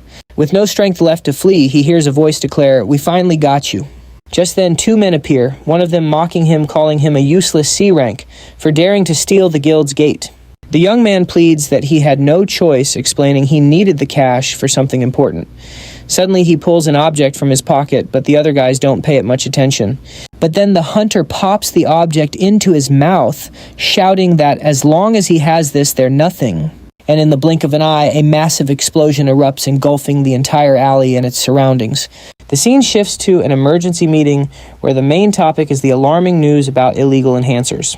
At the HMCS main headquarters, one of the leaders warns that these cases are going to spread like wildfire. Vice President Blackwood concedes the situation is grim and asks if anyone has made progress on the case. One of the attendees brings up the factory incident in Korea, causing the Korean branch director to visibly shrink in his seat. He points out that the reports show zero progress and questions the appointment of the hunter involved in the case. This prompts Juan Cargill to scoff, criticizing Blackwood for putting a complete rookie on such a critical case. But another leader cuts him off, retorting, "That's a bold thing to say, coming from someone who only ever thinks about money." One of the directors steps in, asking everyone to calm down and stating that the vice president surely has a plan in mind. He then suggests they should officially appoint the new hunter as the lead investigator for the Korea case, reasoning that the kid might be full of surprises. With a smirk, he turns to ask the Korean branch director, Jeonho Bae, for his opinion. Poor Director Bae gets completely flustered, stammering as he's put on the spot in such a tense situation. 2 days later at the Korean headquarters, Jonggu is shocked to hear that Seo has been made the lead investigator. Sumin explains that since the case has gone public, they're likely setting him up to be the scapegoat if things go south. But Seo says he can actually use this to his advantage, handing over a document that officially requests an investigation. Jonggu looks over the document confused and asks what the hell Abyss is supposed to mean. Seo explains that it's a word from the factory girl's testimony, and he believes Abyss is the main keyword in this whole case. Jong is skeptical, pointing out that the term is incredibly vague, and Abyss could mean practically anything. But Seo remains confident, saying that with the official jurisdiction they now have, it won't take long to pinpoint the location. This makes Yonggu freak out, yelling that a nationwide search is a huge deal, especially when Abyss could just be a simple password. Seomin thinks for a moment, hand on his chin, before quickly coming up with another idea. He then suggests they ask for the cooperation of the 7 heptagram guilds, a proposal that leaves Yong completely speechless. Jong argues that the investigation is confidential, but Seo counters that their number one priority has to be stopping the drugs distribution. Jonggu freaks out again, insisting that the prideful guilds would never agree to cooperate, but Seo simply doesn't care. He then reveals that Yoa and Sejun have already agreed to help, meaning there are only 5 more guilds to get on board. Slamming his hand on the table, Seo tells Jong to stop whining and contact the guilds immediately. He warns that if they waste any more time, every hunter in Korea could end up addicted to these illegal enhancers. The scene shifts to the Blue House, where a woman named Jillian is arriving. The master of the Infinitum Guild arrives at the president's office. She offers a respectful bow, showing perfect decorum before the nation's most powerful man. President Daisu Choi gets straight to the point, asking if her visit is related to her guild. She presents a document and explains that the HMCS has requested the cooperation of all the heptagram guilds. His interest is piqued by the request, and he wonders what kind of case would require the mobilization of so many powerful individuals. Jillian explains that while the specific details are confidential, they've been asked to help investigate several key locations. The president finds the request absurd, questioning why they would ask for help without offering anything in return for their cooperation. He quickly realizes this is the Mad Dog's influence and notes that he's back in full force. Even so, he tells her to do as she pleases, since the guild is now under her command. Galean remains silent, simply jotting something down on her clipboard without giving a reply. Back at the office, Yoongu is outraged, unable to believe they sent their rejection in writing. An agent informs Yoongu that the Infant Item and Frost Soul guilds have turned down their request for help. He's relieved, as he had expected nearly all the guilds to refuse to cooperate. Just then, Seo arrives and the agent hands him the list of guilds that accepted. He glances at the paper and takes the opportunity to ask if it's rare for a hunter to join the HMCS. The agent replies that it's not that rare, and in fact it happens quite often. She explains that even though it pays less, the agency offers stability and attracts people with a strong sense of justice. Seo then reads the names, noticing that the Goom Gang, White Lion, and Celebi guilds have agreed. With that, he tells the two of them to keep an eye on the hunters from those guilds, as there might be a spy among them. Yoongu is confused and asks what one thing has to do with the other. Seo explains that the operation is massive, and a major guild is likely behind it all, adding that the request they sent offered no real advantages to those who helped. Therefore, he concludes that they only agreed because they saw an opportunity to make some money. Yoongu is lost in thought, but suddenly Akim comes running in shouting for her boss. Out of breath, she tells everyone that she finally found what she was looking for, revealing that she has discovered the location of the so-called Abyss. The scene then shifts to a dark, empty street where a man is walking alone on the sidewalk. Elsewhere, a henchman informs his boss Chen Jiang that the HMCS has found the Abyss. He's furious, as he thought the Korean branch was useless and wouldn't uncover a thing. So Chen Jiang orders the henchman to find out what they're planning and when they'll make their move. He pressures the man, telling him to do the job right or go back to his life of misery. The henchman then reveals a rumor that the investigators from the factory case have joined the team. He also mentions that one of the members is a rookie with direct connections to the vice president. Chen Jiang tells him to keep an eye on them and says he'll transfer the money to continue the service. The scene cuts to the henchman, who now goes to speak with Chu, a man in a blue robe and glasses. The henchman then hands Chu the list he had requested, which contains all the investigators' names. The henchman tells Chu not to do anything stupid and holds on to the paper, preventing him from taking it. Chu gets suspicious and asks what he means by "for now." He explains that he knows about his thirst for revenge, but something big is about to happen. It's then revealed that the HMCS has discovered the Abyss and that there might be a traitor among them. Chu asks if the Grandmaster already knows, but the henchman tells him to go deliver the news himself. As Chu walks away, Chen Jiang takes out his phone to make an important call, telling his contact they have a serious problem on their hands. The scene then shifts outside of Korea, where a voice remarks that things are off to a very bad start. Inside a car, the masked man known as the Clown asks what's going on, but his smile vanishes when he hears that their hideout, the Abyss, has been found. Chen Jiang explains that the HMCS is on their tail and asks if the Clown can lend a hand. The Clown scoffs, saying it's a big risk with no guarantee and that Chen Jiang has a lot to lose. But Chen Jiang retorts that the Clown has more to lose since the Abyss is their best spot. The Clown makes a proposal demanding the next shipment be delivered to the Abyss at half price. He then hangs up and gets out of the car, telling Chen Jiang not to worry about the boss. With an air of superiority, he announces he'll ask the Grandmaster about the deal in person. He enters a luxurious room and greets the Grandmaster, complimenting his appearance. The long-haired man just watches the city through the window in complete and utter silence. The Clown then reports that the Abyss has been discovered and that the Korean HMCS is quite competent. But the Grandmaster cuts him off immediately and in a firm voice tells him to shut up, scolding the Clown by saying he already knew everything that was going on. He then reveals that the Clown is part of the same group that asked to distribute the illegal drugs. The Master states he doesn't care about their objectives, as all paths in the underworld lead through him. With that, he explains the deal is simple, they pay a fee and they can proceed with their plans. The Clown gives a satisfied smile, saying he expected nothing less from the sovereign of Asia's underworld. He adds that their objective is simple, just distribute the substance and nothing more. But he warns them that the Korean HMCS is no joke, and it'll be a huge problem if they get caught. To make matters worse, he adds that the agency has already asked the 7 major guilds for help. But his master tells him to get to the point. The Clown then suggests they hold a meeting gathering all the largest criminal organizations at the Abyss. With the idea on the table, he and his followers prepare to put the crazy plan into action. He argues that no one would refuse the invitation, and they could even hand out some free samples to drum up business. The master considers this for a moment and admits it might just attract some idiots who don't know what they're getting themselves into.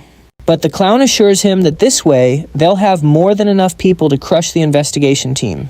He defends his plan, arguing it's better to strike with everything they've got before their entire base gets destroyed. With that, he says his goodbyes and takes his leave, stating he eagerly awaits the Grandmaster's participation. The Grandmaster remains silent for a moment, simply watching the city from his window. The scene shifts to a flashback, where a sick young woman calls out to him, but he insists she call him brother. Desperate. He promises he'll find a way to get the money for her treatment. She smiles warmly and says they can go back home once she's all better. In a weak voice, she calls him brother, seeing how hard he's trying not to break down in front of her. But she tells him she doesn't want money. Her only wish is for him to build a happy family of his own. The next scene is devastating, showing him sitting alone beside her lifeless body on the bed. In another memory, Sumin finds the young man and asks if he wants to be his disciple. The young man accepts, saying he needs the power to protect those who are precious to him. He then looks Yo-min square in the eye, declaring he's the strongest person he's ever seen and that one day he will surpass him. With tears in his eyes, he swears to himself that he will never again lose someone he loves. Back in the present, the Grandmaster sees it all as nothing more than an empty, painful memory. He reflects on how he's loaded with cash now and has finally achieved immense power. But deep down, he knows there's nothing and no one left for him to protect. With a dark look, he turns and gets the attention of someone who's been there the whole time. A man appears and respectfully answers his boss's call. In a grave tone, the Grandmaster announces they will hold a conference in Korea. In the HMCS meeting room, Sumin prepares to brief the team on Operation Abyss. He introduces himself as the temporary lead investigator for the illegal enhancers case. In a no-nonsense tone, he warns that if anyone has a problem with him, they should take it up with headquarters. A projector then turns on, revealing that Abyss is actually a resort club located in Incheon. The team learns that the place operates as the main distributor for the product in Asia. Suin explains that the true owner is a mystery, and that the location has several affiliated clubs. Sujun then comments that a shady place like this could only operate for so long by bribing officials. At this, Sumin confirms they are already compiling a list of government officials who've been bought off. He reveals that a video showed the criminals are aware of the investigation, indicating there's a traitor among them. That's why this secret meeting includes only the AY's most trusted individuals. The mission's objective is clear: eliminate the Abyss Distribution Center in a single swift strike. But everyone knows this task won't be easy, as the place is undoubtedly well protected. According to their intel, several guards are posted out front, and most of them belong to various criminal organizations. An agent then asks if that's why they requested help from the heptagram guilds. Sumin confirms their suspicion and stresses that all details of this operation are strictly confidential. He emphasizes that this secrecy applies to everyone, including the guild masters who are helping. Therefore, the date, time, and other mission details will only be revealed on the day of the raid itself. However, one agent questions why the masters of the Imperium and Azure Bloom guilds are getting special treatment. Kun and Yoa just listen to the accusation of favoritism in complete silence at the table. It's then explained that those two guilds already knew about the case before it even reached Korea. The agents understand the situation and agree that Sumin's decision seems fair. With that bit of context explained, he prepares to share the most important details of the mission. He then reveals the operation's official name, Operation Doberman. The scene then shifts to the guildmasters, who are waiting somewhat impatiently in a separate room. Jiwon Ryu complains that it's frustrating being left in the dark like this, just waiting on the AY's goodwill. He even scoffs, saying they aren't some third-rate guilds to be treated this way. But Master Gonghu cuts him off, retorting that if he was just going to complain, he shouldn't have accepted the mission in the first place. Jiwon just smirks a little, ignoring the veteran master's jab. Music. Hearing this, Shonggil admits the situation isn't great, but he gets where the guy is coming from. He finally understands why the other guilds turned down the offer just as Sumin enters the room. Sumin formally introduces himself as the lead hunter and investigator in charge of the case.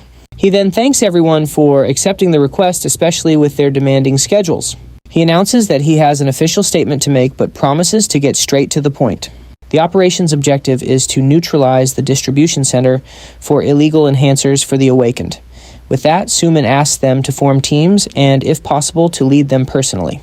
He says he doesn't expect the large guilds to have a problem with this, but reminds them they are free to refuse at any time. But Giwon Ryu smirks, saying that his expectations were already low, but this is just ridiculous. He then brings up Sumin, the rookie, who managed to clear the tower in only 5 days. The Gim Gang Master asks if it's true that he's a hunter who disappeared a decade ago. He continues, saying that although the records were wiped, Sumin was once one of the 3 Supreme Masters. With a curious smile, he asks why Sumin vanished only to return now as a rookie. Sumin replies that it's irrelevant, insisting his past has nothing to do with the current case. The other masters are bewildered, wondering what the hell the title Supreme Master even means. Suddenly, a memory from 10 years ago flashes through the mind of the White Lion's master. He recalls a time when the world was in chaos, overrun by portals, and locked in a desperate war against demons. Sumin turns and asks them to get in touch once they're ready to proceed. He then leaves the room while on his phone, leaving the stunned guildmasters behind. Giwon Ryu finds it fascinating that a living legend like him could be completely forgotten by the world. The scene shifts to the local HMCS headquarters in Japan. An agent approaches team leader Hikari Hayakawa, while another reports that an illegal enhancer was discovered during a recent riot case. This news worries her. If they don't act quickly, the enhancers will spread like wildfire. She asks about the culprit, but learns that the leader of the Akai Kitsune is currently out of the country. She finds the situation incredibly strange and grows suspicious of the report. She recalls that several other crime bosses have also recently left Japan and wonders if it's all connected. Suddenly, Kumo rushes in holding an official document from international headquarters. He explains it's a direct order concerning the illegal enhancer investigation. Hikari immediately tells Kumo to pack his bags, declaring that they're catching a flight right away. With a mischievous grin, she says it's finally time to settle an old score. The scene cuts to an airport where Laya is complaining about being pulled from her work for this assignment. On the phone, Sumin complains about having to pick up reinforcements he never even requested. Just then, Laya and Hikari arrive, and the blonde woman greets him enthusiastically. He retorts that they're as cheerful as ever, sarcastically reminding them this isn't a vacation. Yo is shocked, realizing he brought her here only to meet up with not one but two other young women. The scene shifts to the Abyss, where a fleet of luxury cars is arriving for a grand conference. One of the guests seems impressed, remarking to someone on his phone that the place is packed. He figures that no one had the guts to refuse an invitation from the Grandmaster himself. Inside, the party is in full swing, and rumors are flying about a new enhancer that can boost one's mana. A gray-haired man watches the festivities from a distance, thinking the whole spectacle is pathetic. He suspects the Grandmaster isn't behind this and that the clown must have a hand in it. Another man with orange hair believes this is a drastic measure, likely due to pressure from the HMCS. After all, they managed to kill the Black Mamba, who was no pushover. With that in mind, he speculates that the Grandmaster might be using this party as a cover to distribute the goods. But the gray-haired man disagrees, pointing out that he hasn't received any such orders and thinks the idea is a stretch. A young woman then chimes in, suggesting this could be a warning that failure is not an option. The orange-haired man is disgusted by this arrogance, swearing he'll crush the Grandmaster as soon as he's no longer useful. Suddenly, a man with an unfriendly expression approaches their table. He walks up intimidatingly and demands to know what organization they belong to. He warns them that this is Akai Kitsune territory and no place for mutts like them. Before he can even finish his sentence, the thug gets punched square in the face. Then the man in black kicks the downed aggressor, commenting that the place is full of idiots. The head of the Akai Kitsune is enraged by the attack, as his henchman cries out his name in desperation. Another member of the Akai Kitsune group smashes a chair, calling them low-level awakened trash.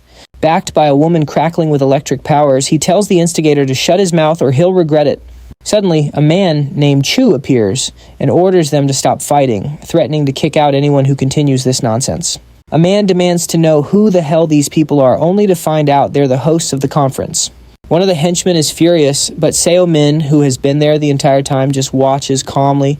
He remains silent, analyzing the chaos unfolding in the middle of the hall. The redhead, meanwhile, wonders what Seo is doing there and just how many secret identities he's juggling. At the same time, the head of Akai Katsuni is admiring one of the enhancers, completely fascinated by its power. Just then, a man in a clown mask grabs the microphone, remarking on how the house is packed and the party is in full swing.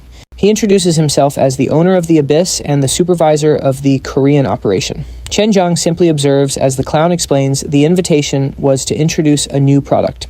With that, he opens a briefcase to reveal the enhancers, which emit an intense glow and can quadruple the user's mana. The name of this new product is finally revealed to everyone in attendance. The clown then explains that rumors of side effects were only from the prototypes and that this new version is perfect. He says that in all honesty, no one there is meant to actually use the product, but rather to do business with it. He boasts that every sharp mind in the room can already foresee the damage this will cause in the underworld, before changing the subject to reveal the real reason he gathered them all. The clown reveals that the HMCS headquarters has been investigating their organization Luch from the very beginning. And to make matters worse, he warns that the Korean branch has discovered the exact location of the Abyss.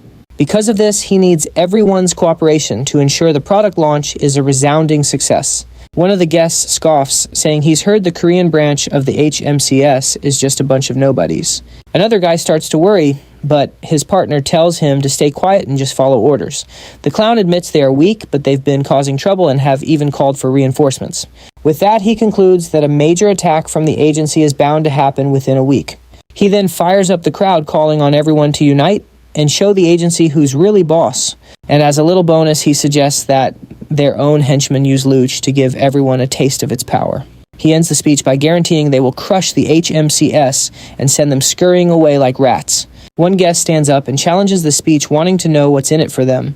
The clown immediately makes an offer, promising double the loot to anyone who supports their plan. He adds that this order comes directly from the Grandmaster himself, presenting a chance for everyone to make a name for themselves. The men are stunned by the sheer audacity of the plan, realizing that Lush will truly change the entire world. At that signal, henchmen begin to distribute the boxes, and the clown announces that the time to choose has come. He reminds everyone that since the portals first appeared, power has always been the ultimate rule. With a grin on his mask, he finishes his speech. He tells everyone to choose their side wisely. The hall erupts into a stir as the criminals whisper and mull over the irresistible offer. The redhead cracks a small smile, remembering an old saying from a certain Lord Oribus. The gray-haired man then says that humanity's true power doesn't come from the mana of the portals. It's then revealed that the true power that drives them all is pure and simple greed. The scene changes, and an agent reports over the radio that it's exactly midnight. On a nearby rooftop, Seo reports to the control tower, initiating the operation. Yoa confirms that the vanguard is in position and just waiting for the signal to attack. Following that, Hikari and Laya report that all units are ready to advance on the mission. Seo says that to catch all the traitors, the best way is to flush them out of their hole all at once. With that, he prepares his magic and shouts the skill's name, Meteor Shower. A trail of light then cuts across the city sky, marking the beginning of the massive assault. With a confident smile, he announces the start of the long-awaited Operation Doberman. The scene shifts to a bar where two men are toasting with beers, celebrating what they believe was a successful conference. The boss says it's time to make some serious cash and tells his partner to go ahead and start contacting the merchants. We see the face of the man with a neck tattoo, Chen Jiang, who looks very serious and focused. Elsewhere, a masked man is praised for hiring mercenaries and successfully infiltrating a spy. The masked man, nicknamed the Clown, laughs. He says he only managed it with the help of the Grandmaster. Just then, Chen Jiang says his goodbyes and the Clown wishes him luck cleaning up the mess that's about to unfold. Chen explains that he's already delivered everything he needed to, so there's no longer any reason for him to stick around. The Clown warns Chen that his brother's killer is coming, but Chen coolly says he'll be right back. In a serious tone, the masked man asks him to try to be back within a week at the latest. But suddenly, a huge explosion goes off, startling everyone in the meeting room. The Clown is instantly on high alert and demands to know what that noise was, his eyes gleaming in the darkness.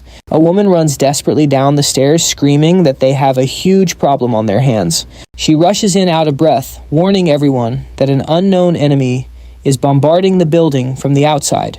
One of the men is completely stunned, wondering who would have the guts to pull a stunt like this right in the middle of the city. The Clown grits his teeth in frustration, furious that his plans have been derailed. Meanwhile, on a nearby rooftop, Sumin gets a call and is surprised by the sudden summons. On the other end of the line, a member of the White Lion Guild is complaining that this whole operation is getting in the way of their joint efforts. Sejun hangs up, getting the gist of the situation, but his focus is squarely on the problem at hand. His subordinates then report that the tracking barriers are already in place around the infiltrated building. We get a shot of the hunter team activating magical barriers, making sure no one can slip out of the area. With a confident smirk, Shun notes that the enemy spy clearly failed to leak the details of their operation. He grumbles that only the Salabi Guild bothered to show up and help, but his team reassures him that they're more than enough. Now that the enemy's escape route is cut off, the plan is to apply pressure until they're forced to come out on their own. Inside the building, a red-haired hunter named Yoa readies her bow. Her team has already secured the lobby and is now making their way to the upper floors. With everything seemingly under control, one of the hunters reports that the enemies are surprisingly weak, and she coolly orders them to transfer the targets to the agency. The young man gives a cheerful salute, confirming that he'll follow his leader's orders right away.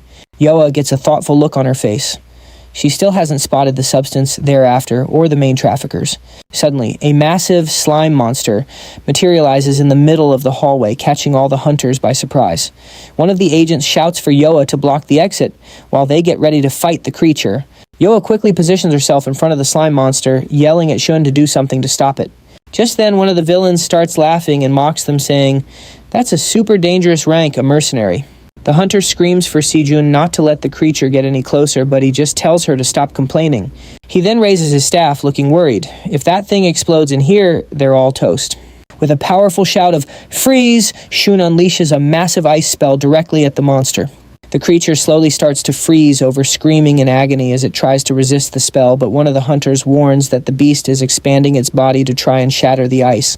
Shun immediately shouts for everyone to get into a defensive formation, all while maintaining the spell with every ounce of his strength. Seeing her chance, Yoa praises their teamwork and tells them to keep holding the monster right where it is. She draws her bow and summons a massive flaming arrow, getting ready to finish this enemy once and for all. The flaming arrow hits its mark dead on, causing a huge explosion that completely lights up the entire lobby. The villain, watching from the sidelines, lets out an impressed whistle, amazed by the sheer power of the attack. From an upper floor, another man comments that he had no idea Korea had hunters of this caliber. It's explained that she is Yoakong, a global rank hunter who's on the same level as the very strongest in the world. The man then asks if the other guy is the spy, but his companion denies it, saying he's only here for personal reasons. A long-haired man observes the disastrous outcome below and wonders aloud if the clown's plan has gone completely sideways. The other replies that it was the clown's screw-up, and their orders were clear: do not get involved with the agency. The scene shifts, and we see an agent kneeling to report that he was tracking the clown just as instructed. He reveals the clown is moving the merchandise through a secret passage which they could also use as an escape route. The long-haired man then declares that their organization, Pandemonium, is officially washing its hands of this case. With that, the orange-haired guy turns to leave, but his boss calls him out for abandoning him. Now hooded, he looks down and thinks to himself that this is probably the end of the line for the Akai Kitsune gang. The villains are starting to panic, finally realizing they're up against Korea's S-rank hunters. One of them suggests they retreat, pointing out that their mana is running low and the entrance is now a trap. But their boss refuses to accept such a disgrace, grinding his teeth in fury. A red aura flares up around him as he screams that he'll clear a path himself, ordering his men to stay back. His subordinates are deeply moved by their boss's heroic stand, with tears welling up in their eyes. He charges forward with everything he has, screaming for the hunters to get out of his way or be completely annihilated. Sejun is stunned by the attack's sheer speed and yells out Yoa's name in concern. The enemy leader unleashes a powerful energy slash that hurtles directly towards the hunter. But at the very last second, Yoa manages to block the blow with her bow, resulting in a loud metallic clang. Suddenly, Guangong Huo, the master of the Salabi Guild, appears, with a grin casually resting his katana on his shoulder. Meanwhile, on the upper floors of the building, the drug dealers are desperately scrambling to get away. One of the HMCS agents intercepts them, taking one down with a powerful energy blast. One of the goons, who seems completely whacked out on some kind of drug, just laughs manically and shouts that he's going to kill everyone there. While making their getaway, one of the goons frantically tells his boss that the cops have already swarmed the entire first floor. The boss starts freaking out, yelling that they'll have to jump for it, but his wired accomplice just tells him to chill out because he's about to take care of everyone. He follows through on his promise, lashing out with a whip of pure purple energy at any hunter who gets in his way. But it's no use. The hunter team quickly surrounds him, telling him to give it up because there's nowhere to run. One of the agents recognizes them, and their leader, Hikari, just flashes a confident smile, confirming his suspicions. In no time, the criminals are all neutralized on the floor. Turns out they're an internationally wanted crew, and Hikari couldn't be happier, realizing she's just hit the jackpot. She gives the signal to cuff them all, and her team moves in to wrap things up. But just as they're about to celebrate, a woman in red crashes the party, blocking their exit with an explosive attack that one of the agency's hunters barely manages to fend off. Stunned by her power, the hunters watch as she and her partner tell the criminals to make a run for it while they handle the cleanup. Hikari immediately recognizes their uniforms. She realizes these aren't just your average thugs, they're from Blue Guy, an organization run by a major underworld kingpin. Realizing things just got serious, she taps a device on her wrist, excited to finally test out her new legendary power. She summons a massive serpent made of purple energy, shouting its name, Kagetsuchi. The woman in red is caught off guard and barely dodges, grumbling about how everyone seems to be bringing giant monsters to fights these days. She charges in for a counterattack, only to be stopped in her tracks by a surprise magic blast that erupts in a huge explosion. With a cheeky smile, Hikari corrects her opponent, explaining that her summons are a bit more special than mere animals. The woman leaps into the air to avoid another strike, while Hikari lines up her next shot from the ground. It's then that the enemy finally gets it. These aren't just summoned creatures, they're spirits. As the serpent lunges, it slams into the woman, erupting in a massive blast of dark energy that shakes the entire lobby. Watching from the sidelines, Hikari's partner Kumo is totally hyped, cheering that she's gotten even more powerful. But his cheering is cut short when one of the men in blue uses the distraction to launch a sneak attack on him, screaming that he's a dead man. The young man manages to block the strike at the very last second, but he can feel the immense pressure behind the blow. He instantly recognizes it as an enhancement type attack, and decides it's time to use one of his own abilities to push the guy back. Kumo lets loose a powerful wave of blue energy, sending all the nearby enemies flying with a single move. One of them shouts a parting insult calling him a rat, which clearly gets under his skin. Meanwhile, the woman in red shakes off the serpent's attack, looking like she's finally ready to get serious. Flaring with a crimson aura, she lunges at Hikari with everything she has, screaming that she's going to end her. But Hikari isn't fazed in the slightest and decides to unleash the full power of her spirit Kagetsuchi. The massive energy serpent strikes with its full might, ensnaring her opponent in an unbreakable grip. The woman struggles, cursing in pain and fury, but she can't break free from the powerful technique. Suddenly, a man in a blue robe named Chu appears, interrupting the fight with his own powerful aura. The trapped woman breathes a sigh of relief, calling him Master Chu, clearly surprised to see him. Chu quickly assesses the situation, realizing this isn't just some local hunter branch. To Hikari's absolute shock, he starts effortlessly absorbing the power from her spirit Kagetsuchi. With a cocky smirk, he says he's happy to return what he's borrowed, concentrating all of that stolen energy into the palm of his hand. He then unleashes it as a brilliant blue energy beam, aimed right at Hikari, turning her own power against her. Hikari is completely caught by surprise, realizing too late that he's using a rare counterattack ability. Kumo screams her name in horror as the blast hits her head-on. But just before she can fall, Sumin appears out of thin air to catch her, saving her from the worst of the impact. Shun hovers in midair, holding Hikari, and calmly states that he doesn't remember giving anyone permission to leave. Hikari is totally stunned, recognizing Hunter Min as the one who just saved her life at the last possible second. Down on the ground, Chu glares up at him, recognizing the man who just made such a dramatic entrance in the city sky. Chu grinds his teeth, in pure hatred, screaming that Shun is the man who killed his brother. Shun, completely unfazed, coolly remarks that he thought those sunglasses looked familiar. Putting two and two together, he deduces that this must be the brother of that other counterattack user he fought a while back. Chu swears on the life of his brother Lo that he will personally tear Shun to pieces with his bare hands. His blue aura flaring, he vows to get his revenge even if it costs him his own life. But Shun just gives a wry smile, almost apologetically, saying he's going to have to spoil the villain's big plans. His own aura glowing red, he dashes forward, declaring there's no happy ending for them, as he lands a devastating blow. Meanwhile, far from the action, two men are observing the fight, one confirming that their escape route is secure. A girl with green hair tries to get his attention, calling him Sir, but he's completely engrossed in the battle. He notes Shun's golden aura, thinking to himself that it's quite a sinister color. The orange-haired man then addresses his two subordinates, Aramu and Raban, and gives them a new order. He tells them to stay back and help the clown, making it clear they need to keep him alive no matter what. Meanwhile, the clown watches the others leave, musing that the fight is about to get interesting. He notes that this particular flame will burn much brighter than he ever could have imagined. Hiding nearby, Chenjong nervously bites his nails, already regretting his decision to follow Chu into this mess. He watches the fight from a distance, wondering who this mysterious hunter is, who seems to be as strong as an S-ranker. Just then, he decides it's the perfect time to make a run for it, but an explosion goes off right in front of him. Sejun-min plants his foot on the already defeated Chu, telling the bastard to stay put. Kumo rushes over to Hikari to see if she's okay, and she thanks Sejun, saying she's in his debt once again. He tells her not to worry, since her help was crucial in clearing the upper floors. Sejun then explains that the enemy is a key member of Blue Guy, and that they weren't expecting an attack. Hikari gets pensive, wondering what happened to the substances they came for. It's revealed that the hunter Laya has already scanned the entire building and located an emergency escape route. Sejun decides to check the route himself, and tells Hikari to handle the remaining enemies.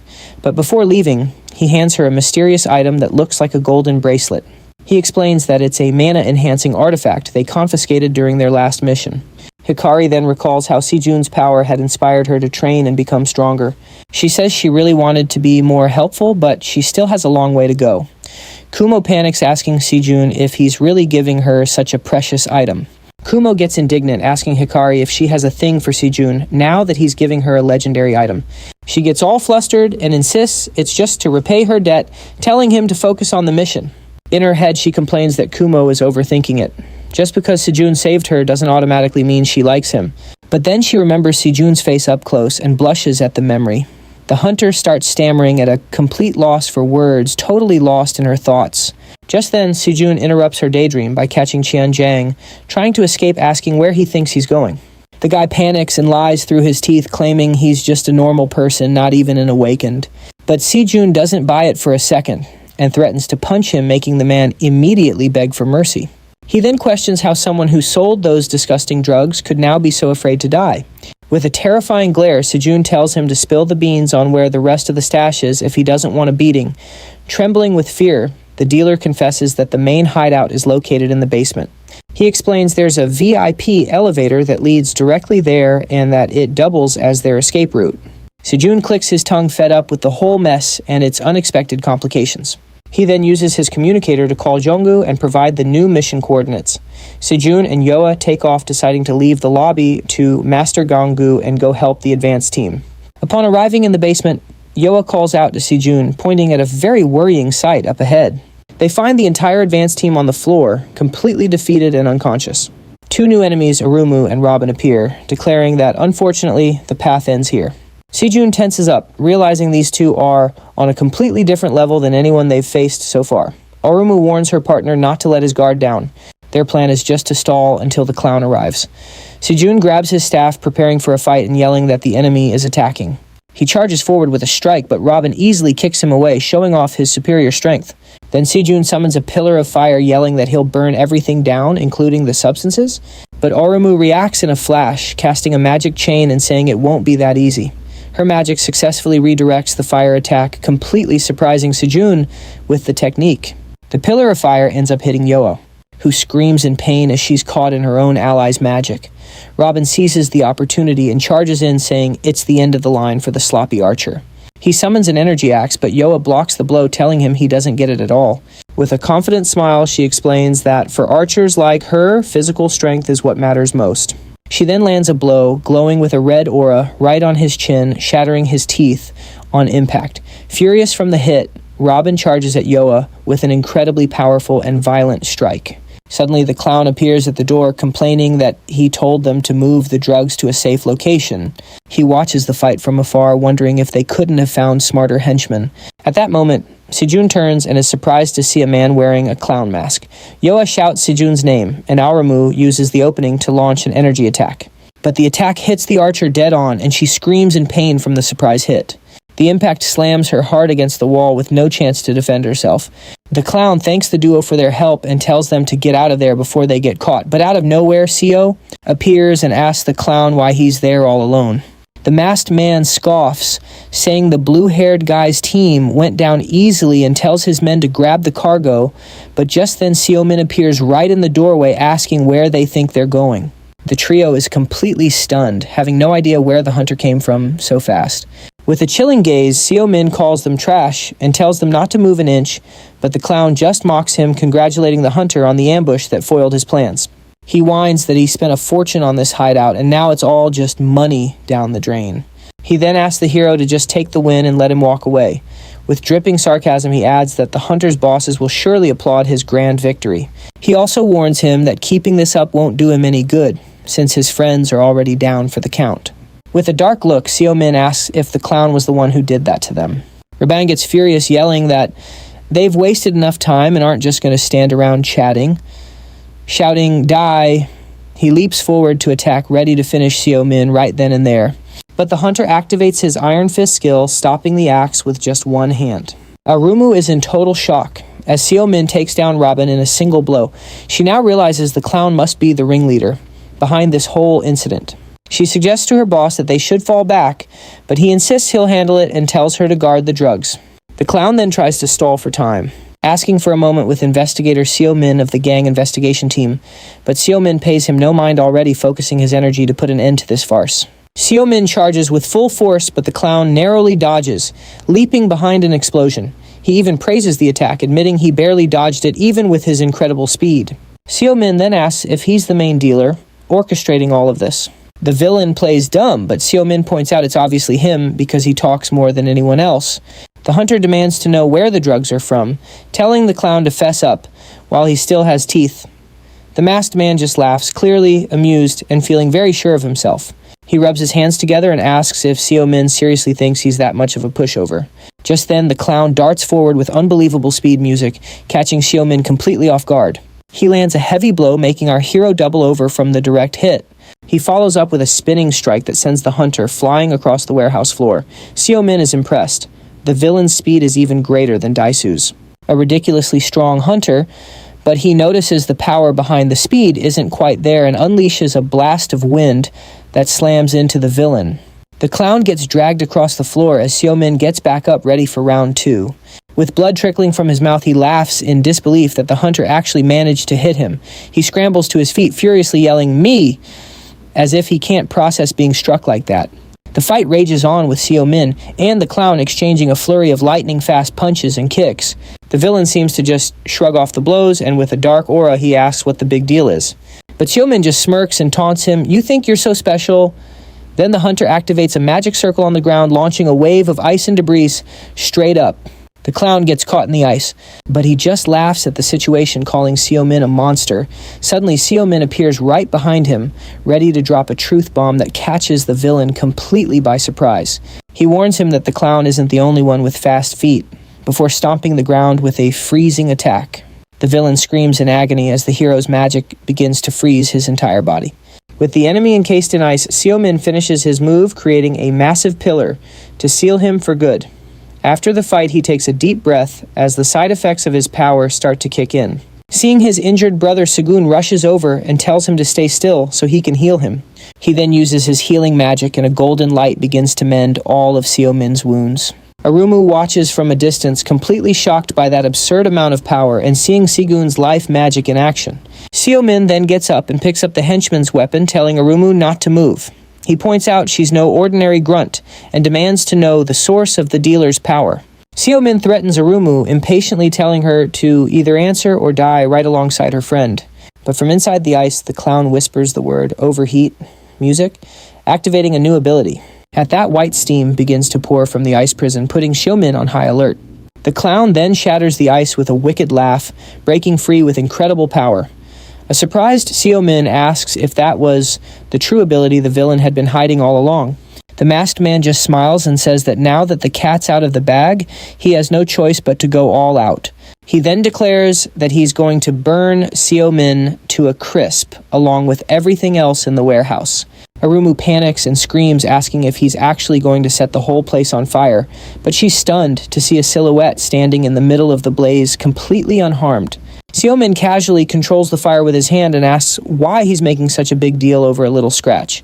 He then tells the guy to cool down and launches a powerful new wave of ice right at him. The ice shoots out and shatters, trapping the clown once more and smashing him into the wall. Sumin grumbles that the clown made him blow his precious mana on this disaster, but then a sharp pain hits him like some weird side effect of his powers kicking in. Stuck in the ice, the clown flashes a triumphant grin and declares he's finally caught the hunter.